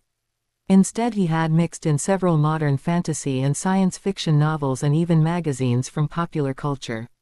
Harry answered their questions easily, and the class realized to an individual that maybe this class was actually going to be fun. Altogether Harry was quite happy how his first class had gone, and dismissed his first class happily. Now he had lunch free before his next class, though the rest of the day would see him without further breaks. Potter-sensei, Akino said, moving towards him as the rest of the class hurried out, while Rias waited nearby to ask her own question. Akino stood almost pressing Harry back against his desk, obviously flirting with him in a way he was surprised to see from a student to a teacher. Seeing as you mentioned being concerned about being able to cook for you and your daughter, I could stop by this evening and cook you something. Surprised, and despite himself becoming quite excited by the girl's closeness, Harry almost replied in the affirmative before his self-control reasserted himself. Down boy, she's a student remember, and a high school girl, never mind that she has a body any adult woman would kill for, ga stop it. That would hardly be appropriate Himehima-san. What would people think of you being alone in a teacher's house? But I wouldn't be alone with you would I, your daughter would be there too, Akino replied disingenuously. Besides, I am certain you wouldn't do anything I wouldn't want you to after all. I think that would rather be the problem Himehima-san, what exactly would you not like me to do to you? Harry replied before he could stop himself, his voice deepening for a moment as his eyes bore into Akino's.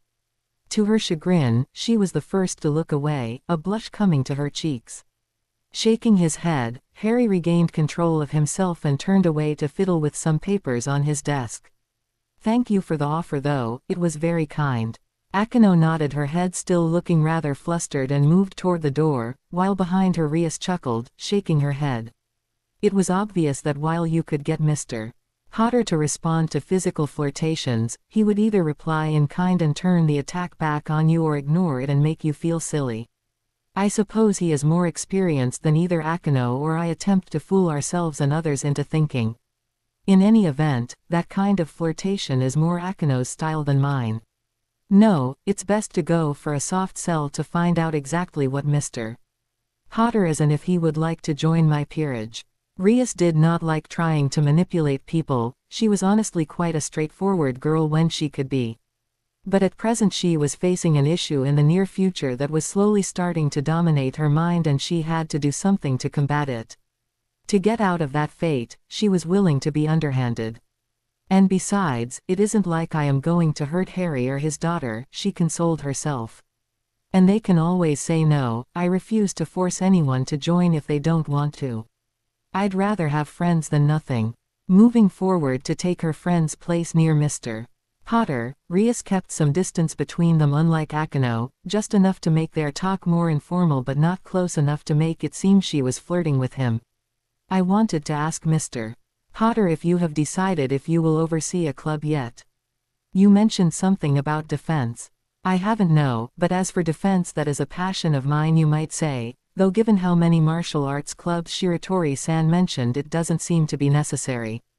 Why, do you have a club in mind, or would you like some defense lessons? Harry asked looking at the redhead with interest. Now that Akino wasn't flirting with him and there weren't other people around, Harry became aware of a feeling in the air, a sense just beyond his ability to discern. It was like Rias was giving off a kind of magical aura. But not one he was familiar with, just like the ones he had sometimes sensed walking around town. Interesting. Well, I happen to be the president of the Occult Research Club. We go around looking at mysteries and discuss the supernatural. Rias smiled at Harry, noticing his lips twitching at that, not as if he was making fun of her, but as if he knew something she didn't. Rias saw that, and realized that yes, Mr. Potter knew what he was and about the occult world, or at least parts of it. That would make it easier to approach him later on. We don't have an advisor, however. Miss Amuya left after the school declared it would become co-ed. If you think you could, that would be a major help in organizing trips and other things of that nature. We could also be open to babysitting Lily after school if you're busy with paperwork or just want a night out on the town, Sensei. I'll think about it, Grimoire-san, Harry said, standing fully upright and gesturing toward the door. This brought him slightly into Ria's personal space, which caused her to blush for some reason, though he didn't notice. For now though, I think you should get lunch before there's nothing left. Rias nodded, bowed politely. In that case I will see you tomorrow, Sensei. Despite her desire not to come on physically as Akino had, however, she couldn't stop herself from adding an extra little swing to her hips as she turned away, and Rias smiled when she spotted Harry's eyes trailing down her back in the door's window as she made for the door. Shaking his head, Harry moved around the desk to stand by his heretofore unused chair. This is going to be an interesting job for certain. I wonder if I really understood what I'd be getting into as a teacher, especially here. Morning dawned across Kuo the Monday after the Saturday Harry had agreed to be the Occult Research Club's advisor. And in 3 different houses, the individuals within greeted the day in different ways. In the Hayadu household, the only son of the family, one Issei Hayadu, woke up hoping as he always did to see some Oppai, glorious Oppai today. As he woke there was a vague memory of something, some kind of unending darkness and terror coming for him in his dreams, and Issei shuddered at the memory of Mr. Potter's lecture. Yet for all of the terror it had evoked at the time, it was not able to break through Issei's dedication to his perversions. Indeed, just remembering how close they had gotten to paradise was enough to make Issei clench his jaw and stand dramatically, pointing at the ceiling as he declared, today will be the day my eyes graduate from their status. Today I will see real, living, breathing, bouncing Oppai. This I swear to the god of S, the almighty horny toad. Issei, stop shouting to yourself and come down for breakfast. His mother's voice shouted from the kitchen below. Issei could hear his father mumbling in the background, probably something about why or how Issei had become such a. Issei didn't care. He was open in his perversions and was of the firm opinion that his large amount of lust was a positive. It would just take time and effort to let that truth become obvious to the world, and in particular the girls around him. Still, he headed his mother's shout, heading down to breakfast quickly, despite having set his Oni-chan U ___ special clock a good hour earlier than he normally would. He wanted to head to school early to make certain their hide was still intact. And if this just lets me have it all to myself when some girls could be changing in there this morning, all the better. Across town from the Hayadu household, Rias Grimoire was also waking up.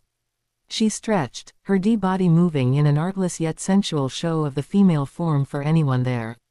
Rias always slept unable to fall asleep if she was wearing even underwear for some reason. Her mother had once hinted she got that from her side of the family and that her father had always enjoyed it, but Rias had firmly put that under the heading of TMI and moved on. This morning there wasn't anyone sleeping with her despite Rias's penchant for wanting someone to cuddle in her sleep. An oft-abused body pillow had done its honorable duty for the past 2 nights instead of Kaneko or Akino, and was now laid aside with a pat on the top as Rias stood up. Still somewhat groggy, her hair falling in front of her half-closed eyes, Rias moved slowly but surely into her personal bathroom. She needed to head in early to see Sona for her part of the paperwork that would make Mr. Potter's assumption of the advisory position for her club official. Given their special status and how Kuo was set up, that wasn't the normal form letter it would have been otherwise from the student's side of things. As the water sluiced down her body, matting her hair against her head, Rias couldn't help the bright smile that appeared on her face. A day removed from getting Mr. Potter to agree to take the advisory position, and she was still happy about it. Not only would it, as she had told him, allow them to go on official trips, but it also meant she and Mr. Potter were getting closer. The nature of that closeness was still up in the air, but even so, she was certain this was a strong step getting to the bottom of the mystery Harry Potter was to her and the others. Stepping out of the shower, Rias dressed for the day and headed down to start breakfast. She usually cooked for the 3 girls of her peerage, all of whom lived together here. Akino wasn't a morning person, and after one incident where she used salt instead of sugar, Rias and her queen had agreed Akino would cook their dinners and Rias would supply breakfast. If Akino woke up in time, she would also prepare their lunchboxes for the day. Kiba didn't live with the 3 girls, instead living in a townhouse nearby. He had convinced Rias that all of them living together would get out eventually and would cause questions. Plus, as a guy, he wanted his own space, which was fair even if Rias would have preferred all her peerage to stay with her. About 20 minutes after Rias began cooking, Kaneko came in, looking immaculate as ever. Despite being a Nekomata and taking great pleasure in sleep of all sorts, Kaneko was the fastest to go from sleeping to wakefulness than any of them, including Kiba. She took a seat at the small, homey table in the kitchen, a marked contrast to a long impersonal table that the Grimoire household used. Once she sat down and had grabbed a rice ball from the pile Rias had already prepared, Kaneko asked, "Do you think we'll see the puppy today?"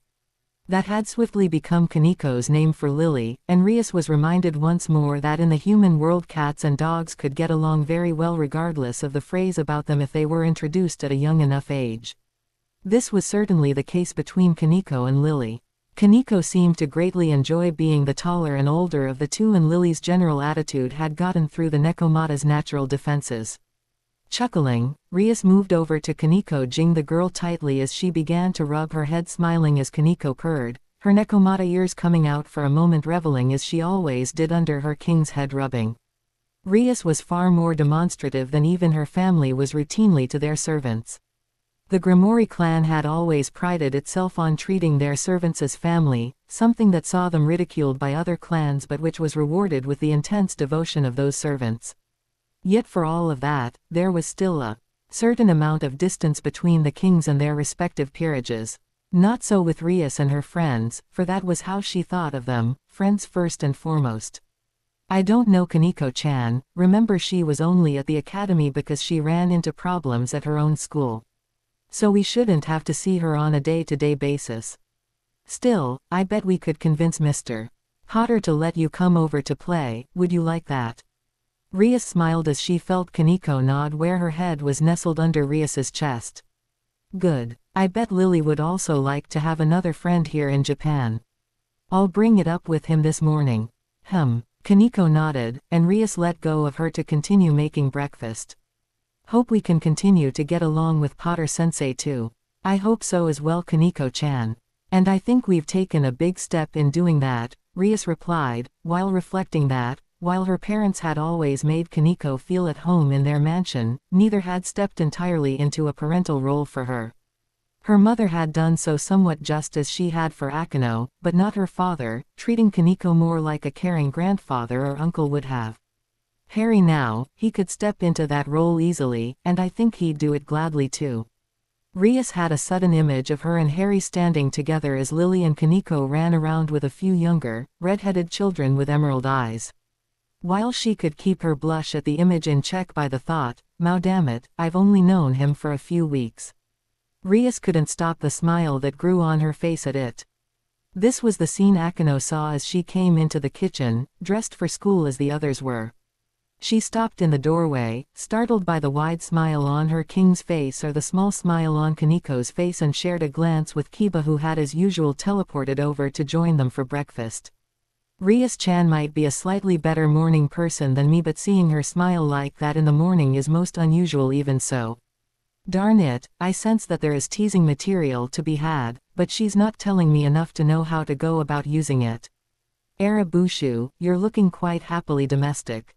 Is there something you would like to share with your loving queen?" "Oh, I'm certain you would like to know, Akino, but given your antics on Saturday, I'm still in no mood to oblige you," Rias replied, her smile only diminishing slightly at the teasing note in her queen's voice and returning fire. Hopefully this will teach you to have more self-control in the future. In her seat Kaneko nodded vigorously.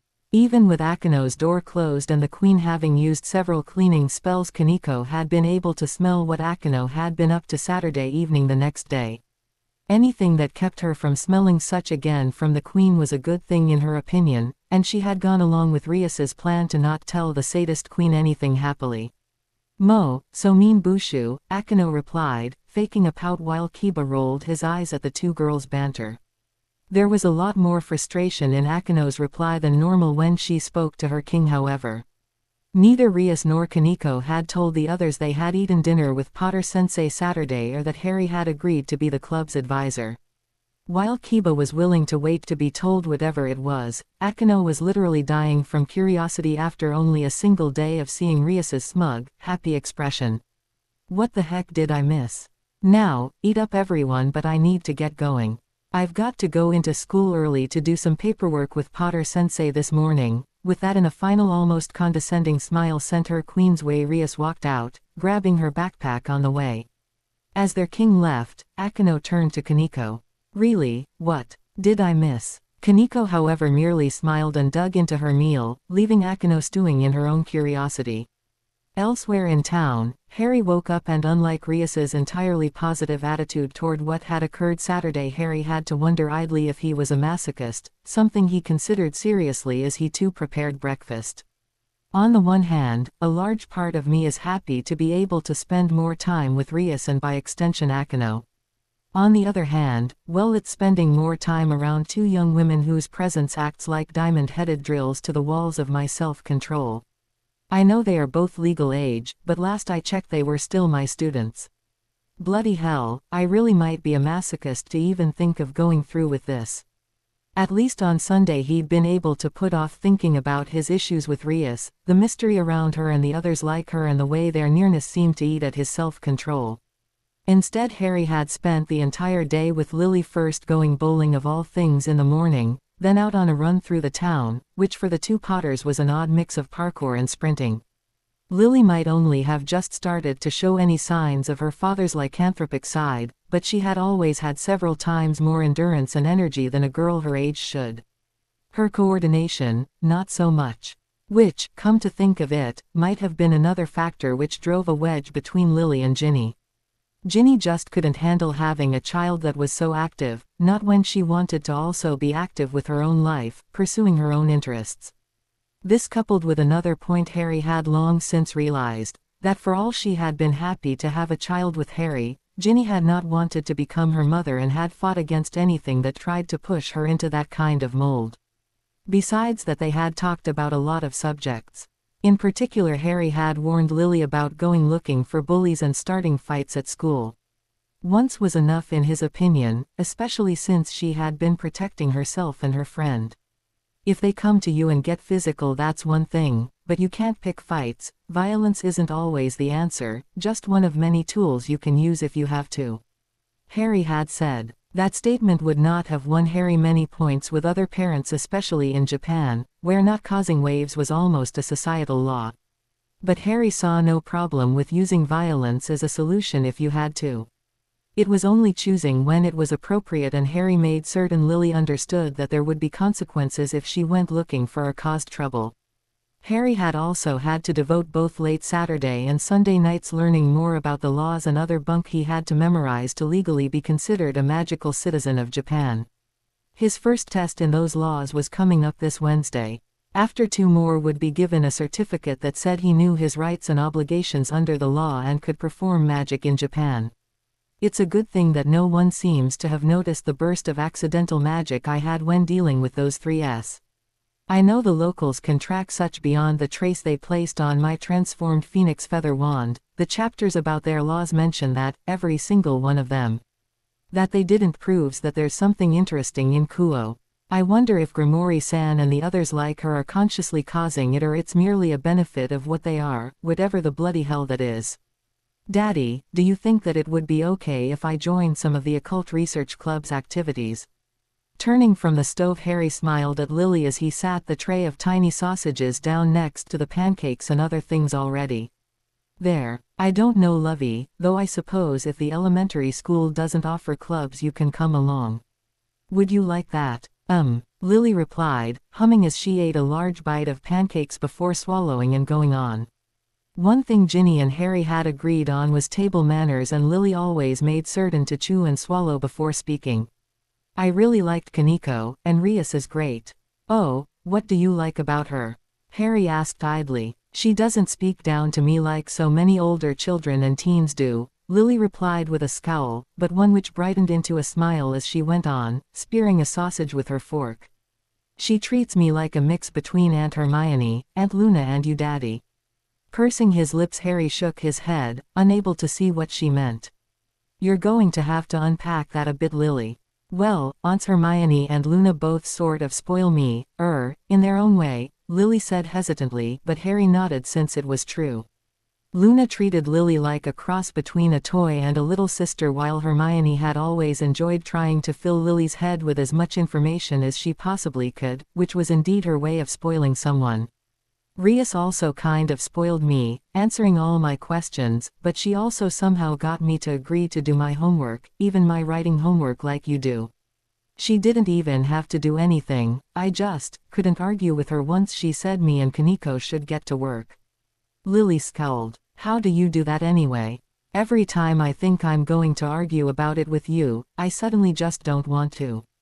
That's not fair. It's called parenting, Red Moon, it's a magic all its own, Harry replied blithely, filing that information away. Now eat up, I'm going to be dropping you off early today, I'm sorry to say. I've got some paperwork I need to do. Later, after dropping Lily off, Harry thought about Kaneko and Rias, and found himself smiling as he thought about the way he and Rias had been trying to figure out one another without just coming out and asking. I'm still disturbed by how Rias and Akeno and even Sona and Tsubaki affect me through my mental control, but that's entirely separate to the fact that I'm enjoying this game of ours. And that from what I've seen so far they are good people. Maybe this whole advisor thing will be fun. Entering the school, Harry paused, seeing Issei there and sneaking around the outer edge of the wall surrounding the academy. He stopped sneaking as he got near the gym, whereupon he made a dash toward the gym itself. Don't tell me he's going back to the same hide I caught him and his friends at. There isn't anyone in there changing this early, is there? Deciding the Ed youth was probably just taking a moment to make certain Harry hadn't destroyed or otherwise ruined their hiding spot, which Harry was chagrined to realize he hadn't. Harry decided to let the boy dig his own grave for now. If he wasn't willing to learn, then he would just have to take his lumps and maybe get expelled for them. That was what Harry was going to recommend anyway, for both Hayadu, the other two, and more besides. It would be up to the principal to make the final decision, but Harry hoped he would make the right one. Spying on girls like that was just despicable and could be the start of even worse actions in the future. A few moments later he knocked on the door leading into the student council's room and blinked in surprise as he heard Sona's voice. So I'm not the only one getting an early start. I wonder if she makes a habit of that. Entering the room, Harry saw it was about half the size of the teacher's lounge, being just as long but not as wide, with a large desk set at the far wall in front of the windows. Against the two side walls were several small desks on which computers sat, a bookcase, and map of the campus. In one corner was a small desk containing a chess set, in another an ornate tea set. No one was using the computers at the moment, but Tsubaki Shinri stood by the tea set watching it while also reading some kind of pamphlet and making corrections in it with a yellow marker. Looking up from her desk, Sona was surprised to see the school's newest and most mysterious teacher standing in the doorway. Mr. Potter, you're here early. What can I do for you? She asked, pushing her glasses up her nose as she looked at him curiously. Looking at them, Harry could tell the two of them gave off the same feeling as Rias and Akeno, and felt it could rightly be said that the two women in front of him were beautiful just like Rias and Akeno were, if not in the same way. Tsubaki was around 5'8" or so, and like Sona wore spectacles. She had long black hair almost as long as Akeno's, but she wore it flowing slowly down her back with split bangs and heterochromic eyes. She had a decent bust for someone her age and build, but was generally speaking built more along svelte, trim lines. Sona was built similarly to her queen, though she was a few inches shorter. She also had short black hair in a bob cut to go with her striking violet eyes. But whereas Tsubaki had an okay bust for a girl her size and age, Sona was on the small side. Yet for all of their beauty, Harry didn't feel the rush of attraction that he did with Rias and Akino. This, plus the fact that was rather the norm with those who felt so oddly to his senses, convinced Harry that the problem was at least partly due to his werewolf side and the type it seemed to believe was the most attractive. Well, first, Shitori-san, I wanted to apologize for sending Kiryu to serve her detention with you.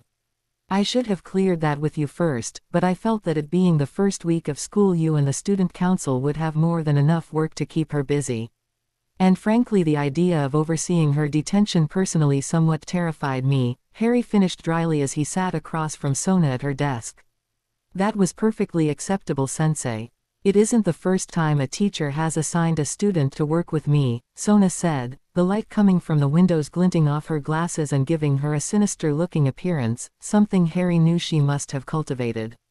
Indeed, I enjoy looking after such and always get my time's worth of work out of them. Hey, I'm sure. But I wanted to ask you if you would be willing to watch over Kiryu's detentions in the future, as well as the group that have already begun to be called the Ed Trio, Matsuda, Motohama, and Hayadu. I'd be willing to do the same, but given the sheer number of detention they will no doubt earn, I thought that perhaps an ongoing project they could continually be ordered to work on would be better.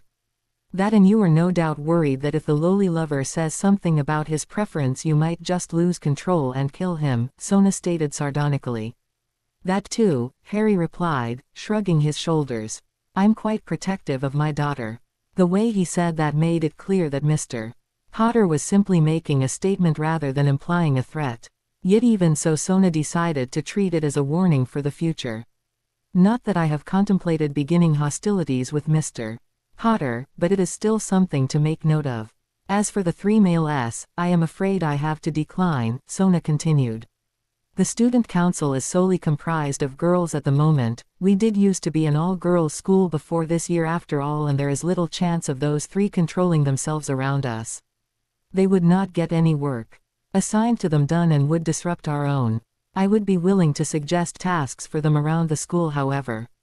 For example, cleaning the boys' toilets, or cleaning up the science labs. I suppose that would work, but that's more of a stopgap measure. I'd honestly like to see them suspended, Harry said, shaking his head. Their other perversions notwithstanding, they attempted to spy on girls changing. Back in the United Kingdom, that would see them suspended at best, expelled at worst. So long as they keep their grades above AC, the principal will be willing to give them some slack since there are so few boys here in the first place. If however you and the other teachers can convince him suspend them, I wouldn't mourn the loss. Sona said with a faint smile, liking the fact that Harry respected women to that extent. But I'm afraid expulsion wouldn't even be considered save for outrightation. Darn, Harry replied simply. Still, I'm going to talk with the principal about this. I'd like to see a 3-strike system put in place for acts like that, and for the girls too. Excuse me, Sona blinked, sitting up straighter in her chair if that was possible, her humor disappearing. What do you mean for the girls too? You can't just create such a system for the boys alone, Citri-san. And before you ask, Kiryu isn't the only problem on the distaff side of things. I think I overheard some female students saying they were going to try to get hold of the prince's underwear. But that too is harassment and an invasion of privacy, just as much as the 3's actions. Harry had been well out of normal hearing range when he heard that, only doing so thanks to his werewolf senses. But he hadn't seen who had been talking. To one side of the president's desk, Tsubaki had been preparing 2 cups of tea for the president and the visiting teacher. Now those 2 worthies looked in her direction as the teakettle's handle broke in her grip. Oh, oops. I think we might need a new teakettle, Citri-sama, this one seems to have worn out, the slightly taller girl said, looking down at the handle. I'll look into it, Tsubaki. And yes, I agree, that sounds just as disturbing as peeping. If you can get the majority of the teachers to back such a system, I will also endorse it for the student body and help to explain it to everyone, Sona said after turning back to Harry. At that moment there was a knock on the door, and Rias poked her head in, her red hair falling to the side as she did. Sona, oh Potter-sensei. I'm sorry, am I interrupting anything? I was nearly finished anyway, Grimoire-san. Harry said, standing up and smiling at the newcomer. I'll see what the other teachers think about my proposal, Shitori-san. Until then though, your friend here has a bit of an announcement. Sona looked at Rias, who smiled in turn, moving forward to one side of Harry as Harry paused, looking more closely at the intricate chess set he had seen when he had first entered the room. I've got good news, Sona. Potter-sensei has agreed to become my club's advisor. Really? Sona asked, honestly surprised and letting it show for once. Given their unique situation here in Kuo, the orc didn't actually need an advisor, but it would make a lot of things simpler for them, including going on school-funded trips or organizing fundraising events. Which isn't even considering that this way Rias will have more excuses to speak to Potter-sensei and learn more about him. And vice versa, admittedly, but even so, that is a notable step in the right direction. Sona wasn't nearly as invested as her friend was in finding out the mystery about Harry Potter, despite the amount of power she sensed in him. Having seen and even exchanged words with Lily and having seen him in action as a teacher, Sona felt there was no need to pry further. She had no wish to make him an enemy or a friend, and certainly no wish to add an older, experienced man to her peerage, nor any pressing need to do so. Thinking about that, she looked at her friend, deciding to give voice to those thoughts. I have to wonder who will find out more about the other side thanks to this new understanding. You say that like you're not part of the mystery, Harry said, smiling gently. I know you and Shinra-san are the same as Grimoire-san, Himahima-san and others around campus, though I haven't identified you all just yet. True, but I don't care as much as my friend here does about unraveling your mystery. For myself, as long as it isn't something that will threaten the school or those within, I have no problem with both sides retaining their distance from one another. Sona replied. Whereas I on the other hand do care, Rias said impishly, though there was a serious reason behind how her interest in Harry had begun.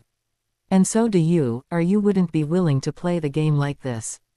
Even though his lips twitched at the phrase, the game, for some reason, his eyes flicking over to the chess set, Harry nodded, holding his hand out formally for Rias to shake. In that case, let the best man win. Unless she's a woman, Rias replied with a laugh, shaking his hand while Sona and Tsubaki both chuckled. Harry's teeth glinted as he smiled, simply nodding at the correction, which made Rias's smile widen slightly. It was an acknowledgement that Harry did indeed realize she was a woman. So how do we this? You and Rias will need to fill in paperwork for the position, more you than her sensei, then the two of you will have a week to submit a jointly agreed upon budget and schedule. A club with an advisor will be given an increase in its budget, but must also have a plan how to use it in place quickly. Sona explained briskly. The forms for your end of things should be in the teacher's lounge. Rias, you can come back later today and I'll have your half of the paperwork printed out. Would meeting in the afternoon to discuss our budget work for you, sensei? Rias asked with forced casualness. I've been keeping my club's budget up to this point, but I understand it's a little more formal once we have an advisor and can go on trips and such like. The calendar aspect is also going to be new to me. I'm afraid given my need to pick up my daughter after school, afternoons wouldn't work for me. How about meeting in the mornings? Harry asked. We could have breakfast somewhere with Lily. That would help get me out of making breakfast for a few days, which will be nice. I'm still not used to cooking the local food and we've run out of pancake and waffle mix. Rias had trouble keeping a smile off her face at that suggestion, which built on her own in an entirely new direction. That would certainly work for me. And I'd love the chance to see Lily again, she's a very nice girl and a delight to be around. So saying, she then allowed a smirk to appear on her face, flushing as Harry's eyes flitted down from her own to look at her lips for a brief second, so brief she thought she had imagined it. I saw some pictures online Sunday of the two of you running through the town, parkour was it? HMHHM, that was quite fun. My daughter is a very energetic little girl, so when we have the chance we prefer to be active like that, Harry replied, downplaying it quite a bit. I didn't realize the people taking pictures of us would have put them online though. Feel the power of the internet, Tsubaki said dryly, speaking up for the second time. You would not believe what people think are appropriate to share. Indeed, Kuos had to redo their policy about pictures and phones numerous times in the past few years, Sona said, shaking her head then looking curiously at Harry, fishing for information in her own way. I noticed you looking at my chess set earlier, sensei. Tell me, do you play? Harry grimaced. No, not anymore. I had a friend who was into the game big time, but these days I can't stand it. Scowling, Harry pointed at the chess set. First of all, the pieces can only move as directed rather than by themselves, and even then only in a set way, which is just silly. And for another, the game ends when you can check or kill the king. How pathetic is that? If you can end a battle or war like that, with a decapitation strike, then there's something very wrong going on. And besides, how the hell does the king feel, always being protected, never doing the attacking or protecting? There was more to his disdain for chess than that actually, a lot of it personal.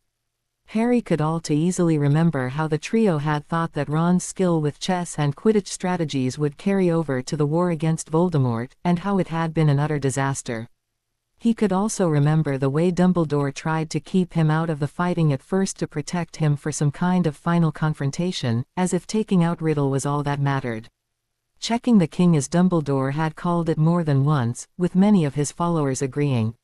Harry had hated that with a passion, and had gotten serious and even Tonks after an argument, to agree to let him to fight against the Death Eaters on his own, where he had proved to be, in Tonks's words, horribly good at the business of war. Now, if you could say train a pawn to act like a rook, or a rook to act like a knight or even a queen without the need to get to the other side of the board and somehow keep fighting after the king has fallen, that would make chess more interesting. But I still wouldn't like it given how people who play it think it's such a great strategy game when it has literally nothing to do with how war really is. Breathing a sigh, Harry looked around, only now realizing he had sort of been ranting there for a moment. Quickly he decided to lighten the mood with a little joke. I'm sorry I seem to have said too much. Indeed, I might have just given you some more hints into the mystery about me. You did, Rias said, her head awhirl with not just what Harry had said but the way he had said it, making her realize things about chess and more importantly the peerage system and rating games that she never had before. I'm going to have to think about that later, it has a lot of implications for future training for myself and the others. After all, checking in terms of rating games can't end the game unless the king concedes. However, I think Sona and I can return the favor, to make certain the game between us stays even.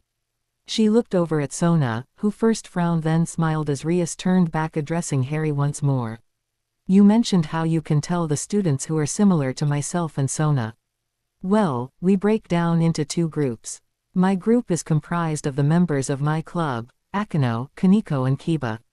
Nodding, Sona took over. This wasn't very important after all, and it did give Harry some more to work on in terms of figuring out the mystery about them, just as what he had revealed did about the mystery around Harry, that he was a veteran of some kind of war, which made the power they senses in him make more sense. And the student council are mine, Tsubaki, Tomo Meguri, Tsubasa Yura, Momo Hanakai, Rei Kusaka. Sona wasn't nearly as picky about who she allowed to join her peerage, but she still had yet to fill in her total peerage. I see. And you are obviously not in direct conflict, Harry mused, smiling at the gesture from the redhead and her friend.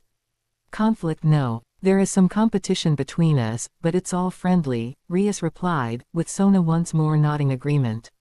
Any further conversation was interrupted by the bell announcing the start of homeroom going off, causing the students and teacher to both blink in surprise, not having realized how long they had been talking.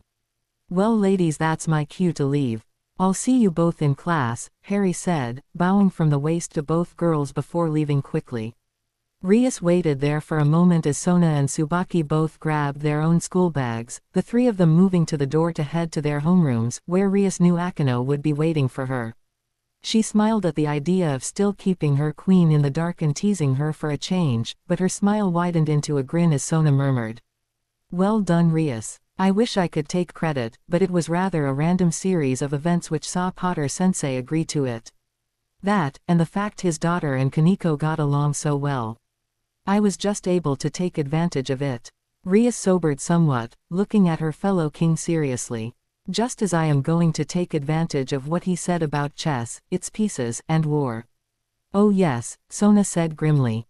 I will definitely be doing the same thing. Regardless of what Potter-sensei is, his words make far too much sense for me to ignore. Ooh, the paperwork's done, Calawarner. Now if Potter bothers to look into your past for whatever reason, or more likely the devils if they discover you hovering around him, they're bound to have an interest in him too. You'll seem as normal as we can make it. Your background is that of a computer programmer here in Japan from America as part of an exchange program between companies. Does that work? Rainer asked, handing over a bundle of documents to the other fallen angel. Calawarner shrugged. Other than the fact I don't know anything about computers, yes, that works, I suppose. I doubt it'll matter much, most devils aren't tech-savvy either. If the devils are interested in Harry Potter, and perforce anyone showing interest in him, then they'll use magical means to try and track me. And I can match or avoid anything such young, naive devils as the Grimoire or Seatree group come up with. Agreed, Rainer said, biting off the word for some reason. Calawarner wondered why, but Rainer went on before she could think about it much. When will you move? I might want to move against the main target as quickly as possible once we are certain the sacred gear is worth it. Have our orders changed? Said Mittelt, looking up sharply from where she'd been playing a game of solitaire in midair using her spears as fingers. No, but they've given me more information about why we were sent in the first place. I have no idea why, but the higher-ups believe that sacred gear is going to be one of the more powerful ones. If he can't control it, it'll go off like a bomb, but if we can kill him and extract it, Rainer smiled cruelly. Well, that could tip the balance of this piece in our favor. Calawarner shook her head firmly. Regardless, I'm not going to rush this. Potter feels like he's too strong. Even if he was a simple werewolf, that might be the case, but given the fact that he also might be a magician as well, I want to be slow and methodical about this. Come on, Calawarner. Mittelt said tauntingly, I thought you were confident about your seduction skills. Shouldn't you just be able to shake those giant udders of yours in his face and make him fall for you? A great seduction is like a fine wine, Mittelt, Calawarner responded with a condescending smile. It takes time and effort. Though I suppose I shouldn't be surprised that you don't know that. Your targets after all tend to be more specialized, don't they? Mittelt glared at the older-looking fallen for that jibe. Though she was actually near the same age as Calawarner, Mittelt had stopped aging sometime during the Great War. And she hated it, hated her tiny body with a passion, which was tied to why she had fallen. Her lowly body allowed her to target men, and even a few women of a specific UAL bent, but that was no comfort at all. If Potter was the sort of man to fall for a pretty face and big tits immediately, he would have done so when we met him. Calawarner went on seriously, ignoring Mittelt's glare with the ease of long practice. I could have had them eating out of the palm of my hand right then and there, following me along like a little dog and even forgetting his daughter entirely. But he isn't that kind of man, he's too controlled for that.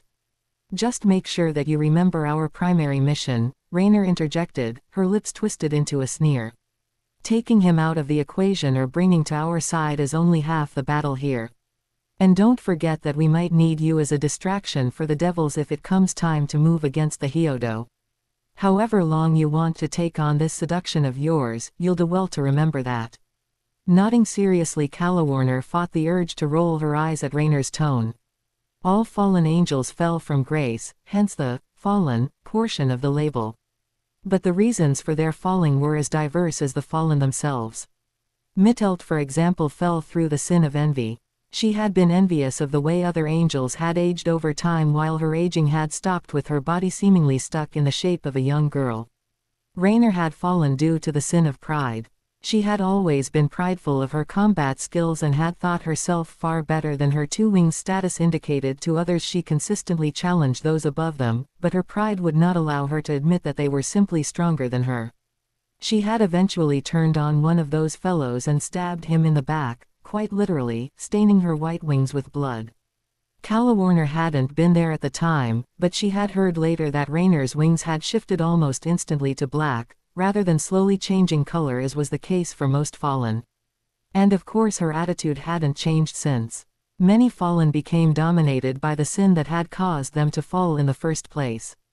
She was proud of both her beauty and her combat ability and held contempt for anyone who was weaker than her in terms of combat ability or had fallen from what she thought of as a softer sin.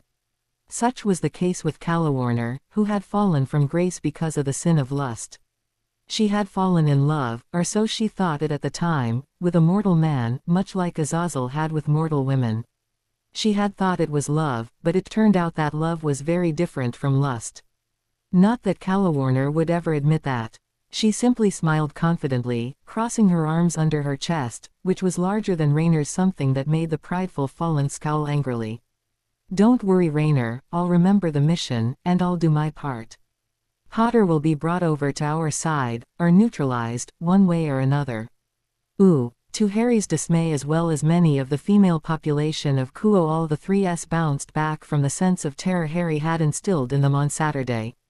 After school, when the various clubs began to gather, Harry saw them heading to their no longer secret hiding place. Since his discussion with the other teachers and the principal had bogged down as they discussed how to put the 3-strike rule in place, Harry decided to do something about the 3 of them, this time on his own once more. "You 3 never learn, do you?" he growled as he came around the corner to the little alleyway between the gym and the pool. However, the 3S had learned something from their experience on Saturday, and even planned for further attempts at interrupting their fun. "Scatter!" one of them shouted the instant he saw Harry coming, throwing some homemade smoke pellets at him. The small pellets hit the ground around Harry and smoke billowed out, while the other 2S broke out from the alleyway, attempting to scatter as they fled from the scene of their crime. In their opinion, so long as they weren't caught red-handed, they could simply say it wasn't them and Harry would be forced to let them go. For all their planning, they hadn't countered on Harry's sense of smell that allowed him to pinpoint all 3 of them through the smoke that caused. However, while nearby students looked on, Harry strode through the smoke and expertly snagged Motohama and Hyodo by the scruff of their necks. But despite his enhanced senses, Harry might not have been able to catch the third, the more athletic Matsuda. "I salute your sacrifice, dear friends," the jock shouted as he raced away. Yet just as Matsuda raced out of the smoke, something tripped him, sending him face first into the dirt. Only Harry saw what had tripped a rock had caught him right on the ankle, thrown from a nearby Kaneko. Harry nodded in her direction, and heard the girl whisper, "Hate S," thanks again to his enhanced werewolf senses. In reply he whispered, "I'll have an extra treat for you tomorrow morning, Kaneko," and saw the girl perk up noticeably before she turned away. Then Harry turned his attention back to the trio of S, striding over to drop the 2 he had caught in front of their friend. "We're going to go see the principal now," he said almost pleasantly, then he snarled.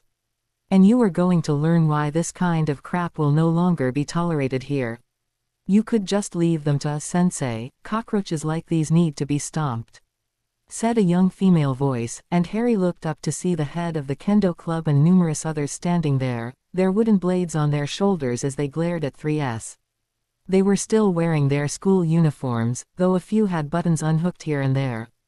The leader of the kendo club, Murayama, was the one who had spoken, her wooden blade in hand as she pointed it angrily at the trio.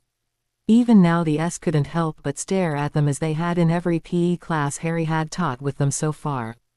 "B84W70H 81 centimeters, whispered Motohama, causing his friend's jaws to drop. Yet while the girls were pretty enough, they weren't so gorgeous as to make Harry look at them the way he did Rias and Akino, his acclimatic self-control not even quivering. Instead he just laughed at the euphemism the girl had used and decided to run with it as he replied, "If you try to stomp a cockroach it can bounce back, and if it does, it will simply learn how to run away.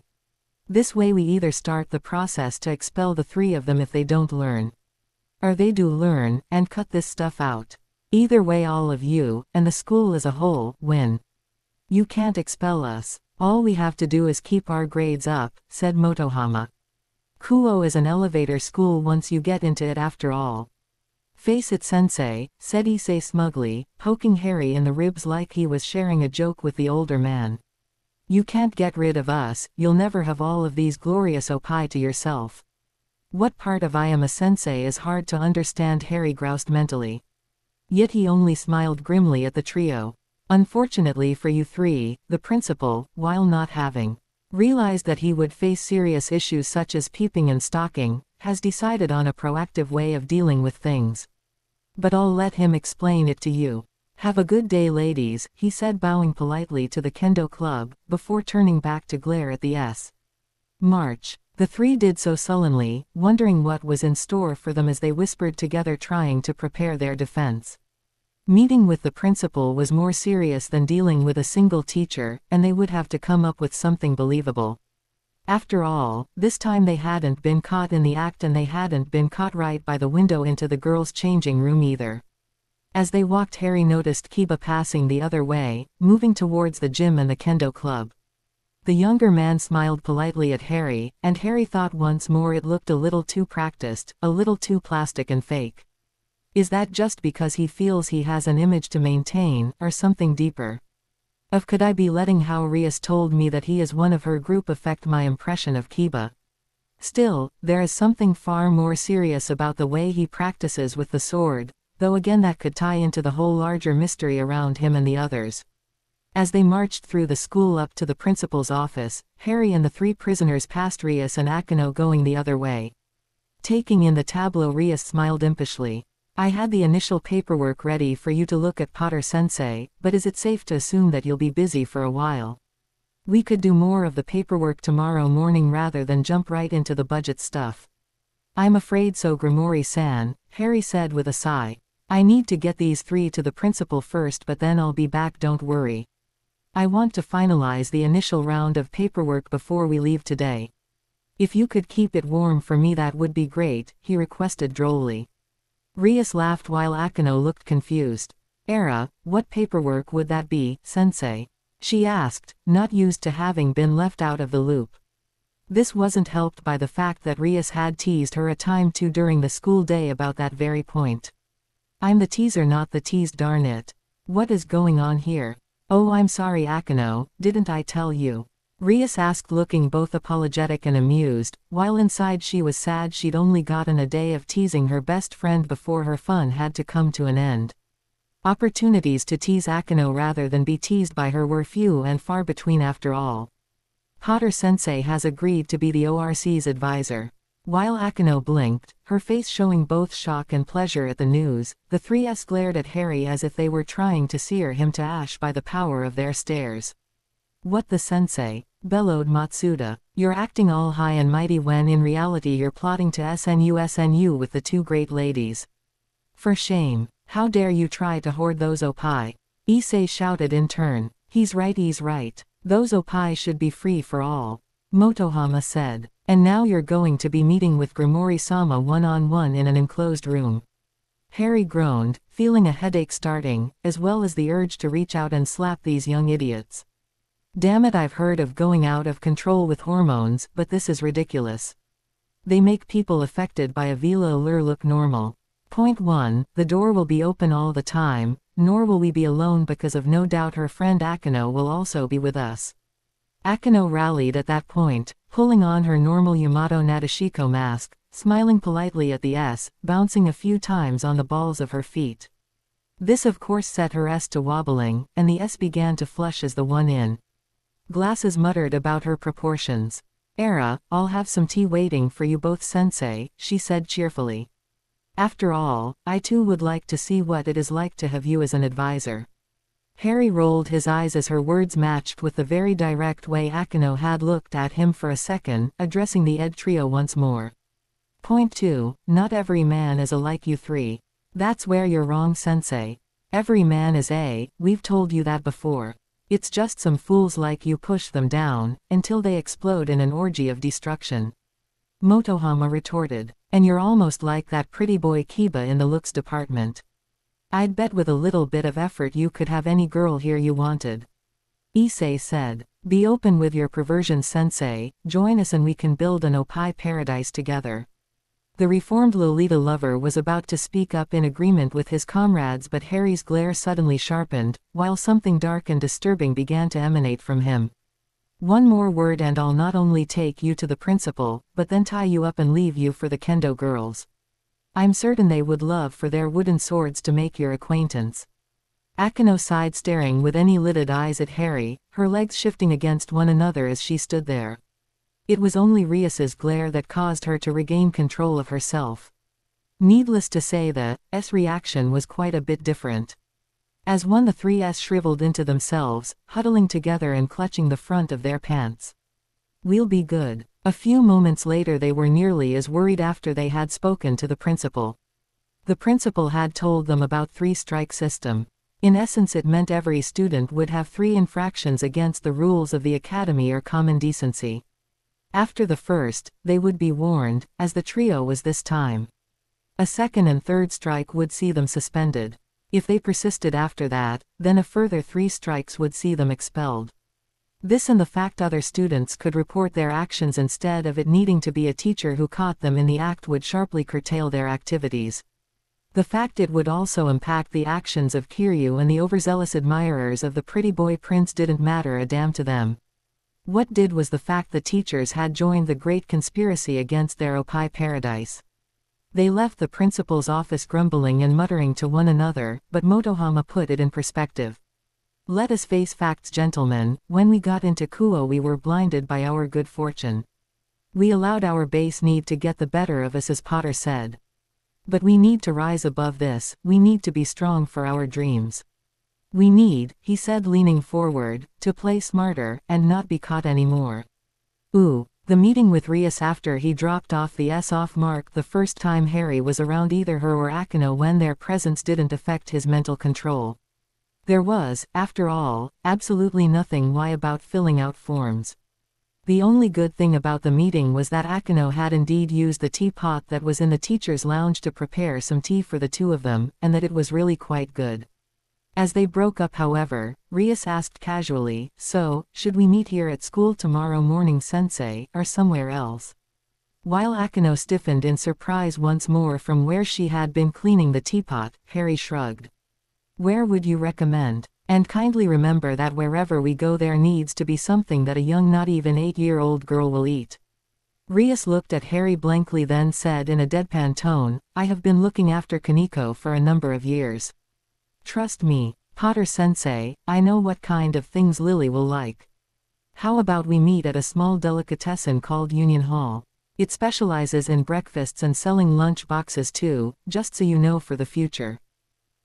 2 birds with 1 stone then, excellent," Harry said, walking with Rias out of the main school building where they split off.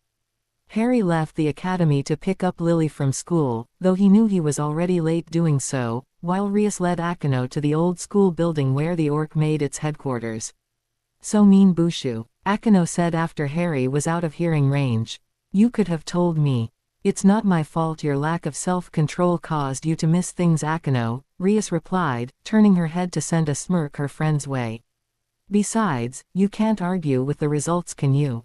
Akino sighed theatrically, still pouting for a time before brightening. "I know, I can take over these meetings for you, Bushu. That will let you concentrate on important kingly duties, whatever those are, while I meet with Potter-sensei. It's my job as treasurer anyway." She smiled wickedly then, tapping her chin with a finger. And since it's before school, I can dress in something different than my school uniform."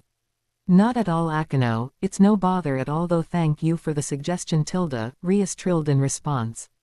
She was enjoying the sight of her queen, and her best friend, looking equal parts chagrined at being teased and jealous at missing out on the opportunity to be around Harry. No, Bushu, it would never do to have the club president do such unimportant things." Akino tried again. "I insist," Rias replied dryly. "But as for those important kingly duties you mentioned, I've an idea to add to my workload and everyone else's too. Potter-sensei said something to Sona and I this morning that rang far too true for me to ignore." That caused Akino to cock her head quizzically, but then she visibly set it aside, looking away, nibbling at her bottom lip for some reason. Is she really jealous of me spending time with Harry?" That would be a first, but why would she feel jealous, unless she has more feelings for him than I thought? The idea was an odd one, but perhaps there was some truth to it. It isn't like Akino to be so denied in using her wiles upon a man, and it might have acted on her like a lure almost. Or could she really have developed feelings for him in so short a time? That idea bothered Rias on many levels, and she changed the subject quickly. Now, while we're heading to the club room, tell me again about what happened when you tried to teach Kaneko some magic last year. Akino blinked at that, but complied. That explanation took them to the clubhouse, where they found Kaneko and Kiba waiting for them as Rias had asked them to at lunch. Good, you're all here, Rias said, moving to sit on the sofa with Akino sitting beside her. I want to talk to you all about training. Specifically the need for us all to train and to cross-train as best we can. As her peerage, her friends looked at her, Rias went on slowly. I have a confession to make. Despite my desire to treat you all as friends, I had never really thought about how best to train you as individuals rather than as representatives of the type of peace I used to bring you all into my peerage. I want to rectify that now. Rias's eyes then began to gleam, and the red light of the power of destruction began to pulse from her hands, which she had folded in her lap. I'm also going to be training myself too. In as many ways as I can think of. Is this training specifically for anything Bushu? Kiba asked. He was the only one of them who had a real daily regimen. No, it will just be about us becoming stronger, more rounded fighters. That means Kaneko gets trained in swords along with Rias and I, and you two learn magic as well. Kiba and Kaneko both protested that, but Rias rode over their comments easily, saying it only made sense to cross-train to that extent. This isn't just for you, as I said, but for me as well. I refuse to let my position as king define me. I will fight in the future in any way I can, and I expect you all to do the same. Ooh. The next day Harry and Lily followed the instructions Rias had given Harry to the eatery. They found Rias there along with Kaneko, a sight that caused Lily to smile happily as she raced forward to first Rias then Kaneko, while Harry paused, taking in Rias's look. Kaneko had worn her school uniform. Harry got the impression she wasn't a girl who enjoyed changing her clothing. Rias on the other hand was wearing something other than her uniform. Instead of the blouse and short skirt combination that was the academy's uniform for girls, she instead wore a pair of tight jeans, so tight they looked as if they had been painted on rather than simply worn. Her blouse, a black blouse with white marks here and there, also G'd her form, though oddly enough didn't so as much as her uniform did. Her hair was down too, and for some reason she had small reading glasses perched on her nose. The sight of her like this, out of uniform, drove home to Harry once more that Rias was a woman and an attractive one. He once more felt the impact of being around her on his self-control, but he again repaired the cage around his libido and walked forward after his daughter, a smile tugging on his lips as he saw her start to jabber at the two older girls. As Lily ran up to Kaneko and her, Rias bit her lip as she caught the look in Harry's eyes for a moment there. It was a softer look than she had expected, more appreciative than lustful, though there had been a flash of that there too. When he sat down across from her, his smile nearly made her want to melt. You didn't have to dress up like this just to meet my daughter and me, Grimoire-san, or are you going to say that you dress like this every morning? I spend so much time in the school uniform I tend to grab at any opportunity to wear something different outside the house, sensei. Why, don't you like it? Rias asked, mock coquettishly. I didn't say that and you know it, Harry said, unable to stop his eyes roving down her body once more. But can I ask a question? Rias preened slightly at that look but otherwise didn't respond to Harry's gaze shifting away from her face for a moment. Certainly. Why the glasses? Harry asked curiously. Laughing, Rias reached up tapping her glasses with a finger. Oh, I always wear them when I'm doing paperwork. I think they make me work more efficiently. Well, that isn't the silliest thing I've ever heard, and who knows, if it works I might wish to try it. Never liked wearing them when I was younger though, Harry laughed, while seeing yet another, rather cute, side of the mystery that was Rias Grimoire. Rias smiled at that but then turned to Kaneko and Lily to answer a question from the younger redhead. Once those two had ordered, Rias looked back at Harry. I had planned for it to just by you, Lillian this morning, but when she heard about it Kaneko insisted she come along too. This girl and her appetite, Rias said fondly, rubbing her hand over the back of Kaneko's head. Though her expression didn't change, Kaneko tilted her head to the side, pushing into Rias's hand. The sight won a giggle from Lily, though Harry simply looked on in amusement at the girl he assumed was a simple werecat. She pulled away, staring at Lily, then very deliberately stuck her tongue out at the younger girl. Ha, it's fine Grimori-san, as you can see this gives Lily someone to talk to while we work. Now, what do you want to eat? Harry asked, setting down his briefcase. You don't have to do that, sensei. Rias protested. I was already going to pay for my own and Lily's. Paying for the two of you isn't that much of a hardship. Blushing as this was becoming more and more like a date, albeit with two hangers on, Rias answered quickly. Sitting back down, the two of them began to eat and work on the paperwork they needed to do today while Lily and Kaneko sat and talked next to them. Throughout this process Harry was struck once more by how mature Rias was. At 18, she had a far greater understanding of the importance of money than most her age, certainly more than Harry had at the time. Before leaving Hogwarts he had never cared about money one way or another. He didn't spend much, but he also didn't really keep track of it.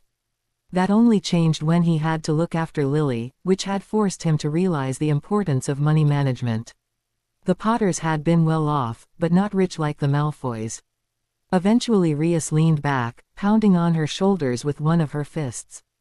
Harry absently noticed that there was a downside to having large as he supposed, his eyes trailing down for a second as he once more felt the impact of the girl on his self-control. There has to be something going on here. I know I've got a redhead fetish, but this is ridiculous. I think we're done today, sensei, unless you want to be late dropping off Lily, Rias said, bringing Harry's attention back to the material world. So far we've been able to rework the club's budget to allow for 3 trips. This had been half of Rias's work and half Harry's, since it had used both funds the club had raised itself and some which the school had allocated to it. I think we should cut that down to 2 trips. Rias continued. Because of our scholastic standing, all of the members of the Occult Research Club can afford to miss a few days during the year, so if we cut down on the number of trips we can make the 2 remaining ones longer. Trips, after all, was one of the main reasons why school clubs had advisors, to go with them and make certain nothing happened away from school. That's a good idea, but I'll warn you that I have my own work above and beyond working here. I have a lot of paperwork and reading I have to do for my own continuing education. Rias nodded, understanding the point, or rather misunderstanding. She assumed that Harry was talking about how he was going for a doctorate in education, but Harry's actual education had nothing to do with his job. For now you're right, it's time to go. The two of them met again the next day, this time without Kaneko since they went to a more traditional Japanese breakfast place, and Kaneko had no interest in anything that wasn't sweet. Lily was there once more, but Rias would have it no other way, having a growing soft spot for her fellow redhead. The 3 of them sat down and the 2 adults spent a few minutes going over Lily's homework, since Harry hadn't helped her with it the day before. Instead, the 2 of them had spent the late afternoon barricading the small window into the girls' room the S had found, with Lily gleefully running around fetching tools for Harry. Doing this with Harry, watching over Lily, it gave Rias a small thrill, though she wouldn't have been able to voice why. Perhaps it was the sheer normality of the scene, or maybe it was because together the 3 of them looked like a family. Rias overheard that comment more than once as they sat there, though thankfully she didn't see any of the students from Kuo. So where would you like to go? Harry asked while Lily dug into her breakfast. And will you join in the school festival in January? Also, would you like permission to run a recruitment drive? Harry idly wondered if she was also recruiting for this group. She was a leader of it, and if so, how? But he didn't bring it up. No to a recruitment drive at this point, but yes, we would want to create a booth for the school festival. As for the trips, I want to visit several places which are famous for occult phenomenon. Of course the biggest one is Kyoto. There are several sites within the city known to have paranormal or occult activity. Harry laughed teasingly. And that has nothing to do with the movie studio being there. You've already gotten my daughter into anime, though I'll admit she didn't really need much help there. Are you aiming to get me into it too? I would say that your daughter knows quality when she sees it. And I believe you will as well, Potter-sensei, Rias replied, then giggled. Soon you too will know the power of the anime side. Ha, maybe. I did like that one movie we went to, though the main male lead was so stupid. Do all those animes have a stupid male lead? I'm not certain I like the message that sends. Harry asked. The plural is still anime, and it depends on how you define stupid, Rias said quickly, a smile appearing unbidden on her face at talking about one of her favorite subjects. Next to Harry, Lily looked up from the small book she had been reading from, her gaze intent, and Rias sent the girl a wink. That smile and the wink caused Harry to smile in turn, realizing that while Rias was very mature, she also had a childish side to her. For some reason, that made her a little more down-to-earth seeming and attractive to him. Down boy, he thought to himself, noting that even now his barriers were not taking any damage from being around Rias this morning. A lot of shonen comedies have stupid or one-dimensional male leads like that. It's believed that such appeals to young boys, rather than someone who like yourself would understand or know about relationships, which hardly ever filter into that genre. There are others aimed at a more mature art audience. Yes, I've seen the advertisements for those too, Harry said, then looked at Rias in mock shock. I would never have thought a lady like yourself would be into such filth though, how scandalous. I am not. And that was not the kind of thing I was talking about, Rias said primly, then giggled at the look Harry was giving her. Prim and proper you're not, Harry said with a chuckle of his own at her attempt to seem offended, before he stood up, jing Lily to him. However, I have a little daughter I need to drop off at school.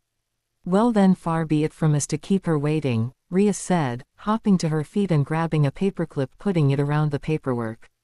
However, I'd like for you to come by tomorrow to introduce yourself formally to the rest of the club if that's all right. That's fine, and thank you for being so understanding about how long this is taking, Harry said while picking up his own folder and briefcase. After all, the work they had been doing should have taken them a bare day, if not for the time constraints and the need to give Lily some attention.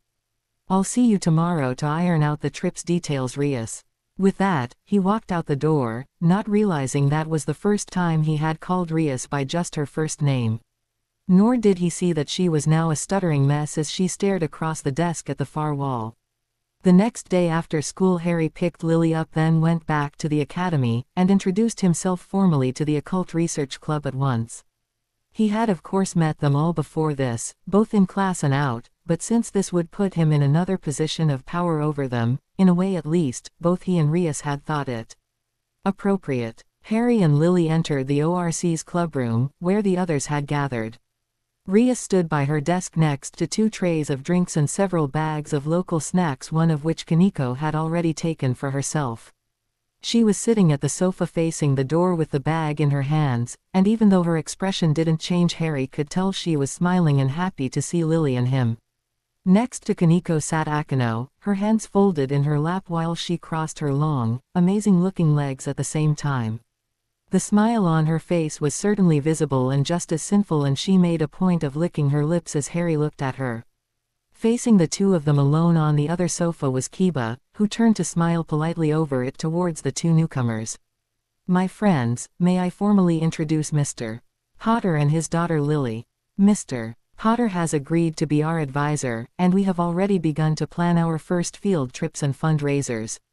Rias said cheerfully, moving forward to welcome the 2 Potters with 2 drinks for them. Harry took his sipping at it first before turning to the others as Lily slurped loudly at hers, though she didn't move from Harry's side as the others all stood to take their own drinks. Ladies and gentlemen, I realize we've all met before, so I'll keep this short. Grimori-san told the truth about how she and I are already planning a few trips, and one of her suggestions is that you all take 2 long trips away to various occult-urally important places. He waited until Akano, Rias and surprisingly Kiba had finished hissing at his pun while Lily just groaned next to him before going on. Everyone's a critic. Anyway, this is a privilege and not a right. I know all of you have a B average, I expect you to keep it regardless of club activities. If you don't, I won't tell you to leave the club or anything, I will simply not allow the club to plan trips in the future. Harry paused to let that sink in, then smiled. On the other hand, as club advisor I am also supposed to act as college advisor. I know that it's early in the year for you to start thinking about that, Grimoire-san, Himehime-san, but it is never too early to start thinking about what you want to do with your life. Whatever you want to do, I'll help you figure out what you need to do to make it happen. As he said this, a pensive look crossed Himehime's face, one that looked as if she had never even considered the idea of planning for college. Kiba and Kaniko's faces were blank, which was alright since they both time to think about such things. But Rias, her face was the most startling. It was an odd mix between elated, thoughtful and horribly sad for just an instant before she regained control of herself and a look of calculation took over her face. So brief was the moment Harry wondered if he had seen it at all. Filing that away he finished his brief speech. And with that I thank you for the welcome, and hope we all get along in the future. Thank you Potter-sensei, chorused the orc, and all of them drank from the cups of soda that Akeno had prepared for the event. While Harry stood back for a moment, moving over to Kiba, Lily made a beeline for Rias and Akeno. Hey Rias, and Lily frowned in thought. Himeji-san, Himehime-san, Akeno corrected, while Rias chuckled. But you can just call me Akeno sweetheart.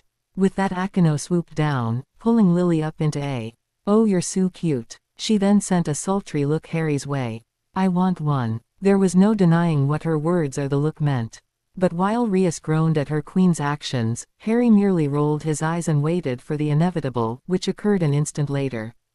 Jareth. Lily growled, kicking and flailing, her hand smacking into Akeno's chest and stomach. Akeno let her go with a oof, as Lily growled, dropping to her feet. I don't like being picked up by strangers. Head pats are fine but not cheek pulling or picking up. Mo, that's not cute, Akeno muttered, then sighed and crouched down to eye level with Lily while Harry struck up a conversation with Kiba. I apologize Lily-chan. Would you like some mochi? Apology accepted and yes please. Lily replied, her attitude doing a 180 quickly as was the wont of small children. I've really enjoyed some of the sweets I've tried since arriving in Japan. Well, I think you'll like these. I'm quite proud of my confectionery skills. Akeno said, picking up a tray as Rias maneuvered around her, patting Lily on the head before she joined the conversation between Kiba and Harry. The two of them were talking about Harry joining Kiba at the Kendo Club for some sword practices and how Kiba had come to be an informal member of the Kendo Club.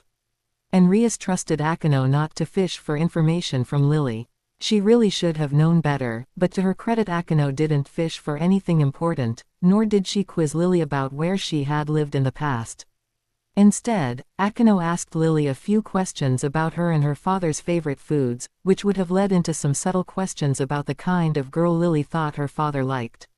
However, Kaniko came over, grabbing Lily by the arm and pulling her away from Akeno. Don't catch the S, she warned, leading Lily back over to one of the sofas where Kaniko had already gathered almost all of the sweets on hand. Akeno pouted at that, then turned sultry, moving over toward Harry, as he had stopped talking Kiba and Rias for a second to watch Kaniko and his daughter.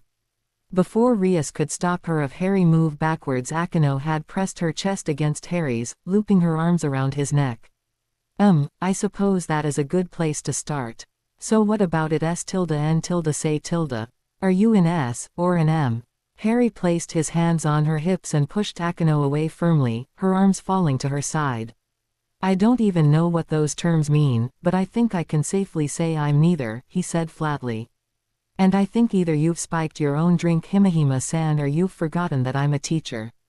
That's what makes it even dirtier, Sensei tilde, Akeno said, but she backed off at the glare Rias was giving her, and the fact Harry had already moved around to sit by the short stack pair.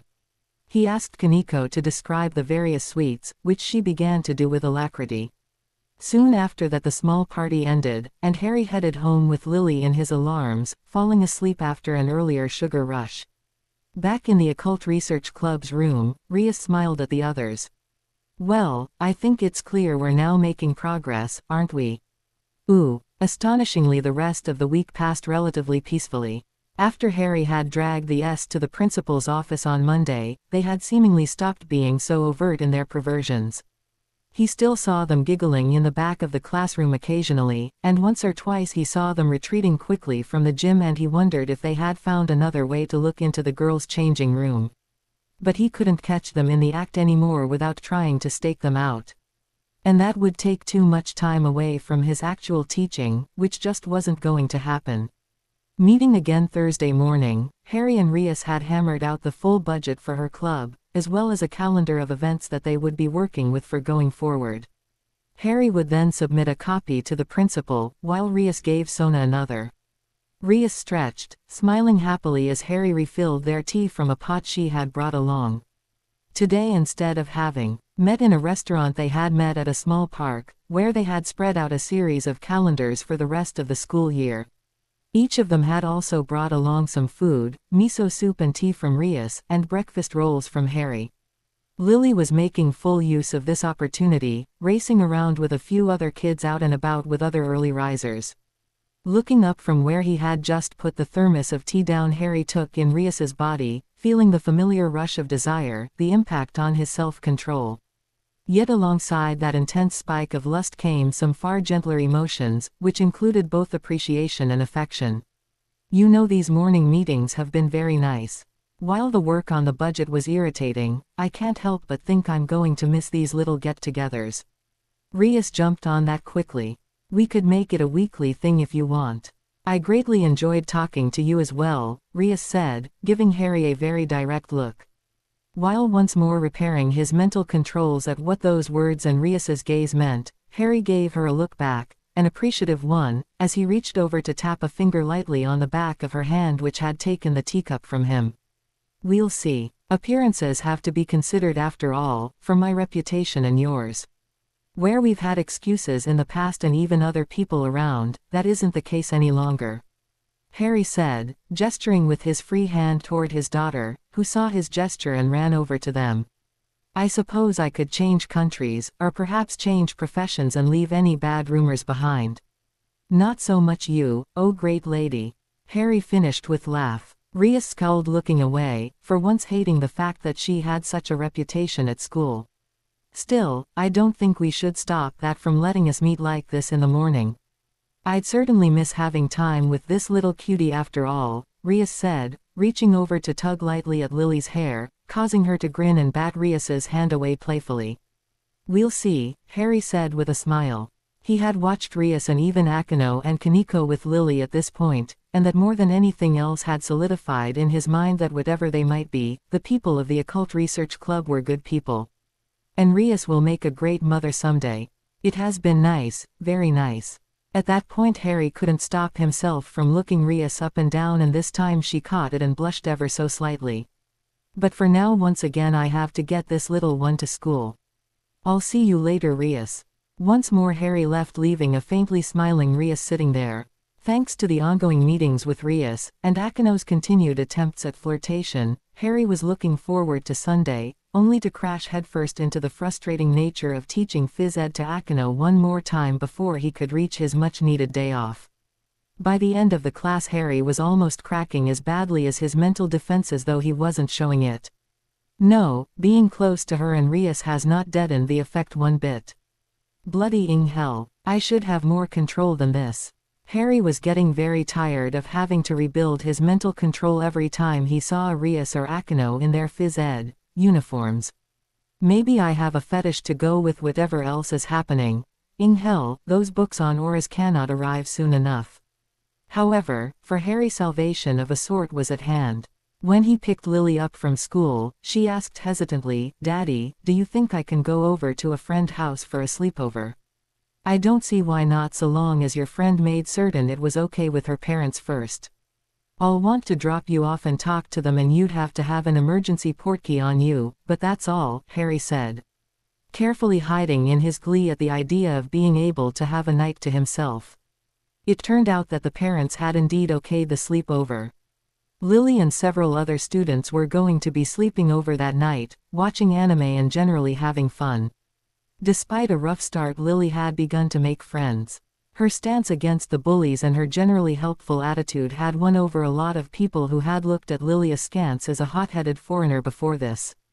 So Harry cheerfully dropped Lily off after making certain she knew the word to activate her emergency portkey for the day, and then threw up a series of subtle wards around the house where the sleepover was taking place just in case. He didn't notice that a bat appeared almost seconds after he began to work, watching events closely from a nearby tree before flapping away. Nor would he have honestly cared. Harry, my lad, it's time you had a night out on the town, time for some adult-type fun. Ooh. Watching Harry throw up a series of wards, Rias frowned. That energy is that of a defensive kind of spell. Though the movements are utterly unknown to me, she mused, glancing over at Akino on the other side of the striding sphere. What do you think? Definitely defensive, Akino replied promptly. While Rias had more flair for innovation when it came to magic, Akino was actually better at analysis, and it had been her who had felt the magic being used in the territory along with Tsubaki. No doubt the other queen and Sona were discussing what was happening too, though Akino couldn't spot either of their familiars. Probably for his daughter and her friends, I would wager. The pattern I am seeing, it somewhat cruder and far less permanent, but they should still work as advertised. Then she smirked, running hands down her body. You know this means he'll be home alone. I think I might just stop by to ask for some help with my English. Rias rolled her eyes, though the idea was tempting, more tempting than it really should have been given the fact that she had only known Harry for 3 weeks. No, this is just an infatuation, one just as much based off my continued attempts to discover his secrets than on the man himself. Acting on it would be childish in the extreme. No, if you come on too strongly, you'll just scare them off, she said aloud.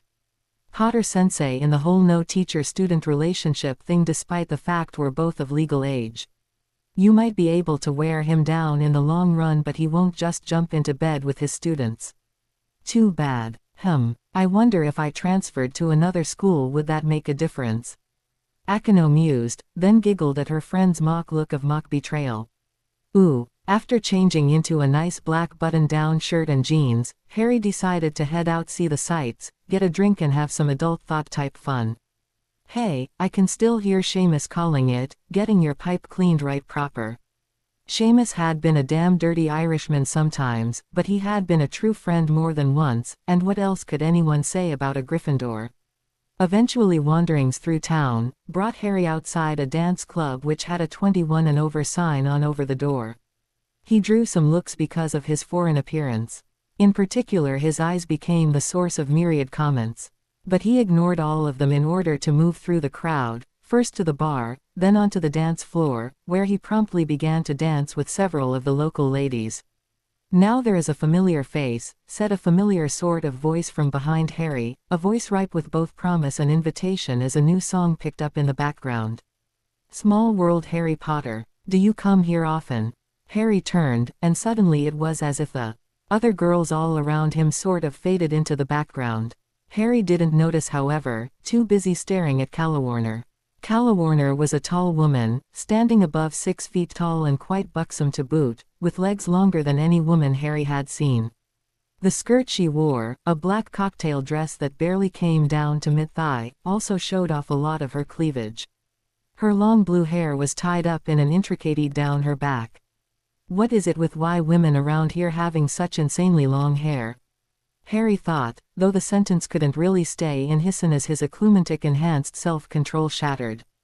The beast he had created to house his libido smashed its way out and began to run roughshod throughout Harry's, shutting down a lot of his higher functions as he simply stared at the vision of sensual and above all adult beauty in front of him. Inwardly Calawarner cackled, gleeful at the response she was getting from Harry. This dress was one of her favorites, and it never failed her. Well, are you going to stand there gawking, Harry, or are you going to ask me to dance? Harry smiled and bowed grandly over her, handing the palm of it rather than the back, an intimate gesture that caused Calawarner to shudder at the feel of his mouth on her palm. Most assuredly, my lady. As they began in the background, the song Dark Nights by Dorothy began to play, causing Calawarner as a smile to widen for some hidden reason, even as Harry's did the same. What are you thinking of? Calawarner asked questioningly. Oh, just how appropriate this song is. Is it? Calawarner asked, suddenly worried that maybe they had all been wrong, that Harry was an unknown fallen who wasn't part of the Grigori. Just something a friend said to me once. With that, Harry set such thoughts aside in order to simply enjoy the sensation of having Calawarner pressed chest to chest against him. While he could feel the effect Calawarner was having on his mental shields, and likened it to the effect Rias and Akino, he really didn't take care about the effect much in this case. Calawarner was an adult who wasn't one of his students. She was further obviously looking for some fun, which was just fine by him. Soon enough, their dancing became almost dry, humping against one another, grinding their lower bodies together while Harry's arms SD around Calawarner's middle, holding her upright against him. It seemed the most natural thing in the world to begin to her neck, and so he did until she turned slightly, bringing her mouth to his. This wouldn't be Harry's kind of thing normally. He wasn't an exhibitionist, though he was somewhat uncertain about what his kind of thing was really, save for a few scattered fetishes or favorite things. But despite the idea of doing this in public bothering him somewhat, Harry just was not able to see a downside to having some fun. Bloody hell, I needed this. Curse Akino and Rias's bodies and my own masochistic need to be around them. For her part, Calawarner was astonished at the skill Harry was showing with his tongue. It almost seemed to vibrate in her mouth, touching all the right places and taking command of the despite her best efforts to fight it. His hand too seemed to be hot as it touched her, and she shuddered to think of what the combination of those two could do to certain parts of her body. The two of them continued to make out and dance for several more songs, then wound up at the bar, where Calawarner sat on Harry's lap. They ate a few appetizer-type dainties together, exchanging and generally making out for a while, ignoring the rest of the club even as they began to garner some jealous looks from both s. Ooh. The second floor of the club Harry and Calawarner ran into one another was a VIP portion of the club, complete with separate booths, a much smaller dance floor, and several girls dressed up in various outfits serving drinks. Some of the booths overlooked the rest of the club. In one such booth was what at first appeared to be a college-aged couple, but if someone looked closer, said individual might have noticed some things were off about that idea. For one thing, the man wasn't even looking at the woman who had just returned from somewhere. Instead, he was staring down at the club, a sneer twisting his somewhat rugged features as he downed a rum runner that had been served in a glass as large as his head. With his tanned skin and hair, the man looked like a delinquent, but his clothing was of very high quality and he seemed to radiate arrogance. The woman wore a dress in purple that looked somewhat like Calawarner's, except it had slightly thicker straps going over the shoulder and an even deeper neckline. Indeed, it was pushing the bounds of decency even for a club like this, barely keeping her nipples from popping out. Her purple hair matched the dress in color perfectly, and the black garter belt and stockings she wore completed the image. The instant the woman entered the booth, her body language changed, going from haughty and aloof to subservient and embarrassed in the space of a second. She sat next to the man, bowing her head deeply, and spoke, her voice a sultry purr. "Master," I discerned who was giving off that odd feeling of a wild creature. "It is a man who is currently involved with a young woman of similar age. I cannot discern anything from her, but there is something a little off, I suppose, from her." Bah, if it was a man, Riser isn't interested. Riser will have to go for his second choice to complete his peerage and add Riser's little sister on a temporary basis. The man interrupted the woman, speaking in the third person for some reason. He fell silent as he drained his mug, slamming it down angrily. More importantly, the Grimoires have again refused to let us move up the date of Riser's wedding to Rias, despite the fact she is of age. Riser wants her now, damn it. Master, you know the Phoenix family and the Grimoire family are allies. We can't pressure them more than we already are, the woman replied. Any more than this and it will be seen as rudeness, and could cause a backlash. Besides, you know how devoted to family they are. Young Rias wants to have some time to act human before. Riser once more interrupted the woman, pounding his now free hand down on the table. Act like a human. That is just it, Rias acting, indeed wanting to live among humans, among the filth. Riser cannot understand it at all, why the Grimoires would allow such contamination, when they know all devils should be up here, staring down at them from on high. Sighing, he leaned back. Still, Riser must admit his queen is correct. Pressuring them further at this time would be detrimental. Riser has already gotten them to agree to move up the date to when she turns 19 this year rather than after Rias has finished going to a human college. Riser supposes that will be enough. The two of them were silent for a second, then Riser clicked his fingers. Riser feels pent up. Do something about that, Eubeluna. Knowing what this meant, Eubeluna blushed hotly, looking around into the rest of the club. While the booth was semi-private, that didn't mean people couldn't see inside it if they knew to look in the first place. But surely, master, it would be better to go home, where I and your other servants could relieve you properly. She asked, a quiver in her voice made of equal parts embarrassment and shame. Are you arguing with Riser, your master? Riser asked, his voice lowering dangerously. No master, I was merely thinking which would be the most pleasurable for you, Eubeluna hastened to reply. Riser did not ask for your opinion. Now, get down on your knees as you should and get to work. Riser ordered. Sighing in resignation, Eubeluna nodded and slipped under the table, her hands moving to work the zipper of Riser's pants. Sooner than Harry thought possible, he and Calawarner were told the club was going to be closing shortly. Calawarner slowly removed herself from Harry's waist, looking down at him as she helped him to his feet. Do you want to find a hotel somewhere? She asked, making her voice that perfect ally of sensuality, interest and hesitation to make it seem as if she wasn't usually that easy, yet was quite eager at the same time and experienced. Harry, however, slowly shook his head. In an effort of willpower that was akin to Atlas holding up the world, he gradually redid his mental control over his libido, chains and walls appearing around the beast which had grown in the past few months, halting its rampage. That would be going a little too far after only a single night, wouldn't it?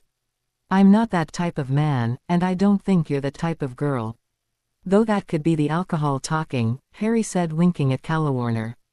Calawarner surprised herself by laughing, shaking her head even though she was very disappointed. Instead, can I have your number? Harry asked, holding her hand in his as they walked out of the club. In response, Calawarner smiled before digging a small calling card out from between her placing it in Harry's hand as Harry handed her his own. I work all week, and I've got Lily to look after, so I don't know when I'll next have some time for something like this, but if I do I'll call you and we can meet up. Harry suddenly realized that this is the first time he ever actually approached a woman like this. He'd dated a few times when he was younger, of course, but those times he'd still see the girl every day thanks to all of them living at Hogwarts, and unless they were in Slytherin, Harry would have known more about them than he did Calawarner.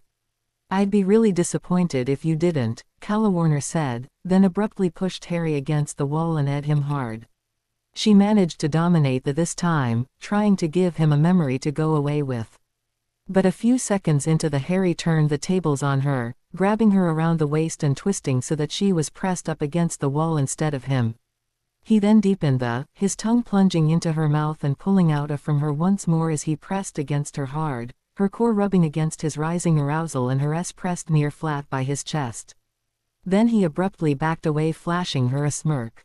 Till next time. With that he walked off, whistling a jaunty tune as Calawarner stared after him, her hair mussed as well as her lipstick again, her eyes flashing with both desire and shock at the fact he was able to leave her alone like that. You know, I thought this would be at least interesting once I got him in the sack. Werewolves are known for their stamina after all. Now though, I think that it just might be fun too. Elsewhere in town, Rias sat up abruptly in bed with a deep scowl on her face. The sudden movement caused Kaneko, who was sleeping with her that night, to growl in her sleep, clutching Rias's leg as she did. Why'd I get the feeling that someone's just jumped my claim? I don't even have a claim. And why the heck do I have an urge to fry some crows with my power of destruction? Calawarner was literally floating as she opened the doors to the church, smiling and almost giddy at how well the night had gone. Wow, looking at you I'm wondering who the seducer and who the seduced is in this little scheme of yours, Calawarner, Mittelt snarked from nearby. Did you make any progress? Raynor asked, trying to keep the scorn out of her voice and failing as she looked up from a report she had been reading. I made quite a lot of progress actually, Calawarner replied, ignoring Raynor's scorn and her friend's snarky tone with equal ease. Harry a very good and he's quite pent up with all those little devils around and untouchable by his hand. We exchanged numbers already and exchange numbers already. That's it, Raynor said, interrupting Calawarner quite rudely. In Calawarner's opinion, if he even caught a glimpse of me, he'd be begging to do anything he could to just lay a hand on me. And you're supposed to be a mistress of seduction. I told you, Raynor, Calawarner said, her tone making it clear that she thought she was speaking to an idiot. Seduction takes time, especially when it's of an individual already knows of the occult world, and might be wary of anyone like me coming onto them too strongly. You're going to have to be patient. All right, but I've discovered something that's going to complicate matters somewhat. There's another boy at the academy who has a sacred gear, Raynor stated. 2 of them at a single academy, Mittelt muttered. That's incredible. And a school within the territory of 2 of the pillars of the underworld. It's almost enough for to make you wonder whose side God is really on. At that ancient and rather dark joke the 2 other fallen laughed. But then they sobered as Raynor took up the discussion. She had found the feel of a sacred gear coming from another young boy, slightly stronger than Hyodo's, indicating that the second sacred gear was closer to awakening than the one they had initially come here for. And you no doubt spotted it before any of the other devils could, said Mittelt excitedly. That gives us a window to act on both of them, doesn't it? It was common knowledge that the fallen were better at identifying unawakened sacred gear than either angels or devils. On the other hand, the devils were far better at convincing said individuals to join their side. So it evened out most of the time. At least for those 2 sides anyway. Much like in every other way since the Great War had ended, the angels lost when it came to finding sacred gears. Which is just another reason to be happy that I fell rather than stayed with them. After all, I wouldn't want to be on the losing side, Calawarner thought, not for the first time. Raynor was pacing around the floor of the church thinking hard. I think we can turn Potter's presence to our advantage. The higher-ranked devils are all noticeably interested in him. They are concentrating on him to the near exclusion of everything else. They aren't even doing those stupid contracts low-level or young devils use to gather more power. And we still need to wait to see if these sacred gears are worth enough to put ourselves in danger, Mittelt said seriously. All of the devils here might be young, but they're powerful. I sure as hell don't want to get on their family's bad side even if we could beat them alone. Raynor sneered at that while Calawarner nodded in agreement, but it was Raynor who replied. That's what Donaseek and our little pawns are for. Ooh. For the next month, Harry and Lily continued to get used to their new lives. The devils and fallen did the same. The fallen's daily routine was the easiest.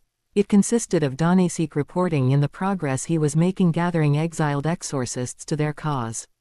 Calawarner either slept, read or went for walks around the town. Raynor went to school to keep up her cover or trained. Mittelt either watched TV or went around with Calawarner. The others all had more on their plate. Thanks to Rias's decision to cross-train them as much as possible, she and her peerage added training sessions to their daily routines that first weekend after Harry's formal introduction to the club. For Rias, Kaneko and Akino this was something entirely different. The only one among the devils who ever had a set training schedule like this was Kiba. Even Kaneko didn't have a daily training regimen, only training on the weekends before this simply because they were too busy with other things. Indeed, their new training schedule took away from the time they had used previously on attracting new or following up on devils contracts they had already made with the local normal human population.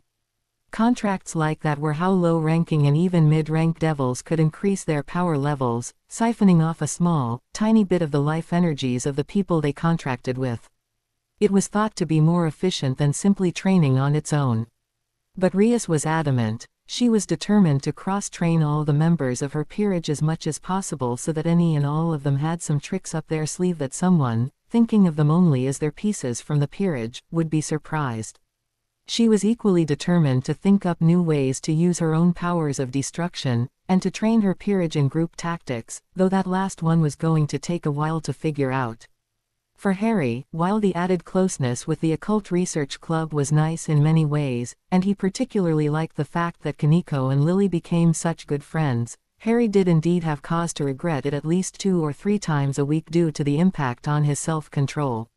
Still, he didn't regret it whenever he thought about it. On the other side of the spectrum, for Rias and her peerage, Harry Potter moved from a mystery to a friend and a growing part of their lives as he got to know them in his position as advisor.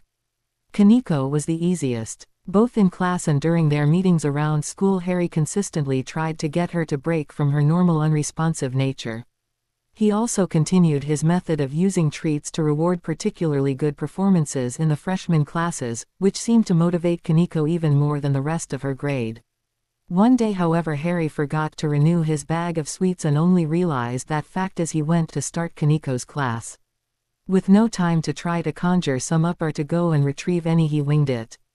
First he apologized to the class, then gave the girls pats on the head along with flowery notes he wrote on the spot with their names on them stating, "I owe you one candy," thus conserving his few real candies for the boys.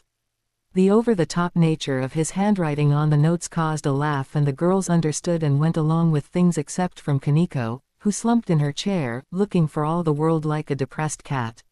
I know most can't tell what Kaneko is, but good grief, when she looks like that her cattish nature becomes rather obvious. Even if her face is its normal blank self. Don't be like that, Kaneko, you'll still get a treat if you do well.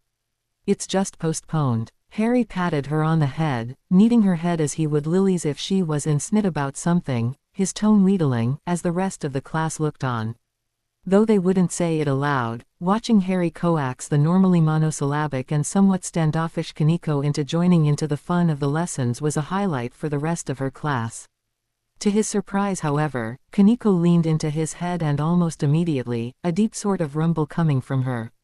When he would try to move away, she almost reached up to grab his hand, only remembering where they were at the last second and letting him go und. Then Kaneko did indeed throw off her sadness at not getting a treat immediately and read out her lines with the amount of flair Harry expected. After school ended, however, Harry was surprised to find Kaneko standing next to his desk in the teacher's lounge, where he had been organizing the day's papers to take home. The few other teachers still in attendance, most of them went home directly from their last classes or to observe their various clubs, looked on in surprise too. "Yes, Kaneko, can I help you?" The young white-haired freshman didn't notice the other teachers. Instead, she moved close to him, so close that for a moment Harry feared the girl was going to emulate Akeno and how she tried to flirt with him. To his relief, Kaneko simply tilted her head, grabbed his hand and stuck it on her head. More head pats. Harry laughed and began to knead her head, now noticing the deep rumbling she was giving off, wondering what this looked like to the other teachers. To his surprise, however, they all simply shrugged and went back to their work, leaving him to pat Kaneko's head in peace. "Does little kitten want to be pampered?" he whispered. It could have come out sensual, but he said it in a sing-song voice, like people often do when talking to animals. Kaneko mewled, pushing harder against his head, and Harry could almost feel the little knobs of her ears popping up out of whatever full-body transfiguration or spell was keeping them from showing. "Well, I'm sorry," he went on, though he didn't stop petting her, "but remember, I need to go and pick up Lily." "Tell you what," he said with a smile. "Lily needs some new sneakers, she wore her own out, and they're looking rather ratty." Of course, Harry could have easily used a reparo charm on them, but while in many ways Lily was a tomboy, when it came to clothes she was her mother's daughter. "You can't just repair clothes when they wear off all the time, Daddy, you have to buy new ones sometimes." She had said that morning, and since there was no reason they had to conserve money to that extent, Harry had agreed, even if he dreaded shopping with any female, including his own daughter. "You come with us, recommend a store and help her find a pair, and I'll give you more head pats, even treat you to dinner. How about that?" Harry asked. Kaneko's head bobbed so rapidly that it looked as if she was a bobblehead. In contrast to Kaneko, Kiba was by far the most complex, and the one who swiftly became closest to Harry despite that, besides Rias herself. A few days after their formal meeting in the club room, Harry and Kiba found themselves facing one another across the kendo mat. Harry thought the amount of protective gear was rather foolish, but then again it was a sport, so he supposed they had to be careful. After Kiba had explained the rules, the two of them waited for Murayama to signal the start of the match, and then rushed forward. Kiba was far and away faster than Harry, but Harry's reflexes were just as fast even if his body couldn't quite keep up. His footwork and stance was also slightly off for wielding a sword two-handed on the attack. But on the defense was another matter, as had been shown during the time Harry had stopped by the Kendo club before this. But eventually Kiba won, landing a strike through Harry's defenses. Stepping back and holding their blades to the side signaling the end of a match, Kiba pulled off his helmet and smiled. "Well, that was fun. You really do have incredible reflexes, but I can tell you lack experience actually using a sword against a real opponent." "I agree," Harry replied ruefully, pulling his own helmet off while the Kendo club girls congratulated the two of them for a well-fought match. Harry might not have scored even a single hit, but he had held out against Kiba longer than any of them could bar the team's captain and vice-captain. "I never said I finished training with my old sword instructor after all, so I know a good deal more about footwork and defense than anything else." If you don't mind me saying, Sensei, you don't seem the type to stop something partway through," the vice-captain, Kate, said. "So, we began to clash on several social topics, shall we say," Harry said. He kept his tone dry even as he searched for the right words which could explain the growing wedge that had grown between himself and Albus after Voldemort's return without giving any actual information. He disliked change of any kind and wanted to deal with the social issues plaguing that part of the United Kingdom with as soft a hand as possible. I strongly disagreed. We never completely broke away from one another, but it colored our interactions. From nearby, Kiba chuckled, recognizing the way Harry was trying to both answer and deflect attention at the same time. Wishing to do his part, he looked over at Murayama. "Well, we can't just stand around all day, Captain San. I think it's time someone else had a turn on the mats." With that, Harry and Kiba moved to one side. Harry moved to sit by his daughter, who he had picked up from school before returning to the club for his match with Kiba. Kiba followed him over for a moment, speaking to Harry quietly. "I also noticed you were holding back slightly, Sensei, like you were trying to fight the rules at the same time you were fighting me. Is that true?" "Let's just say the style I was being taught by my past instructors is a lot more freewheeling than Kendo," Harry replied as he sat down beside his daughter. With the rest of the ORC having already left school, Harry was free to observe the Kendo club for a time before heading home. "That sounds interesting. Would you like to have a match like that one of these days? Say, after everyone has gone home." As someone who prided himself on his swordsmanship, Kiba was always looking to fight different opponents and learn from different styles. As a European who had been trained in that style of combat and as a werewolf, Harry represented both. Harry looked up at him, shaking his head ruefully. "You just want an opportunity to get back at me for telling you your use of English slang was all wrong, don't you? What would your admirers say if they knew you were bullying your weak old sensei?" At that, Kiba and Lily both laughed, drawing some attention from the rest of the Kendo club. But despite that weak protest, Harry agreed, and the very next day the two of them faced off once more, well after the rest of the Kendo club had departed for the day. Lily was once more being looked after by the orc, with Rias going over her homework along with Kaniko's. This match went very differently than their first one. Harry wielded his Kendo practice sword one-handed, the reason for which became apparent the instant Kiba clashed blades with him. As a werewolf, was many times stronger than a normal human could be, stronger than even a devil like Kiba. He wouldn't be able to overpower a rook, who specialized in brute strength, but he was much stronger than Kiba had anticipated.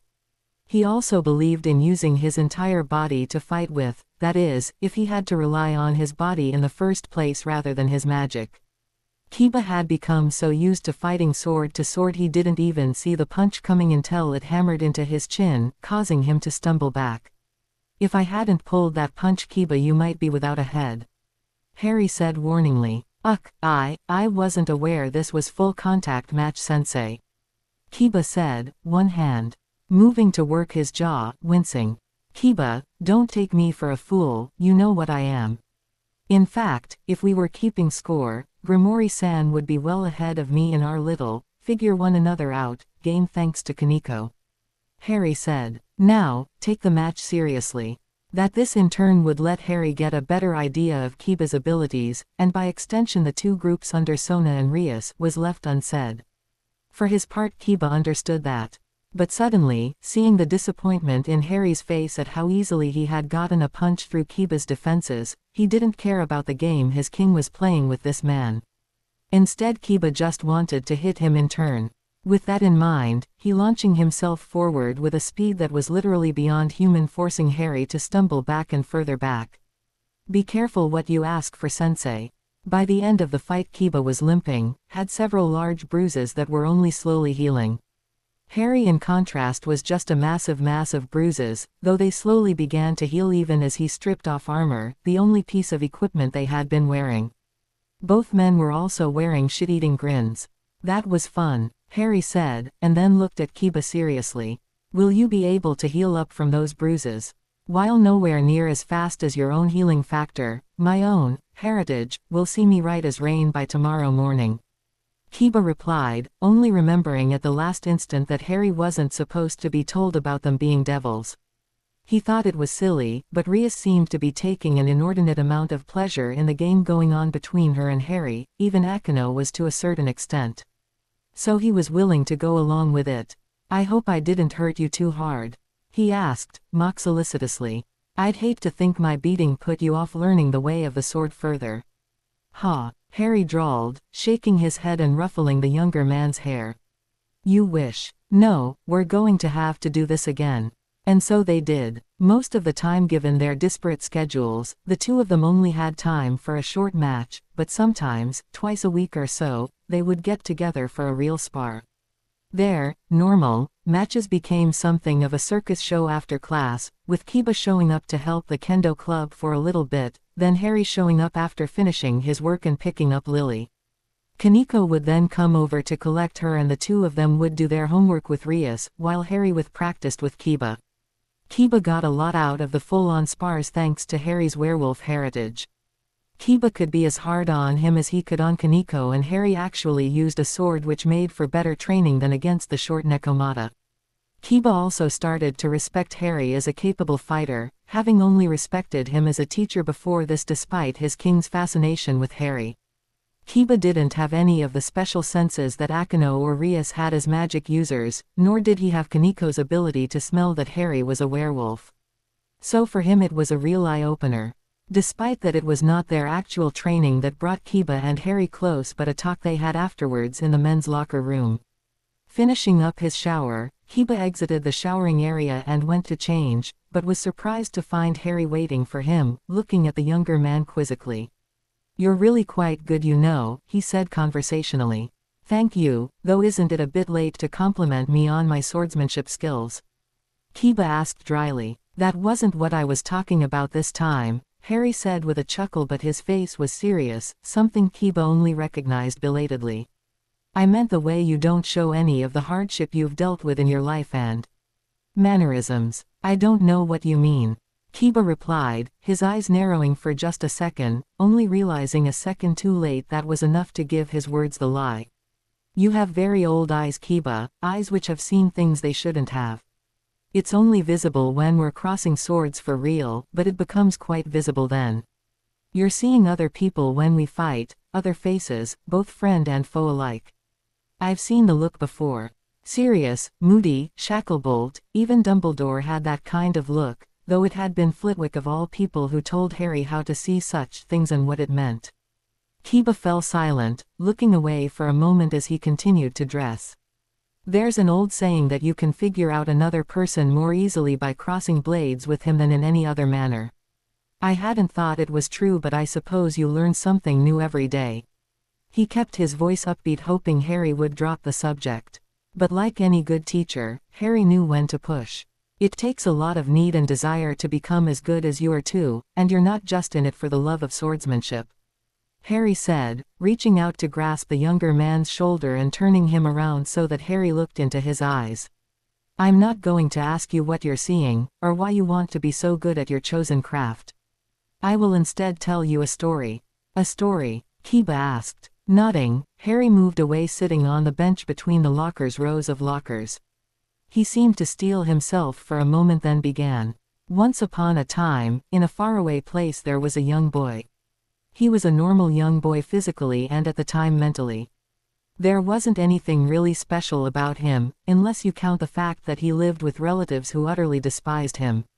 They loathed him for something he didn't understand at first, calling him freak, putting him down and even sometimes beating him, blaming him for things outside his control.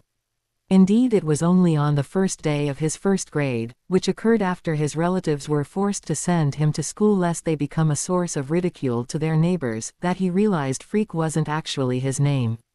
Kiba frowned at this, staring at Harry's taut face and clenching hands. He understood then that whatever he said, this story was from Harry's past, a real tale rather than one made up. He also realized that Harry was telling him this in confidence. Indeed, it was almost painful for Harry to talk about all this with Kiba, and it was a sign of Harry's trusted him that he did so at all.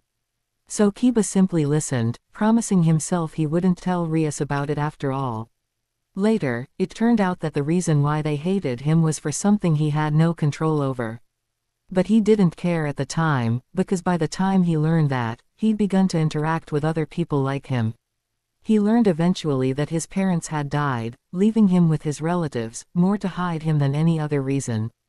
I'm not going to go into whether or not that was the correct choice, but the reason his parents died was because they had enemies.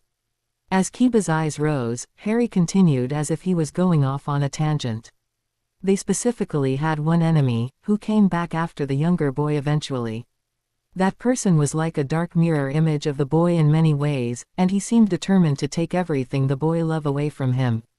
He too came from an abusive household, an orphanage. He too had the same ability which set him aside from his fellows. And either because of nature or nurture he became as evil a man as has ever walked the earth. He cared for nothing but power, nothing but setting himself over his fellows. Anyone who got in his way was an enemy, and enemies were for killing. The young boy could have become the same. He could have become a vengeance-fueled thing, avenging his childhood against those who had placed him there, the relatives who had made his life a living hell. And a time or two he even thought about it. In particular, he thought about it when he discovered his parents had been betrayed by someone they thought a friend.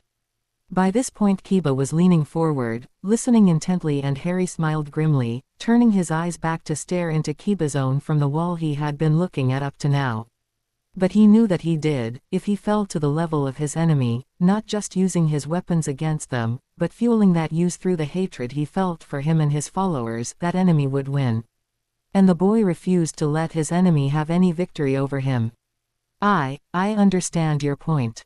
But some things cannot be forgiven, Kiba said, allowing his own facade to break for a moment, allowing Harry to see the drive within him, the anger that even now Kiba still sometimes felt when he remembered his childhood under the Holy Sword Project. Kiba had perhaps the most traumatic childhood of any of Rias's peerage. He had never known his father or mother, being an orphan taken in by the Catholic Church and put with others under the Holy Sword Project, a heretical project run then later disallowed by the Holy Church. During the training, Kiba, then named Isaiah, had been subjected to cruel experiments and training, only for his friends to all be killed when the man running the project decided it was time to cut his losses. Kiba had escaped, while his friends had all died, and even Kiba had only lived thanks to Rias finding him. I never said they could. At that Kiba looked up sharply, and Harry laughed. It wasn't a very friendly sound. Did I say I forgave my relatives? He asked, setting aside the fiction his story had been about some nameless third party. No, I said I never took any revenge against them. Sometimes the best vengeance is living happily. Harry smirked. That and I pranked them a few times, of course. It's not the same. My friends, we all. Kiba struggled for a moment, wanting to explain his childhood to someone who might understand, yet also unwilling to share it with anyone. Not even the rest of Rias's peerage knew about the full details. Only Rias did, and she had never told anyone else anything about it. I have to get vengeance for other people. Other people who never made it out, he said, which really said enough to Harry. The older man looked at the blonde boy thoughtfully for a moment, then smiled sadly. The problem is that hate and rage in the pursuit of even the best of motives can turn you into a berserker, can turn you into a threat not only to yourself but everyone around you. That happened to me once, and I nearly got my two best friends killed in pursuit of what I thought of as justice at the time. It is said he's who seeks vengeance mistake two graves, one for his target and one himself. Actually, Harry said, allowing himself to really chuckle for a moment. I think that's a Chinese saying, so you might have actually heard it before. Kiba chuckled in turn, somewhat wanly, having heard that from his king a time or two, but then Harry went on even more seriously. However, it might not just be you that you're digging a grave for. It might be one of your friends, like Akeno, Rias, or Kaneko. I don't know what you people are yet, but I know you all respect and even love Rias. Do you think any of them would really let you go off alone on some vengeance-fueled mission and not come after you? And what would happen to her or the others if because of that you all bit off more than you can chew? Kiba frowned at that, looking away, but Harry could tell that his words had hit home and he decided to leave it for now. There was a certain amount of serious thoughts any individual could handle at any given time after all. I won't tell you you're wrong to hate, or to seek vengeance, but don't let it control you, and don't ever go about seeking it without thinking through all the consequences of doing so. With that, Harry stood up, slapping Kiba on the arm. Now, did you know that there are a number of girls who adore you so much they want to try to steal your underwear? Hearing about that was one of the things that convinced the principal and teachers to instill the three-strike system. At Kiba's gobsmacked look, Harry cackled like a Disney villain for a second. Ah, well now, I think here is a perfect example of using two fires to offset one another. Just remember you didn't get this suggestion from me, yeah? When Kiba nodded cautiously, Harry went on. Let the girls figure out what locker you like and then find which lockers the 3S use. Then start to switch lockers with one of them every day. That way the girls get the one piece of underwear they least want in the world. The young swordsman stared at the older man for a moment. Then he began to laugh, doubling over in mirth. That sounds like a great idea, though we might have to move to another country if they ever discover I did it on purpose. Akeno too grew closer to Harry, though not in the manner she wished to or how. A week and a bit after Harry had that conversation with Kiba, Rias woke up, her mind as usual taking a few minutes to come back online from standby mode. Despite the fact she had to get up in the morning and had indeed come to enjoy some of the perks of doing so of late, Rias was not one of nature's morning people. During the startup process, Rias groggily realized that she wasn't alone in her bed, despite having been so last night.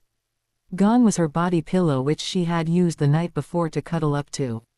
In its place was Akeno, her arms tightly around Rias in turn for much the same treatment. She too was her larger S pressing into Rias's own. Her nipples, which were hard little nubs of light purple, almost rubbed against Rias's own. Akeno's legs were also intertwined with Rias's and the two of them would have looked more like lovers than friends to anyone there.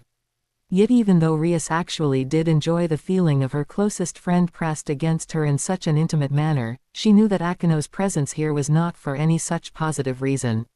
Indeed, Rias could feel Akeno's grip around her was rather more like that of a drowning woman holding onto a lifeline than a friend seeking comfort from another friend. It would have surprised even the majority of the Grimoire household, but it wasn't always Rias who initiated their sleeping together growing up. Akeno had lived a very hard life just like Kaneko and Kiba before they came into her service, with her family wishing to execute her for something Akeno had no power over. She had run away and had been living on the streets for a time before Rias found her. And though she had blossomed after Rias had taken her into her household under Lady Venelana and Lord Zeoticus's care, Akeno sometimes suffered from nightmares which persisted even now. Knowing Akeno would be in a vulnerable frame of mind throughout the day, Rias cooked both their breakfast and the peerage's lunches, allowing Akeno to soak in the bathtub for a long while before then teleporting with her to school so as to avoid the crowd of their well-wishers and fans.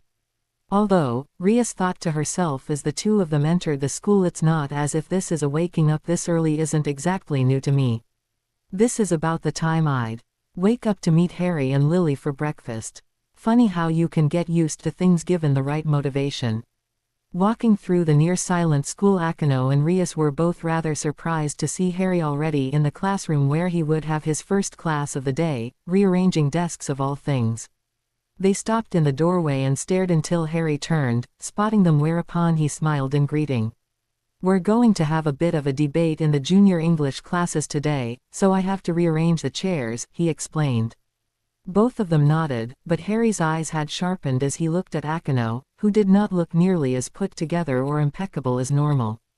Gone was her normal small secretive smile, gone was the bounce in her long ponytail, and her shoulders drooped as he looked at her. Her violet eyes, which normally gleamed with a certain sardonic humor, were almost listless now. It looks as if someone else needs some counseling.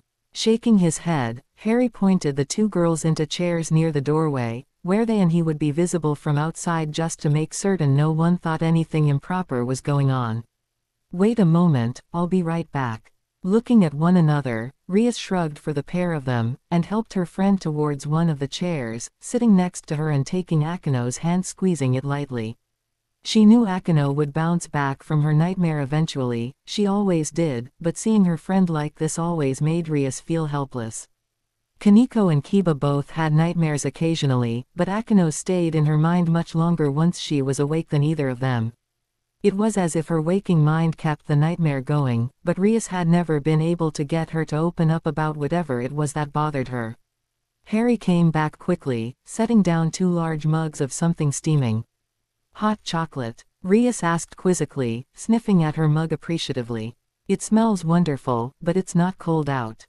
Akino too sniffed the concoction appreciatively, and said in a low tone, and I need to watch my waistline anyway. Harry stood back from setting the 2 cups down, and for once allowed his eyes to rake over their forms, showing a surprising amount of desire for a moment. Both girls flushed, Rias with pleasure and Akino with pleased surprise. This was the first time she'd seen that look in Harry's eyes since the day he'd first arrived at school. Really? He said, his eyes shifting back to professional, with a hint of a deadpan stare added in. You need to watch your waistline. Pull the other one, it's got bells on. Rias smiled widely at that, and tilted the mug towards Harry in salute, before taking a sip. Akino did as well, and it helped somewhat, a bit of life returning to her eyes. But that was the best Harry could do given the time constraints before homeroom began and having no idea where to begin.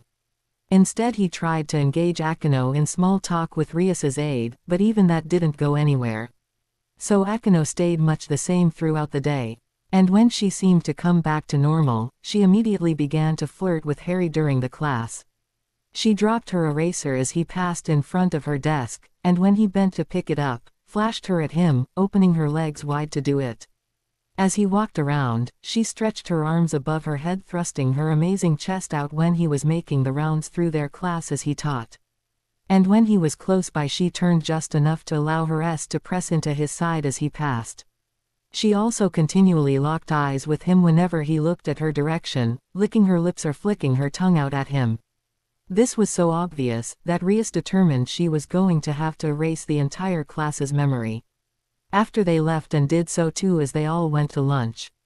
But to her, that wasn't nearly as bad as her friend simply collapsing into herself as she had in the past. Harry didn't notice what Rias was doing at the time because he had called Akino back into the classroom in an effort to deal with the problem directly. Himehime-san, he said seriously, glaring down at her with his best professorial glare. You are going way too far with this whole flirting thing. Yes, you're attractive, and yes, I know it. But I am a teacher. You can't flirt like this in the middle of class. Oh my tilde. Akino said, giggling evilly, yet even that sounded forced to Harry's ears. Does that mean I have permission to flirt with you outside of class? Whatever would the other teachers or students say to that? You know what I meant, Himehime-san. Do you have any idea how bad rumors could get if you keep coming onto me like this? You'll go from being called one of the great ladies to being known as a wanton girl at best. At worst they'll call you a slut. Harry scowled angrily. You're not that kind of girl, Himehime-san, so please don't let whatever is bothering you cause you to act like this. Does this mean I have finally deserved some kind of punishment? She asked, ignoring Harry's last few sentences and giving him a look that told him exactly what kind of punishment she wanted. Not the kind you'd like for certain. Harry replied tartly while racking Hisson to come up with something that would dissuade Akino from doing this again. I suppose I could let her get over whatever is bothering her, since Rias didn't seem concerned enough to indicate this attitude would last very long. But even so, does that mean no spanking? Akino asked, cocking her head to one side and pouting cutely. I could even call you daddy if you want. Okay, that is so disturbing on multiple levels. And it also gave me a clue as to what's wrong with you today. Harry said triumphantly, moving to sit on his desk and staring at Akino thoughtfully, a frown on his face. Akino blinked, but Harry went on. Your face told me everything when you used the word daddy. So, problems with a father figure is it? Or no father figure at all? Harry asked, his tone abrupt and stern as he stared at Akino. I'm sorry you had to see that, Akino said, looking away. I'm not, Harry said mildly. After all, I am your advisor, and I'd like to say I'm becoming a friend too. Though admittedly as a man who didn't even meet someone willing to try to be a male role model until I was 14, I don't really understand the need for one. Though I'm trying to be the best father I can for Lily. Or does that sound as if I'm trying to rub it in? No, Akino said quickly. You want to tell me about it? I could give you some insight. I know I tried to help Kiba last week with some issues of his, and I'd like to think it helped, though that could just be pride talking. Harry said. Akino paused, thinking about that. Kiba had seemed a little more genuine lately, not so much like the perfect knight but a normal young man. He had actually begun to rebuff girls who flirted with him a little too much rather than simply treat them all kindly if aloofly. His normal princely attitude had also started to seemingly disappear occasionally as he let loose some snarky comments about the Ed trio or about a comment Kiryu had made about him. He had also been noted to trade barbs with Harry after their sparring sessions. This change of attitude had caused a bit of a fuss among the female population, their perfect knight no longer acting as perfect. However, it had died down quickly. Indeed, many of his admirers seemed to think it was cool, the perfect knight exterior hiding a bit of the bad boy within. If that was because of Harry giving him some advice, perhaps he could give me some. Just want to do away with the nightmares, she muttered. I don't need a father figure in my life, I have problems with what occurred with mine, and what happened to my mother and I because of it. She said slowly. And your father is at the center of that. I have to ask, did he harm either you or your mother, physically that is? Are we dealing with an abusive relationship here, Harry thought. He didn't notice that his hand had gripped the side of his desk so hard it had left marks until Akino coughed delicately. Sensei, your hand. Harry looked down and blinked, releasing the wood of his desk. Yet seeing how angry Harry had gotten that the mere idea of her father abusing her actually gave Akino some courage to share at least a bit of her story with him. No, not that, the problems he caused are more because of his absence than his presence. My family was very traditional, you see, she said, understating it quite a bit. Indeed, if they knew I was still going by my last name, they would be quite furious with me. She didn't notice Harry's eyes narrow at that, as he made a note of her last name. It rang a small bell somewhere in his head as but a second later he concentrated entirely on her story. My father came from a group which was, shall we say, that is not friendly with my family normally. But apparently he and my mother fell in love. But he abandoned us, for reasons I still do not know. And my mother died when she attempted to protect me from some of his enemies who attacked our house when he was away. And once she was dead, her extended family took me in, until they discovered my mixed heritage. After that, they kicked me to the streets. They hadn't just kicked her to the streets, of course. The Himehime clan was a family that prided itself in its Jugondo techniques. As such, they had loathed the idea that one of their own had fallen in love with any supernatural creature, let alone a fallen angel. After her death they had hoped Akino had been born from someone Shuri, her mother had been with before being brainwashed by the fallen angel Barakiel. But when she showed her fallen heritage, they had kicked her to the streets, expected the then barely 10-year-old to die without their needing to get their hands dirty. Akino had already learned enough magic, however, to make her way in the world via purifying spirits. The Himehime clan had chased after her the moment the Inmyoto government had reported a girl matching her description and their clan name, using their family techniques to try to make a living for herself on the streets, though the fact it had been the Japanese magical government which had reported Akino to them was something no one but the other Himehimes knew. And only the timely intervention of Rias and her father had saved her from a gruesome death. It just seems that everything bad in my life can be traced back to him and his group. I hate them all, and I hate myself too, Akeno thought, but did not say aloud. She had never let anyone see that aspect of her personality, not even Rias. I see. For a moment Harry was silent, then he sighed. There were some parallels he could draw between Lupin and Akeno's father, but the fact was, while Lupin had abandoned a certain amount of responsibility for Harry, there was no comparison between that and what Akeno was describing.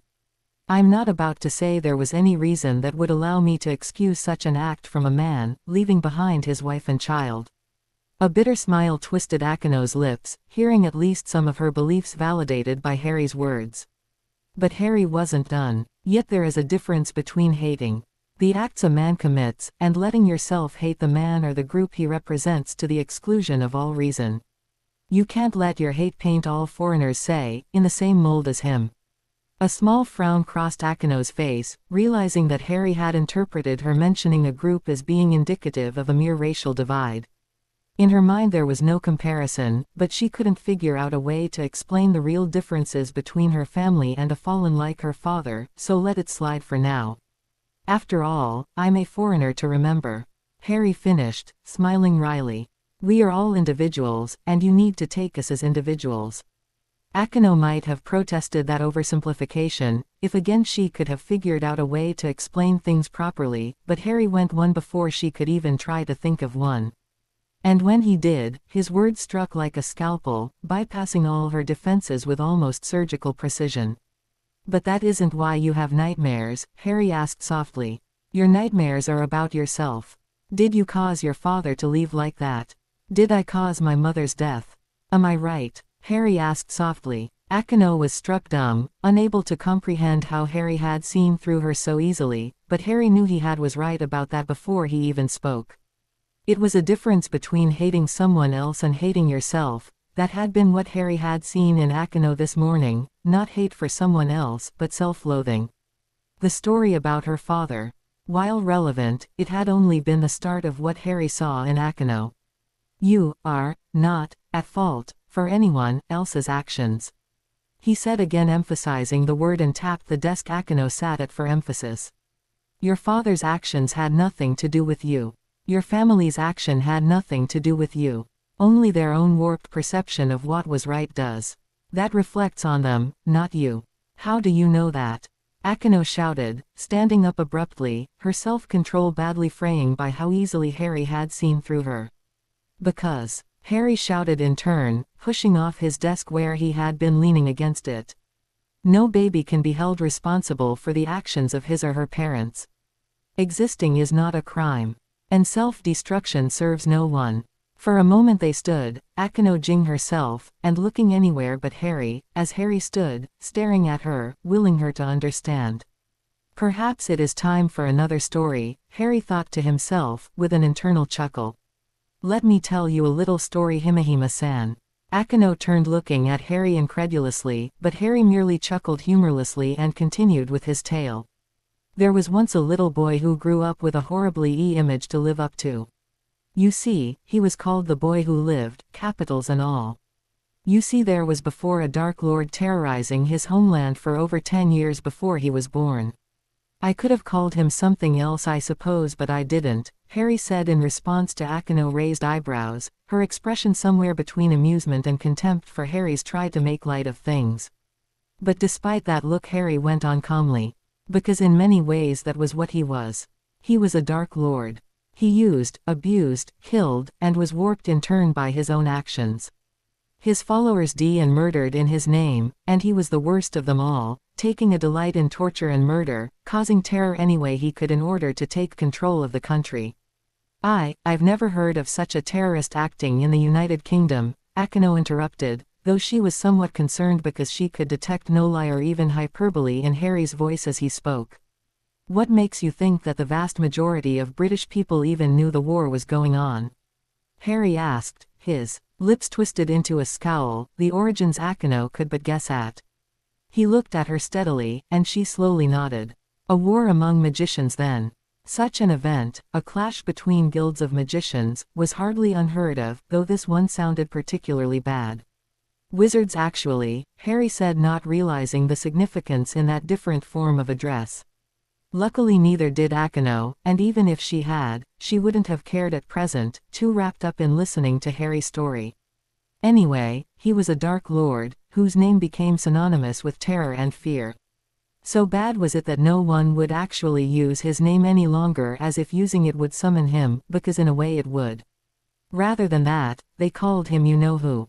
Akino rolled her eyes at that, and Harry smiled thinly. Yes, it was rather stupid of them. But what can you do?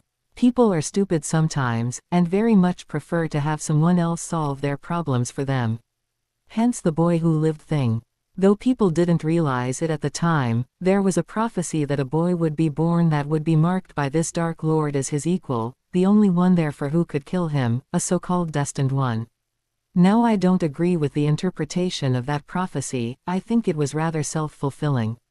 However, the boy was marked. But not until after both of his parents died trying to defend him from the Dark Lord. Akino finished, sitting down abruptly as she realized where Harry was going with this story. But Harry went on inexorably wanting to get this out in the open, so he knew Akino understood why he was sharing this with her.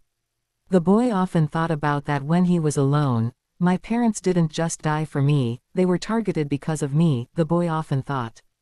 They died because of me, I am the one who killed them. Harry shrugged eloquently. Now that's a bunch of bunk, of course. The boy didn't pull the trigger, and he certainly had no say in the actions of the Dark Lord who had been active long before he was even conceived. But the boy wasn't always the most rational of fellows and sometimes did go through what his friends called a funk about it, wondering whether or not the world might have been a better place, wondering if his parents would have lived, if he had never come along. But in reality, the Dark Lord, he could have targeted other families. It was the Dark Lord's fault, not the boy's, that his family died. And self-hate, a self-hate based on what-ifs and self-loathing, never serves anyone. Harry reached out tentatively and grasped Akino by the shoulder. So do not let hate for yourself consume you, Himehima-san. Don't blame yourself for the action of others. Don't blame yourself for what happened to your mother or your father leaving you or the actions of your extended family. None of that is your fault, and it never was, Harry said so simply. For a moment Akino simply stared, then slowly nodded as tears came to her eyes, moved by the sympathy and weary understanding she saw in Harry's face.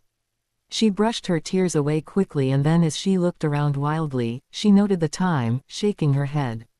I have to go, class 1 mean we both you have a class and I have another class and, thank you, she said, slowly calming down, as she wiped more tears away.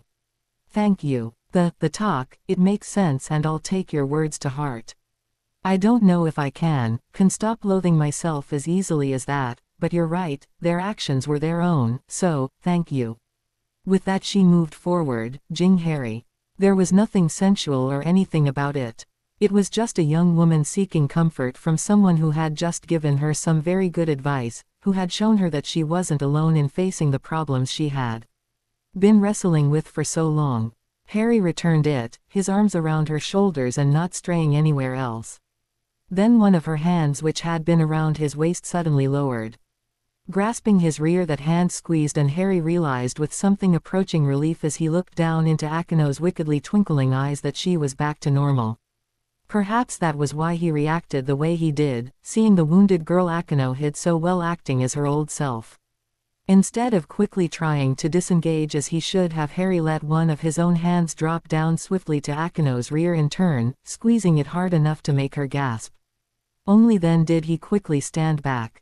Like I said, you're going to go a little too far one of these days. You make it sound as if either one of us would regret it, Akino said in a near whisper, licking her hips provocatively for a moment before reaching to pick up her empty lunchbox and books. That this thrust out her rear at Harry was just a bonus. And she laughed as Harry issued a little groan before moving swiftly to put his desk between them as she made for the door. Of course, on top of his interactions with the rest of the ORC, there was Harry's ongoing contact with Rias. They didn't meet every morning, that would have been a little too much for them both and much too obvious to everyone else. Instead, Rias and Harry both sought one another out sometimes, either for lunch, or after school, seemingly without really thinking about it at times, while others they danced around one another, asking seemingly innocuous questions in order to learn about one another. And while Harry admitted he enjoyed looking at Rias, it was her personality and her mind, that vibrant, dangerous, powerful mind, that he found himself truly enjoying. Twice Rias actually came with Harry as he picked up Lily, talking about planning trips for the Occult Research Club, which caused a bit of a stir at her school, the two great ladies of Kuo being famous even at an elementary school. And sometimes they simply talked, about school, about the occult and other topics. It got so bad that rumors began to abound because of the sheer amount of time they spent in one another's company around school. But Rias had a plan for that. She let it be known subtly that she was interested in getting a teaching degree in the future, and had approached Harry to see if he could mentor her down that path. To help that rumor along, she actually allowed the two of them be seen while she helped him grade some of the papers handed in by the sophomore and freshman classes about their assigned reading, while other times she took over helping Lily perfect her kanji. This and the rumor that Rias had almost fallen in love with Lily and wanted to treat her like a little sister seemed to do away with a lot of the rumors about their possible relationship, though Harry was still being glared at occasionally by the male student body for monopolizing Rias's time. And even with Rias there were moments that stood out from the rest. Some of them were humorous, as occurred one time when Lily had brought along some clothing to change into after school, wanting to use the academy's gym for some exercise. Being far more energetic than most children her age, recess and the time spent playing around in the jungle gym after school just wasn't enough for the young werewolf-human hybrid. The shirt was one Lily had gotten from Hermione and Padma, which the two of them had actually made for Lily. On it were the words, "Give me your books and no one gets hurt," and a picture of a glaring librarian who looked remarkably like Hermione at her glaring best with the addition of a pair of glasses. Rias, who had offered the bathroom in the ORC's clubroom for Lily to change in, looked up as Lily exited the bathroom. She saw the t-shirt and giggled, shaking her head. "Oh, where did you get that t-shirt? I think Sona would love one like that. Hee, it's one of my favorites too. But I don't think you could get a t-shirt like this, sorry. Some of my aunties made this for me," Lily said, proudly pulling at her shirt. Pity. Well, come on, I promised your father that I'd watch you exercise. And since Kaneko is out getting food for her cats, that just leaves me," Rias said happily, leading her out of the room, though what she had said was a little white lie. Both Akeno and Kaneko were out on some of their contracts which they couldn't avoid doing without their peerage losing some status with their contractors. "But aunties, I was under the impression your father was an only child." Lily said, hopping down the stairs next to Rias. "We just call them that really. Aunt Luna lives in this cool old house that looks like a rook.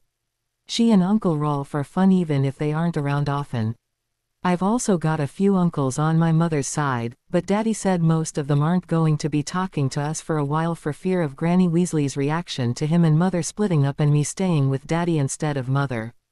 That's kind of sad. I loved Uncle Fred and George's joke shop." Rias nodded, opening the door leading outside while hiding a wince at what Lily had just revealed. It sounded like the divorce between Harry and his wife, whose name Rias still hadn't learned, was pretty bad. Not realizing what Rias was thinking of, Lily had gone on. "Aunt Hermione and Aunt Padma live together in Spain, but they and my daddy used to visit one another a lot." She paused thoughtfully. "But I never had a sleepover at their place like I did sometimes at Aunt Luna's, which is sad because they had this awesome pool in the backyard. But Daddy said Padma and Hermione sometimes got too loud at night." Lily cut herself off there, not finishing the thought with, "and sometimes forgot to cast muffling charms as she would have if she was talking to a magical. I still don't know what he meant by that, darn it."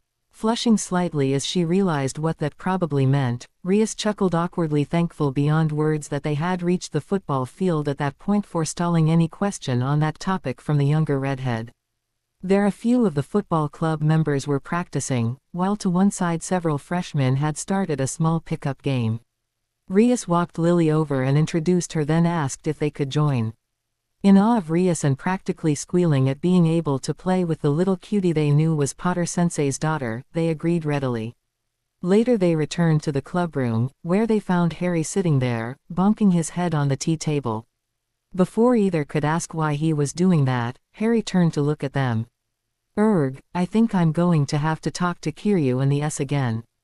I know I said they could choose any English magazine to read and translate into Japanese, but come on, do I really have to explain that it can't be an adult magazine? Ouch, Rias commiserated, though her lips were twitching as she did. Harry of course caught that and mock glared at her over her daughter's head. Lily had moved to him immediately, not understanding what he was talking about but understanding her daddy was having a rough day. HMMF, just pray you never have students like those for if you ever become a teacher. While Rias frowned slightly at that for some reason unknown to Harry, he turned his attention to Lily. And you smell, young lady. Hurry up and take a shower, then we'll head home to dinner, all right, Red Moon. At that Rias's expression changed to one of confusion and concern. Red Moon. Yes, we named her Lily Luna after a friend of the family. But Luna's nickname from her father was Little Moon, so we needed something different for Lily, and given her red hair we figured it was a good nickname. Harry said, frowning. You're not the first person to react like that to the nickname here in Japan. Is there something wrong with it? Well yes, Rias said, a little embarrassed as both Potters turned to look at her. But she still answered readily enough. You see, the red moon is a phrase used by parents for the month when a daughter of the house has her first period. Gah, Harry said, staring straight ahead as Lily wrinkled her nose. While she had no idea what a period was, she had been told by both her mother and all her aunts that it was both a nasty thing that came around once a month and a sign of growing up. Okay, so no more red moon for Lily, I'll have to come up with a different name. I like sweetheart, short and simple, Rias chimed in, eager to change the subject. Talking about periods and such like was bad enough with other teens, let alone a man and a young girl. I like puppy, Lily affirmed, moving over toward the bathroom. Kaneko calls me that all the time, and I think it's fun. Of all the orc, Kaneko had become the closest to Lily, stepping into the big sister role with an eagerness that was astonishing. She and Lily got along famously, and whenever Lily needed a minder, Kaneko was quick to volunteer regardless of whatever else she was doing at the time. The two would play a lot like a puppy and kitten would, while also watching TV or sharing snacks. It was actually one of the cutest things Rias had ever seen, certainly the cutest coming from her normally calm, poker-faced Rook. And it has a certain familial connection, Harry mused, then nodded. All right puppy, it is. Hurry up then puppy, and we can head home to get some food. As the door to the bathroom closed, Harry turned to Rias. Thank you for actually explaining that. I've almost asked other people a time or two about it, but that was embarrassing enough here in private. I'd have hated to have it explained in public. Especially where other kids from her school could hear it, given how cruel kids can be with nicknames. You're welcome, Rias replied, then looked at the papers in front of Harry. She moved over to sit across from him, leaning forward just slightly enough to cause Harry to look up at her and make him realize that she too was wearing some exercise clothing. In her case it was a long t-shirt over short exercise pants. The pants clung to her thighs and waist like a second skin, while the shirt opened just enough to show she was wearing a black sports underneath. Feeling Harry's eyes on her, she smiled, but did not address that, instead gesturing down to the papers scattered on the tea table. Would you like some help? Soon Lily was back out and the two Potters made their farewells. Lily surprised Rias by actually jing her for a second, saying, thanks for playing with me, Rias. Chuckling, Rias simply G'd her back. You're quite welcome puppy. Lily laughed at the use of her new, official, nickname, then stepped back, beaming up at Rias and then turning to her daddy. She gives great S daddy. While Rias giggled again at that, Harry decided it was time to flirt back a bit after Rias's little display earlier. Really, let me see. Before Rias could do more than blink and before Harry could remember why this was a very bad idea for a teacher, Harry's arms were around her, one arm around her shoulders, the other around her waist. Rias of course G'd back, both her arms around Harry's waist, and the two of them stood there, squeezing one another lightly, yet even so it was as if electrical current was passing through both of them. Well, what do you know, she's right. Harry murmured. You do give good s. Then the moment passed and Harry quickly backed away as his self-control exerted itself before he could make any further observations of what he had just been feeling.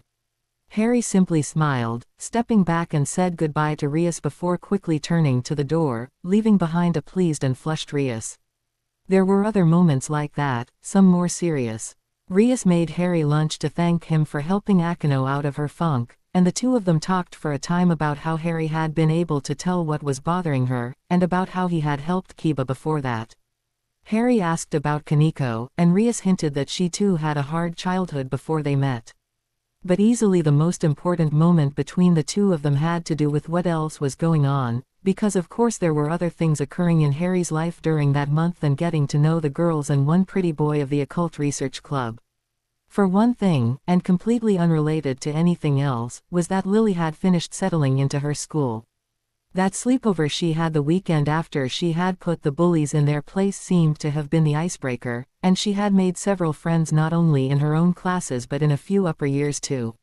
Moreover, her writing and reading caught up quickly to where it should be, even if she still hated the amount of repetition she needed to do to be able to write in Japanese. The workload of even kids Lily's age here in Japan was astonishing, but Lily thrived in it. She did so well, that Harry once called her his mini Hermione. Then stooped and pulled her into A, bopping her on the nose with a finger. Just no study planners please, and don't try to bully, that is strongly convince, your friends to go along with your study schedule. Oh, and your hair better not go all frizzy. On Hermione it looks good. On you it'd look as if your head exploded. Harry's job as a teacher also proceeded very well. Most of his classes made more progress than the principal and the other teachers had expected, meeting the school's standard requirements and then some. Even the class with the 3s had started to pick up speed, the 3 being forced to focus to keep their grades up. All the students enjoyed learning English under Harry's freewheeling and fun style and responded to it by putting forth more effort, which in turn meant they got more out of it and also more privileges in his classes. Although Issei's request to be able to read English-style adult literature was of course ignored. Physical education was easier in many ways if not for Harry's self-control issues. There weren't very many out-of-shape or even overweight students among the population at the school, but Harry worked with those there were to bring them up to the level of physical fitness the school wanted its students to achieve. He was kind but firm and always in control of the classes. The various professional sports clubs, which Harry also had to check in on occasionally as part of his job, seemed to be doing very well under their various advisors and club captains. Harry's self-defense courses on Saturday were also taking hold. 2 months in everyone knew how to throw a punch, and had memorized portions of the body to target if they ever needed to defend themselves. The mental aspect, the need to switch gears as it were, was taking longer for many, but certainly not all of the students. So while Harry prayed they never needed to defend themselves with what he was teaching them, at least he knew they would have the tools necessary if they did. While this was all going on, Harry's own education was proceeding apace, which was the thing that truly affected his and Rias's relationship eventually. But of course there were other aspects to that which were just as important as that, if not more so. Harry had quickly passed examinations for the law sections of this point, and had begun to practice some of the local spells at home. They were very different in many ways from the spells of his old home, even if you set aside how they were organized. This difference started in how they were cast. With no need to use a focus like in the European school of magic, the locals instead used either talismans to evoke certain effects, or gestures. Large, intricate spells used long incantations to match the movements of the hands, normally movements from both hands rather than one. But most of their spells didn't have verbal components, and the ones who did had single words. Strangely to Harry's mind, the local direct attack spells were really nothing much to write home about, something Harry put down to the more warlike subgroups having been wiped out during the war by the American Magicals. They had stunners and a few other small-scale things like that nature, and some of them were interesting. This included a light-generating spell that was the equivalent of a heat-seeking beam of light that was intended to severely blind your opponents. You could overpower it to the point where you could actually blind someone permanently, which was nasty. But still, direct magical spells like Reducto, Bombarda, and so on were not part of the local repertoire. Beyond that, there were other puzzling holes in their knowledge as far as Harry was concerned. For example, there were no spells which could target and force a change in another person's body like the spell he'd seen his fourth year which had changed Malfoy into an actual ferret. Indeed, there were no spells to change a living subject into a non-living one or vice versa. That was very odd, since in nearly every other way they were equal in terms of transfiguration spells to Harry's people. Or even better, since the locals could transfigure things on a permanent basis, which Europeans could only do on a small scale. The local rituals and rites were positively fascinating. Eventually, Harry's confusion on this point forced him back to the downtown building where he had been tested on the local laws. There he found a lecturer who would answer questions about it. The locals were no longer nearly as standoffish, though they weren't friendly either. When asked about this odd discrepancy, the other man looked appalled. "You realize the soul does not change?" he asked, his Japanese coming so quickly that even though yet used spell to learn the language, Harry had trouble making up words. "If you change the body so, you would condemn the soul to torment. But does a desk or any inanimate object really have a soul?" Harry asked, incredulous. The man smiled mysteriously at that, calming down as it seemed the polite Gaijin was simply asking for clarification rather than speaking out of ignorance. "Of course, everything has a soul. It just depends on how you define the term." With that, Harry put this down to a sort of societal blind spot. The locals revered the soul above everything, and anything that affected it in a negative manner was anathema to them. Harry figured that was also why the locals didn't seem to have anything like the three unforgivables. They didn't even seem to know about them at all, Harry having dropped the name of Imperio out in a subsequent conversation with one of his examiners, and getting a blank face for his troubles. However, there was one area where the locals made up their lack of direct magical attack spells in element-based attacks: fire, earth, water, wood, metal and other spells of that nature. The water spells in particular were fascinating to Harry, and he learned as many of them as the books he had could tell him. The fire spells not so much, since they were the ones that seemed the most like the ones here the learned. None of the local fire spells even looked close to Fiendfire, though a few of them had some interesting hints to greater things that the books Harry had access to didn't cover. But the real surprise was in the other elements, and the main points Harry came away with there was control and simplicity, and it was so utterly fascinating Harry just had to try them out. One day Lily and Harry went right home after school rather than Lily joining Harry at the academy. Once there, Lily watched as her daddy stood in the center of their backyard. With several spells having been added to the wards, Harry could use this space to practice magic without anyone noticing. Once that was done, Harry breathed in deeply, his hand rising slightly in front of his face as a small bead of water appeared there. For a moment all was silent as Lily watched avidly and Harry concentrated on the spell. Normally under the European method all you needed to do to cast a spell was know the words and gestures, though eventually a wizard learned that all they really needed was intent and an image of the spell in the urn. This was not the case with Japanese and Myoto element attacks. With the locals' obsession with all things having souls, their element attacks emphasized the need to understand the element in question, the only exceptions being lightning and fire, which were seen as too changing for humans to understand the soul of. But Harry was trying to use a water attack spell now, and that did have a kind of unified soul according to the locals, a soul shared by all water in the world. One had to understand the nature of water to conjure it up, to bend it to your command. It was all rather more mystic than Harry was used to, but that made it somewhat fascinating as well as frustrating for Harry. Eventually Harry felt he had a handle on what the soul of water was like: immutable, changing yet not able to change its form but not its substance. Water could bring down through speed, time or pressure anything made by man or anything else made by nature. Yet for all the seeming contradictions of its existence, there was only one word for water. Mizu, water, Harry said slowly, gesturing with his dominant hand in a series of finger movements. Harry felt a tiny tug at his magical core, and from his outstretched hand there formed a long battering ram of water, quickly twisting up and around under Harry's direction. He gestured and the water moved, changed shape into a shield, a series of swords, none of them connected, and then finally into a small version of Lily, which caused Lily, who had been watching silently, to cheer and race forward to play with her water double. His face splitting into a wide smile, Harry directed the water elemental around, watching as Lily and it had fun chasing one another around.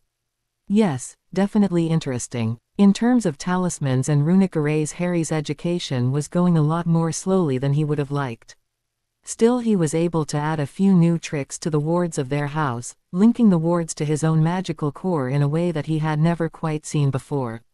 Yes, he had seen wards tied into alarms, or to physical changes in the house or castle, but not to the individual who cast them. Now wherever he was, Harry would know if someone tripped these wards, or if they were in any way damaged. However, the most important aspect of his education in local magics came about 3 weeks after he had agreed to be the advisor to the Orc, the books he had special ordered about. Auras and souls arrived. Harry immediately set aside the rest of his education in order to concentrate on these to the exclusion of everything else. From these books he learned a way to learn which element an individual's nature was more closely attuned to. Each variety from that point came with a corresponding type of meditation designed to aid the individual in figuring out how to find or connect to his own soul. Harry was rather dubious about that part, but decided to see if he could figure out which element he was closest to first.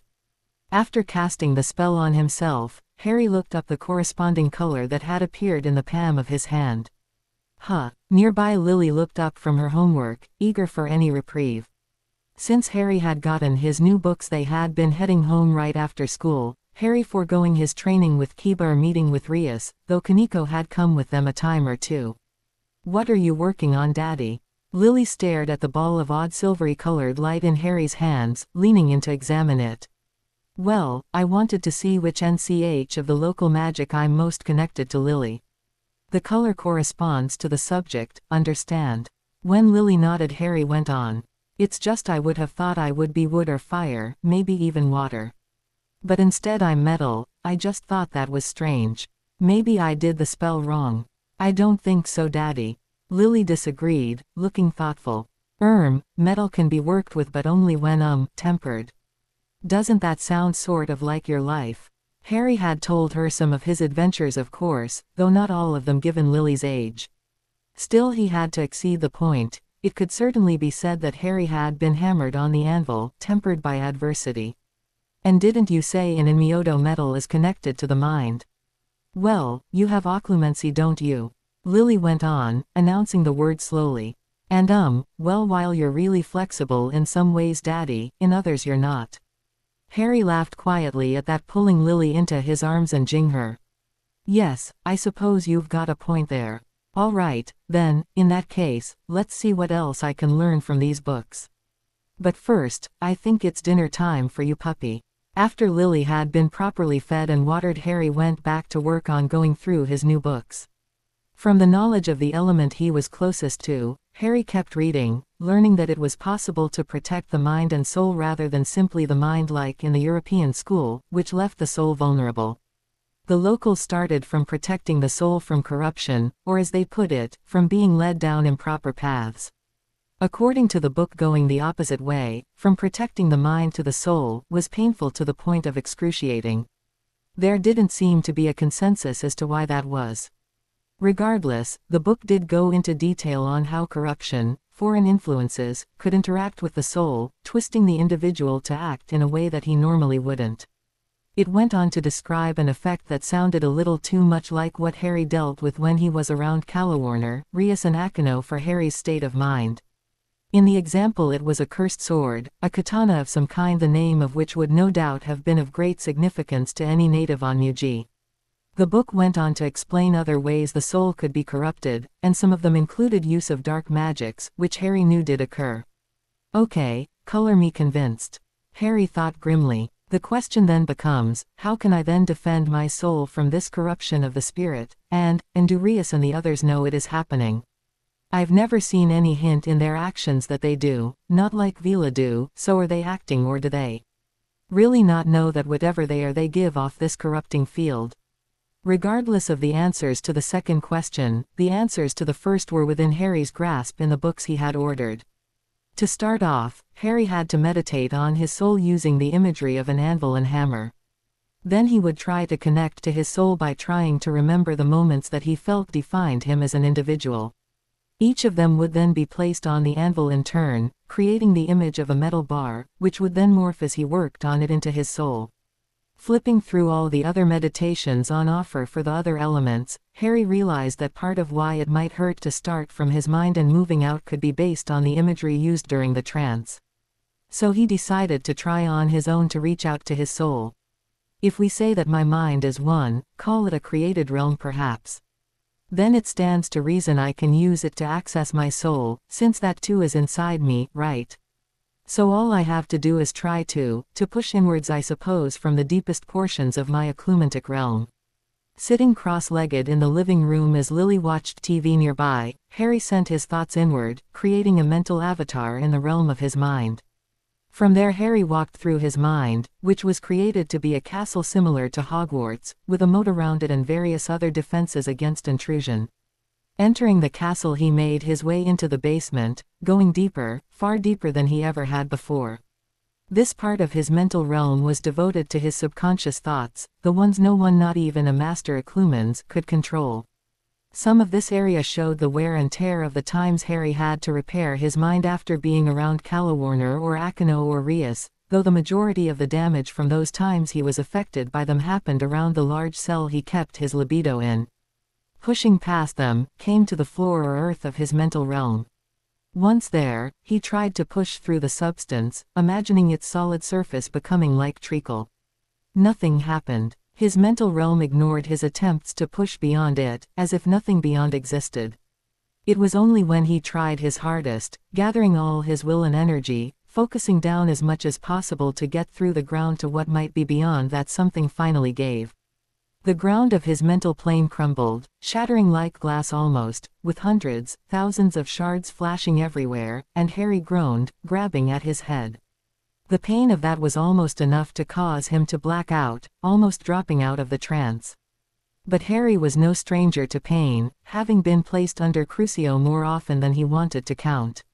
He bore through it, concentrating on the thought, have to grab those shards, have to organize them, or else my mind will never be the same.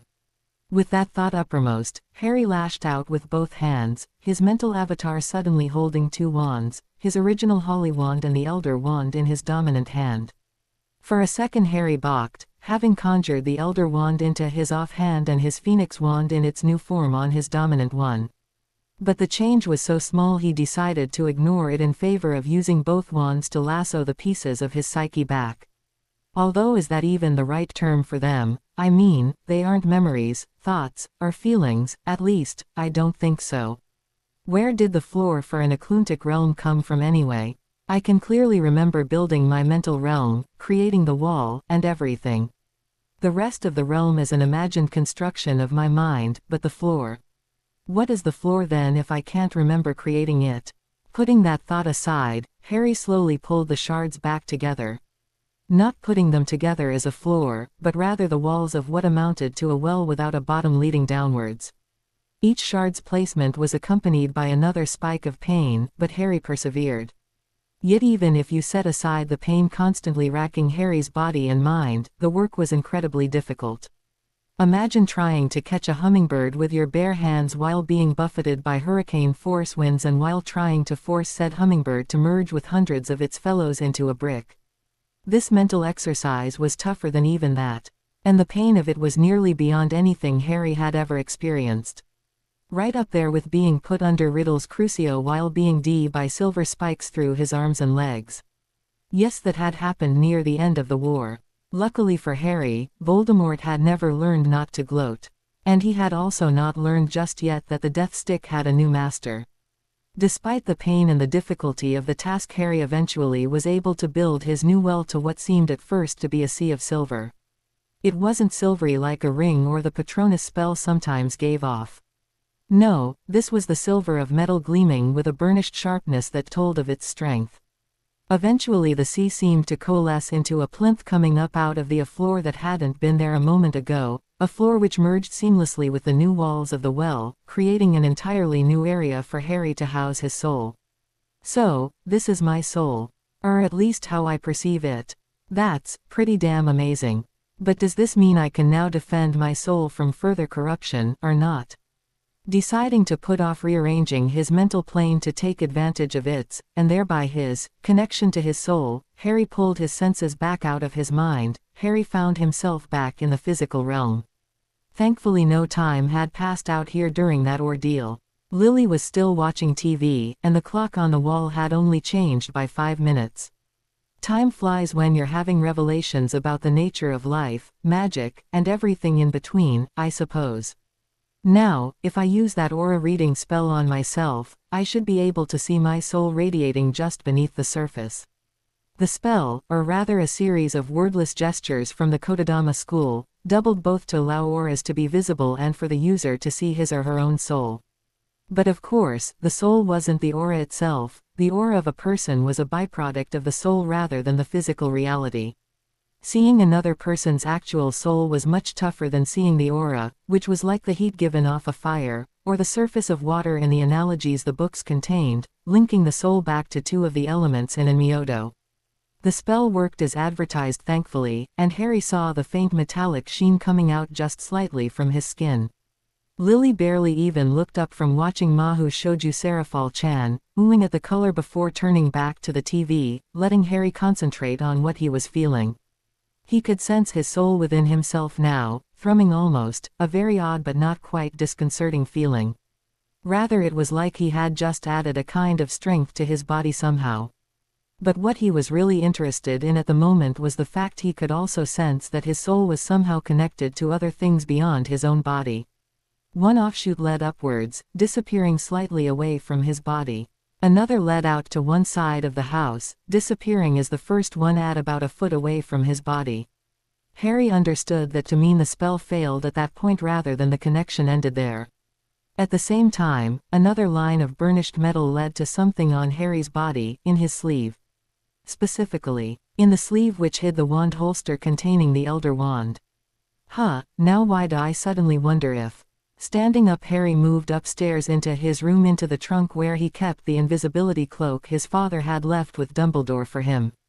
Harry had often wondered about why he had done so, but decided not to look into it too closely in the past, there being more important things to concentrate on at the time. He had also stopped carrying it around him after the war ended. However, the connection it had to his own soul told Harry that maybe that had been a mistake and that something else was happening here. A moment's triangulation later and point me Great Britain, he smiled grimly, his theory now solidified. I do believe that whole Master of Death title meant more than anyone imagined. I so wish I could blame Dumbledore for this, but even he knew only so much about the Deathly Hallows. Still, to get to the bottom of this I'll have to have Hermione send me the ring. Damn it, she'll no doubt have questions. On the other hand, I suppose I can invite her to visit, that might be nice. Maybe bring Teddy and Tonks along with Padma. For now though, I have other things to do.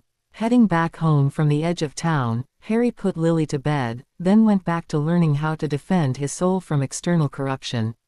A lot of this dovetailed with his previous training in occlumency, so while it took a few hours he found that he was able to learn it far faster than the book suggested it would take. It also allowed him to redesign his mental landscape at the same time. In the end the castle of Hogwarts was now gone, replaced instead by a series of towers surrounded by a heavy, immensely thick wall. That wall was made of stone, steel and rubber. Rubber would allow him to absorb attacks sent at his soul while the steel would react and actually attack any Legolemon's assault, while the stone simply defended against that.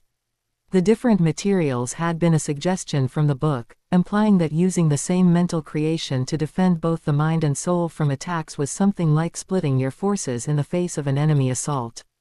The classrooms, cells and cages he had kept his thoughts, memories and instincts in had each their own towers now. Even his libido and his werewolf instincts were now somewhat separated, though their towers were also connected by a thoroughfare a few stories up. Each of them had far more room to roam as it were, but Harry could still lock them up to prevent them from cluttering his thoughts if he needed to. But Harry had long since realized keeping them chained up for so long wasn't healthy, hence his relationship, such as it was, with Calawarner despite his misgivings about her and his weekly runs with Lily.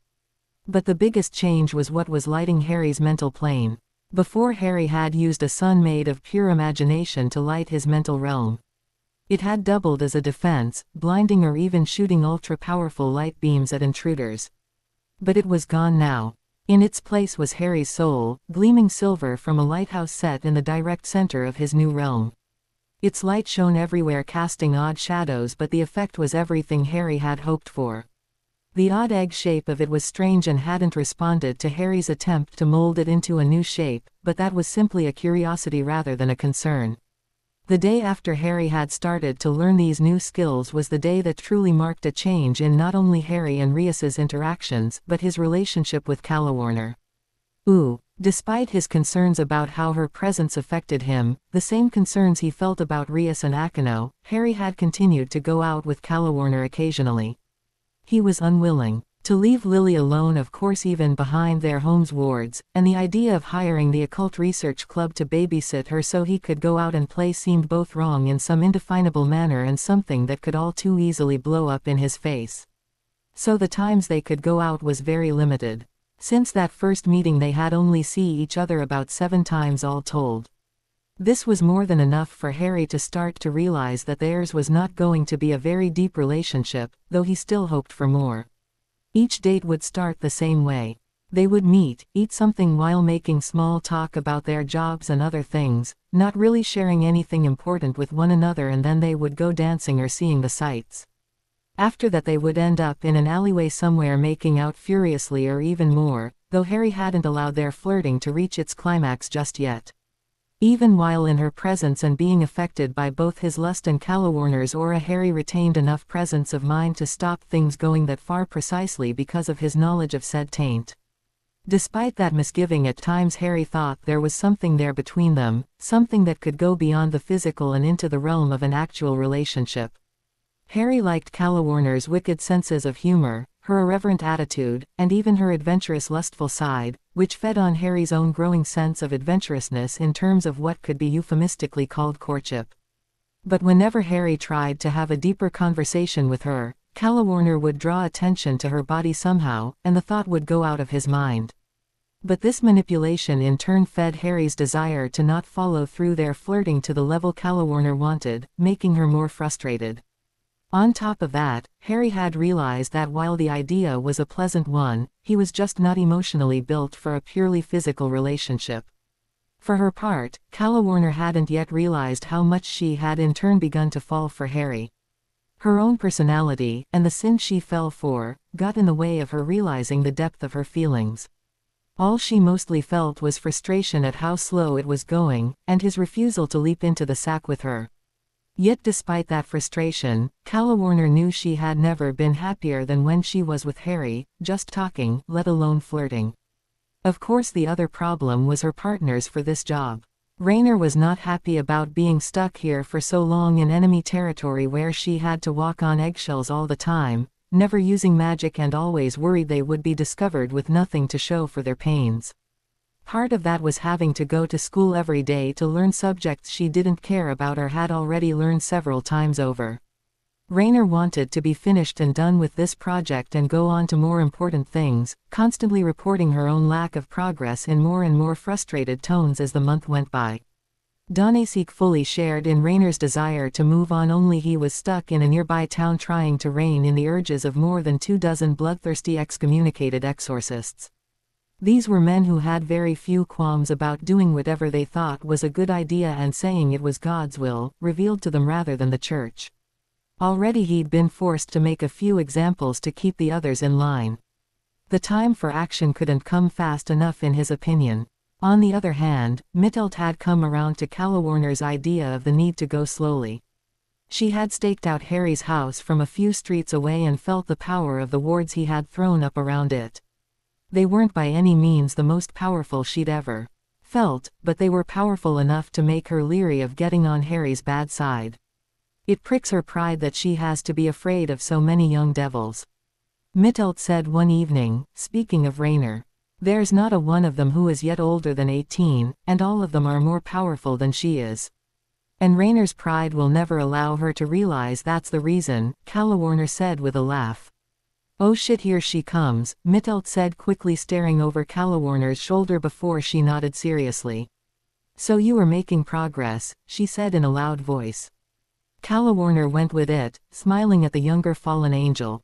While they sometimes didn't get along that well, both of them were leery of how much trouble they could get into when in a highborn devil's territory, so had begun to work together to help calm Raynor down. Making progress, Raynor shouted, stomping up to them and hurling her school bag so hard to the side that it actually went through one of the wooden pews, shattering it utterly. I thought you said you'd only need a few weeks to have Potter eating out of the palm of your hand. We can't do anything about our main target with that wild card still in play. We need to at least figure out how he'll jump if nothing else. While I haven't had him eat out of my hand, let alone anything else, I'm getting there, Calawarner said, one hand moving down from her neck and tracing between her wrist to her navel where it stopped, pointing even further down to make certain both other fallen knew precisely what she was talking about. Mittelt rolled her eyes at that while Raynor growled. But before she could speak, Calawarner went on. The problem is I didn't factor into my initial timeframe the fact that he wouldn't want to leave his daughter alone. I'm getting the distinct impression that there have been people who have tried to kidnap her in the past, or simply to kill her to get to him. And let me guess, that didn't go well for the individuals who tried. Mittelt said sarcastically. Sarcasm was Mittelt's ground state of being. I have no idea. I have an impression that Harry isn't one to play around, especially in the defense of someone he loves, but it's just that, an impression. Calawarner said with a shrug. She sat down next to Mittelt now, facing Raynor and crossing her long legs. What about you? My target has been identified at least.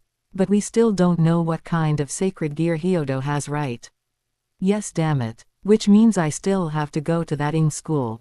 Raynor snarled, starting to pace. But, she said suddenly, stopping and giving them all a gimlet eye. Once I got it as identified, we're going to have to move very quickly. Orders have come in from on high. If the sacred deer that the holds is dangerous, we are to claim it any way we can. Kokobile-sama's even shipping as the extraction tool. The other two fallen nodded seriously, knowing that would probably mean some kind of confrontation with the devils who made Kuo their home.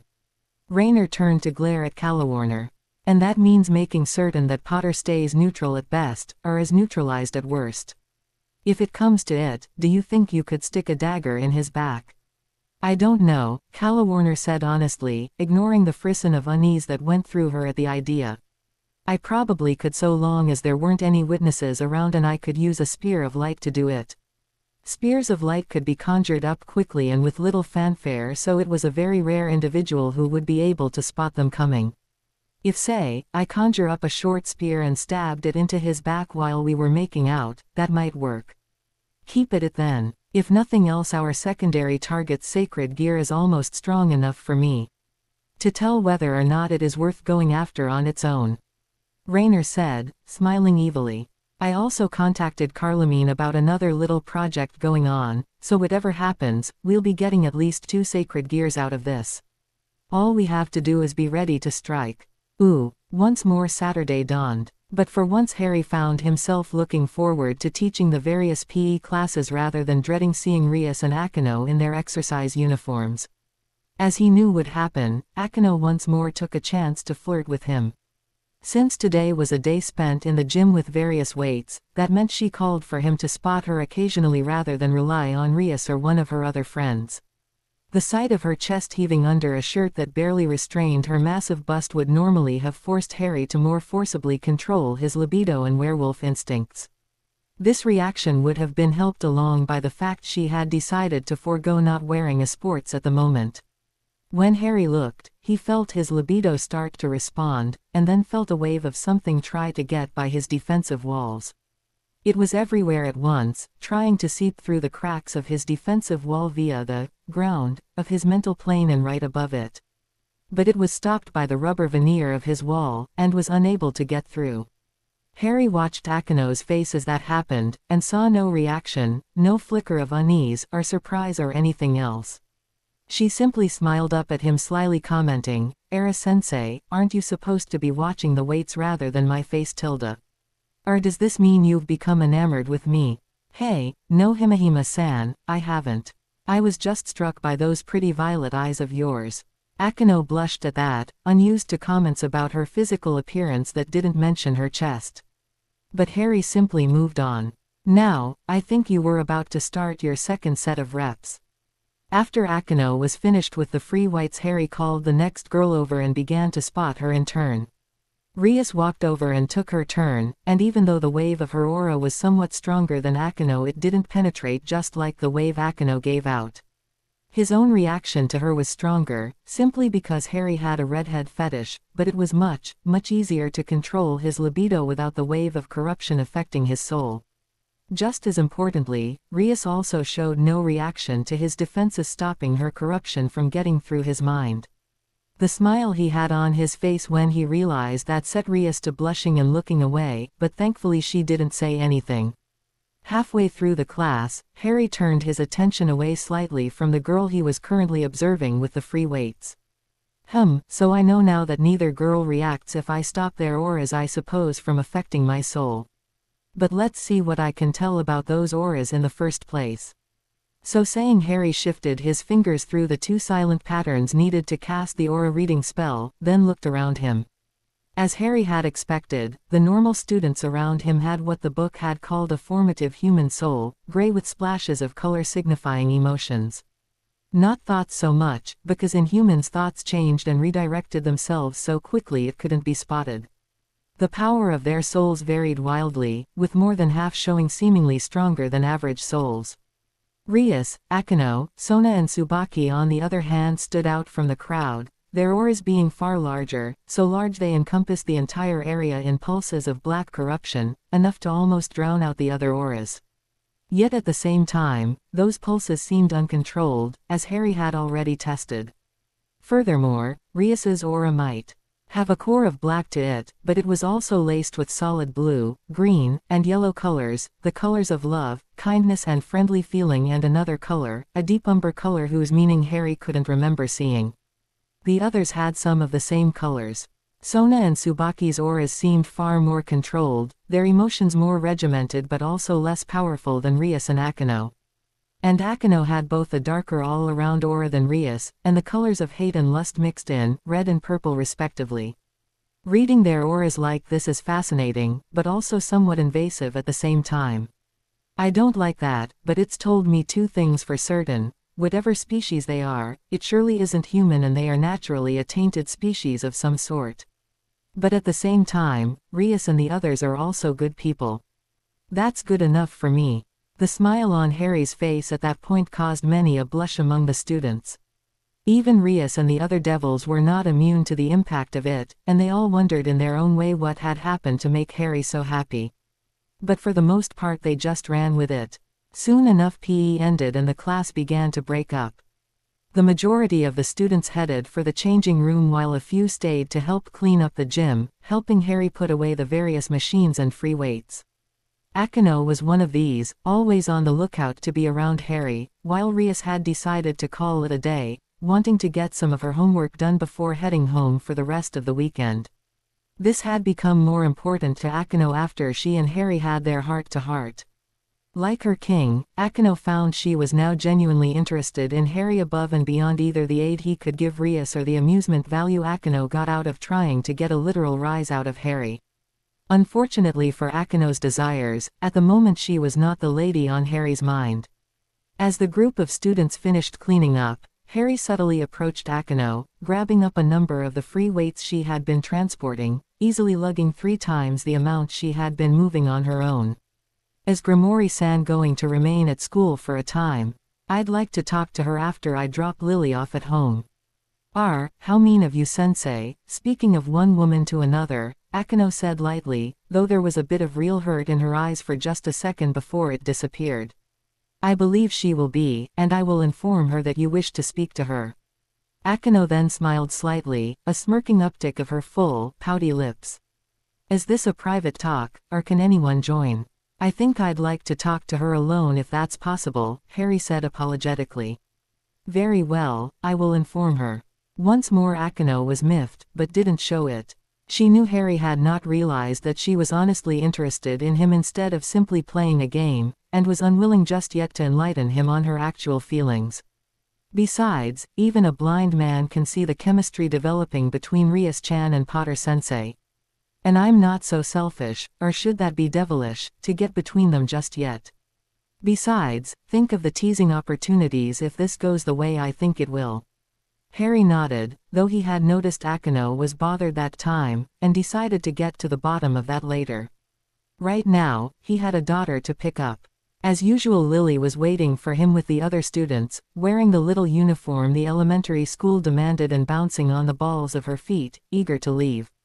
Normally she would be running around with her new friends, but on Saturday all of them were picked up far faster than normal, leaving her alone quickly.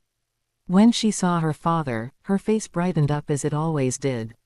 "Hey, Daddy," Harry smiled, grabbing the charging little girl as she raced towards him, taking her small backpack and holding it in one hand while perching Lily on his shoulder, careful to not get her skirt messed up.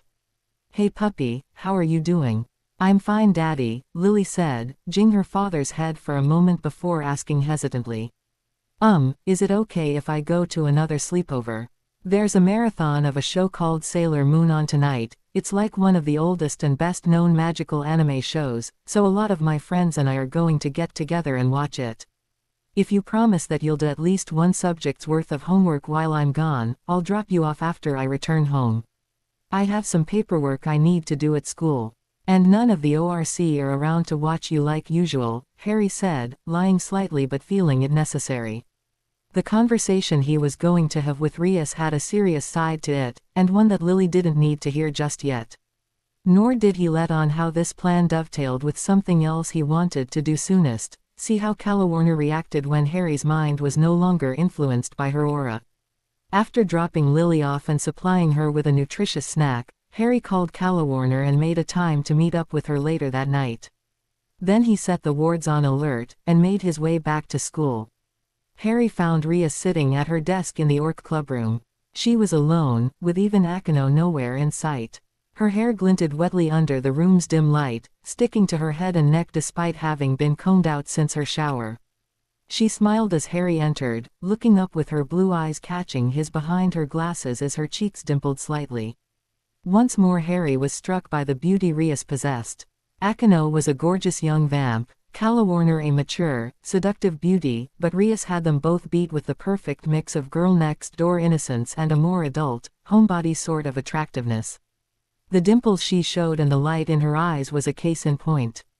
Shaking that thought off and happy that once more his mental defenses had stopped her aura from affecting him, Harry smiled back, moving forward towards the desk. "Schoolwork or paperwork?" "Regular paperwork. My family requires Akino and I to submit our monthly budgets at around this time," Rias said, prevaricating in a white lie sort of way. It was time for their monthly budgets, but this was more to do with her peerage's various operations as devils than money matters. Every month she had to do an audit of her peerage's various clients and their responses to her family's work.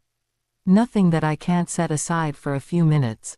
Akino said you wanted to speak to me." Nodding, Harry moved to stand in front of her desk, frowning as he leaned back against the sofa facing away from it as he thought about how to broach the subject.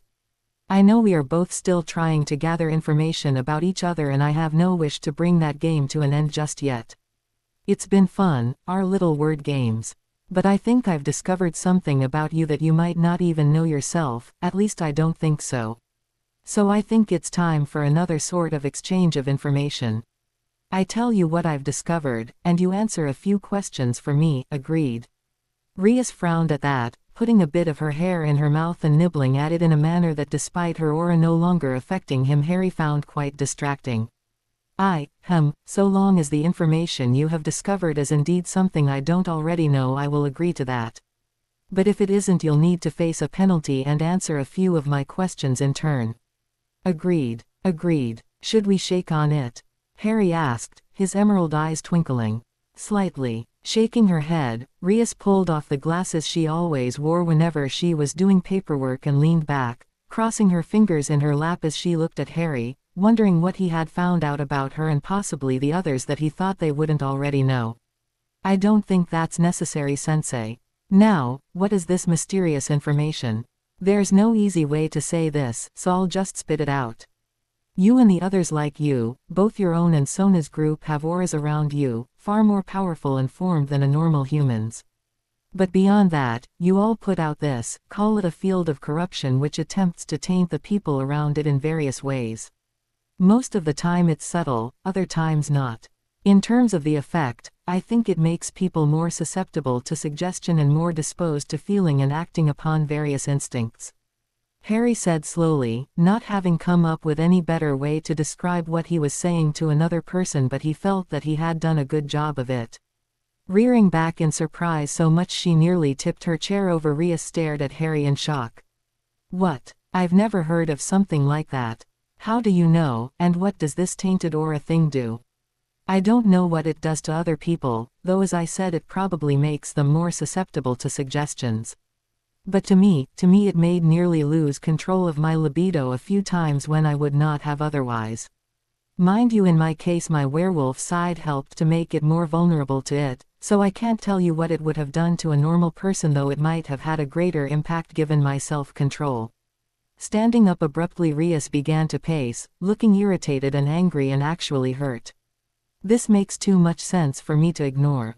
Devils have always been able to talk or convince people to sign contracts with us despite their knowing we're devils and all the stories about us. An aura that makes people more liable to fall to their baser desires and also to trust us at our word or something similar makes too much sense. How bad is it? She asked, stopping to one side of the desk and looking somewhat vulnerable. I mean, you can't tell me how it is affecting the rest of the school's population, certainly. But how bad is it for you? How much of our friendship is based on this aura affecting you? How much of it isn't real? Rias thought as she looked at Harry anxiously. Nor was she feeling that emotion for only herself. If Harry didn't really feel friendship towards her or the others, the rest of her peerage would also be deeply hurt, especially Akeno. I think you misunderstand the strength of it. As I said, in my case it caused a few issues occasionally, but I was able to fight the effect thanks to a mental discipline I know. Harry said, moving forward and taking her hands before Rias could move back. He squeezed them gently, then returned to his previous position, leaning against the back of the sofa. I've reacted more physically to your flirting than I would have for certain, as you're a student. But my friendship with you and the others is real, Rias, don't doubt that. The aura only influenced me in a very unsubtle manner occasionally when it got through my mental defenses. Rias breathed a sigh of relief at that, and moved forward, leaning against the front of her desk. The sudden revelation had shaken her, and it shocked Rias anew how much Harry's opinions and friendship had come to mean to her. I've only known him for 2 months, but in many ways, despite both of us not really knowing what the other is, he's become almost as close to me as Akeno is. Thank you for that, Harry. It means a lot to me that this aura you say I have isn't responsible for our friendship. But how did you discover this aura, and how do you know I don't have any control over it? Smiling as Rias used his first name for the first time, Harry shrugged. I recently learned a method to allow me to use magic in order to see auras as well as defend my soul from what the book called corruption. It wasn't easy, he said in typical British understatement. But I managed to put a defense in place that can stave off the effect of your auras. As for how I know you weren't in control of it, I used that method today for the first time in your PE class, and none of the 4 of you, Shitori-san, Himehime-san, Shinri-san, or you showed any reaction to the fact your auras were no longer getting through to me. That makes me want to know even more about you, you know, Rias said with a giggle, shaking her head and setting her now dry hair to shaking. She had heard that some very high-level devils could see auras, but this sounded very different to the effect she had heard about before. I know, Harry said, smiling beatifically.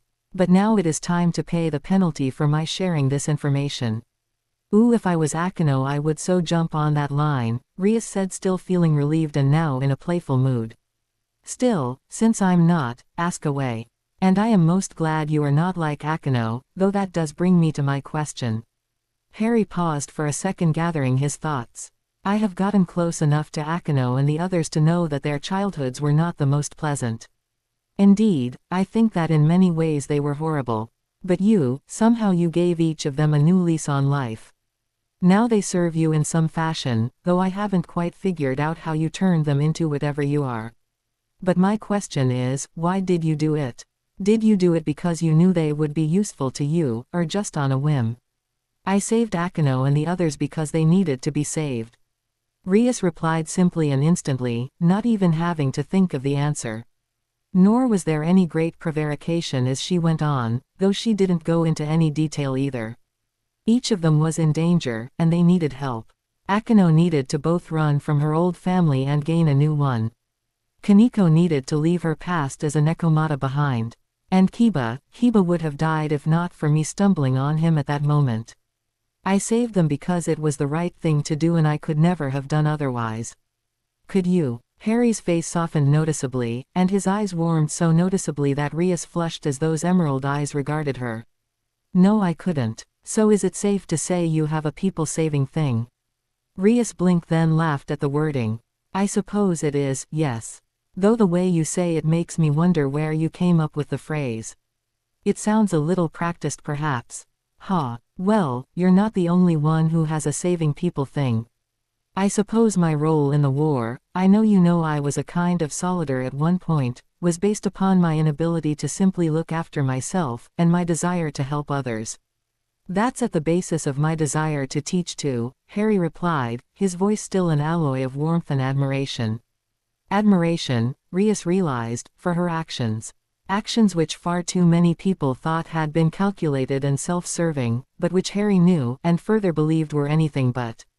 She smiled at that once again then sat down on her desk crossing her legs as she looked up at Harry. And is that all you wanted to know? For now, though perhaps in the near future I might want to know more. Harry said, his eyes and expression now becoming more intense without losing any of its warmth. For some reason that made Rias's heart thump in her chest, so loud she thought Harry must be able to hear it and she licked her lips. Oh, and what would that be? Everything, Harry said simply, leaning forward.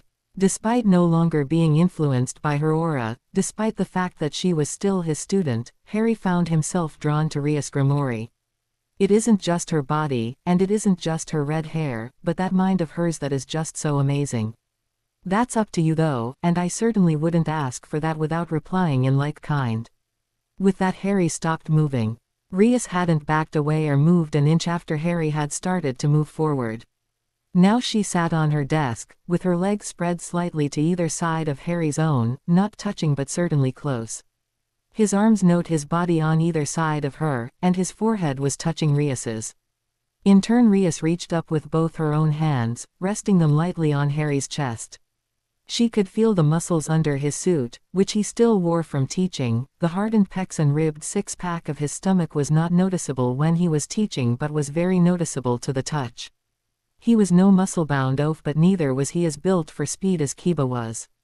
His slightly heavier, stronger frame was a thrill to Rias. They remained there, not speaking for a time, simply staring into one another's eyes, as Rias moved her hands up and down his chest, while his thumbs gently rubbed her sides where her uniform skirt met her blouse. There was a tension in the air, partly lust, partly growing affection, partly something else that neither could name. Rias realized with something like shock that Harry was waiting for her to make the first move. That whatever happened next was entirely in her hands. And this revelation made Rias feel more attracted to Harry even than she had been previously. This was no mean feat, since Harry was the first man that she had ever been attracted to before this. It wasn't as if she thought romance was unimportant, it was simply that she had no need to search it out. Rias knew that she was attractive, indeed ever since puberty and even before she'd had to beat off boys with a stick. Their crude affections or their crude lusts rather had at first fed her ego until she learned that they didn't really see Rias the person, just Rias the object. Just like Riser saw her and just like Rias feared her father saw her, as something to be used or in her father's case bartered off to benefit pureblood devil kind. Harry had never seen her like that. He had always since that first day seen her as Rias, whatever he called her. He had also shown that he respected her mind, her personality, not just her body or strength or status, like he had just done a few minutes ago. And now Harry had made it clear through word and gesture that she was entirely in control of whatever happened between them from this point on. Rias could count on the fingers of one hand the number of times she was fully in control of something, and 3 of those times had to do with using her peerage pieces. Part of her wanted to bring their game, both games really, to an end right now, just blurt out what she was and get Harry to do the same before leaning up and claiming his lips with her own. Part of her wanted to lean back, pull him onto her and just surrender in a way that astonished Rias, who had always fought so she could hold her fate in her hands. But the larger part of Rias knew it was too soon to take that step. 2 months is enough to develop a real affection for someone, but not enough to fall in love. Though it is long enough to maybe start doing it. But no relationship can be built on half-truths and guesswork. I think that we need to talk about the everything you mentioned before anything else happens. You might change your mind after we do. Despite saying that, Rias made no move to lean away, though the tension between them did fade into the background. But something in Harry's eyes told Rias he agreed with her decision, and there was a rueful twinkle in his eyes as Harry moved away to his former position, leaving Rias suddenly colder than she had been. Agreed. I don't have time this weekend, but I am free next weekend. Would that be acceptable? We could have a dinner somewhere in Tokyo proper, and have a proper talk. Rias had to shake her head at that, knowing that this wouldn't just be a talk, but a date. But going to a restaurant so far removed from Kuo should keep rumors of it getting back to the school. Whatever happens, my darn image and his should be safe. Unfortunately, I have a prior engagement next weekend which I can't get out of. How about we make an arrangement for the Saturday after that? That's the weekend I've scheduled Lily and I to head to Kyoto, I'm afraid. How about the weekend after that? Though disappointed somewhat, Rias nodded at that and held out her hand. In that case, I'll see you then. Laughing quietly, Harry took her hand, turning it palm upwards to her palm lightly, sending a shudder through Rias. Agreed. Then he stood up, chuckling. But for now, I have a little girl I need to get to the ball on time, as it were. I'll see you Monday, Rias. See you, Harry. Rias replied, smiling at him until the door closed behind him. Then she fell backwards onto her desk, laughing in sheer exuberant delight. That very night Calawarner met up with Harry. She was determined to bring their relationship to the next level. Harry was determined to see what he could see of her aura, and what would happen when she learned he could block her corrupting effect from impacting his mind. Their date went as it normally did, small talk, over dinner with a side order of heavy flirting. However, as Calawarner was working one of her feet up and down Harry's leg, Harry was using his new technique to see auras on her. What he saw there was like, yet different than what he saw in Rias or the others' auras. For one thing, while their auras had, with the exception of Akino's, a solid core of black, indicating they had been born corrupted, Calawarner had a small, tiny core of what might once have been white. But layered on top of that was a pitch black, shooting through her core from the outer layer in. It was far more diffuse too, the black web through her aura affecting the rest of the colors he saw and painting what he thought of as her core color gray. There were also other colors there, some affection, anger, hate, and a lot of lust. Indeed, the purple of lust was the second most prevalent color in Calawarner's aura. Holy hell, what is she? Some of it almost looks like what I sort of sensed in Akino, but not quite, and look at all of the anger, corruption and lust. What the hell is up with that? Keeping his thoughts off his face with difficulty, Harry began to respond in kind to Calawarner's ministrations, his own leg slowly lifting her skirt as the waiter left them to prepare the check. But even as he did so, Harry watched Calawarner's aura, seeing it pulse slightly as he did. Let's hear it for multitasking. Any second now, I think. As Harry thought that, Calawarner leaned over the table to take Harry's hands with one of her own, staring into his eyes as she used her tongue to almost fillet the straw to her fruity cocktail. I think I've waited long enough, Harry, she said, her eyes glinting as her aura reached out to envelop Harry. There's a motel nearby, and you don't have to be home until tomorrow morning. I'm not taking no for an answer this time. Harry frowned, slowly shaking his head as he readied his new not quite mental defenses. Going to have to come up with a name for them, I think. Soul defenses just sounds strange. Twisting his fingers with Calawarner's, Harry replied seriously. I've learned not to rush into relationships. My ex-wife and I rushed to the altar far too quickly, and we later realized that as people we just weren't very compatible.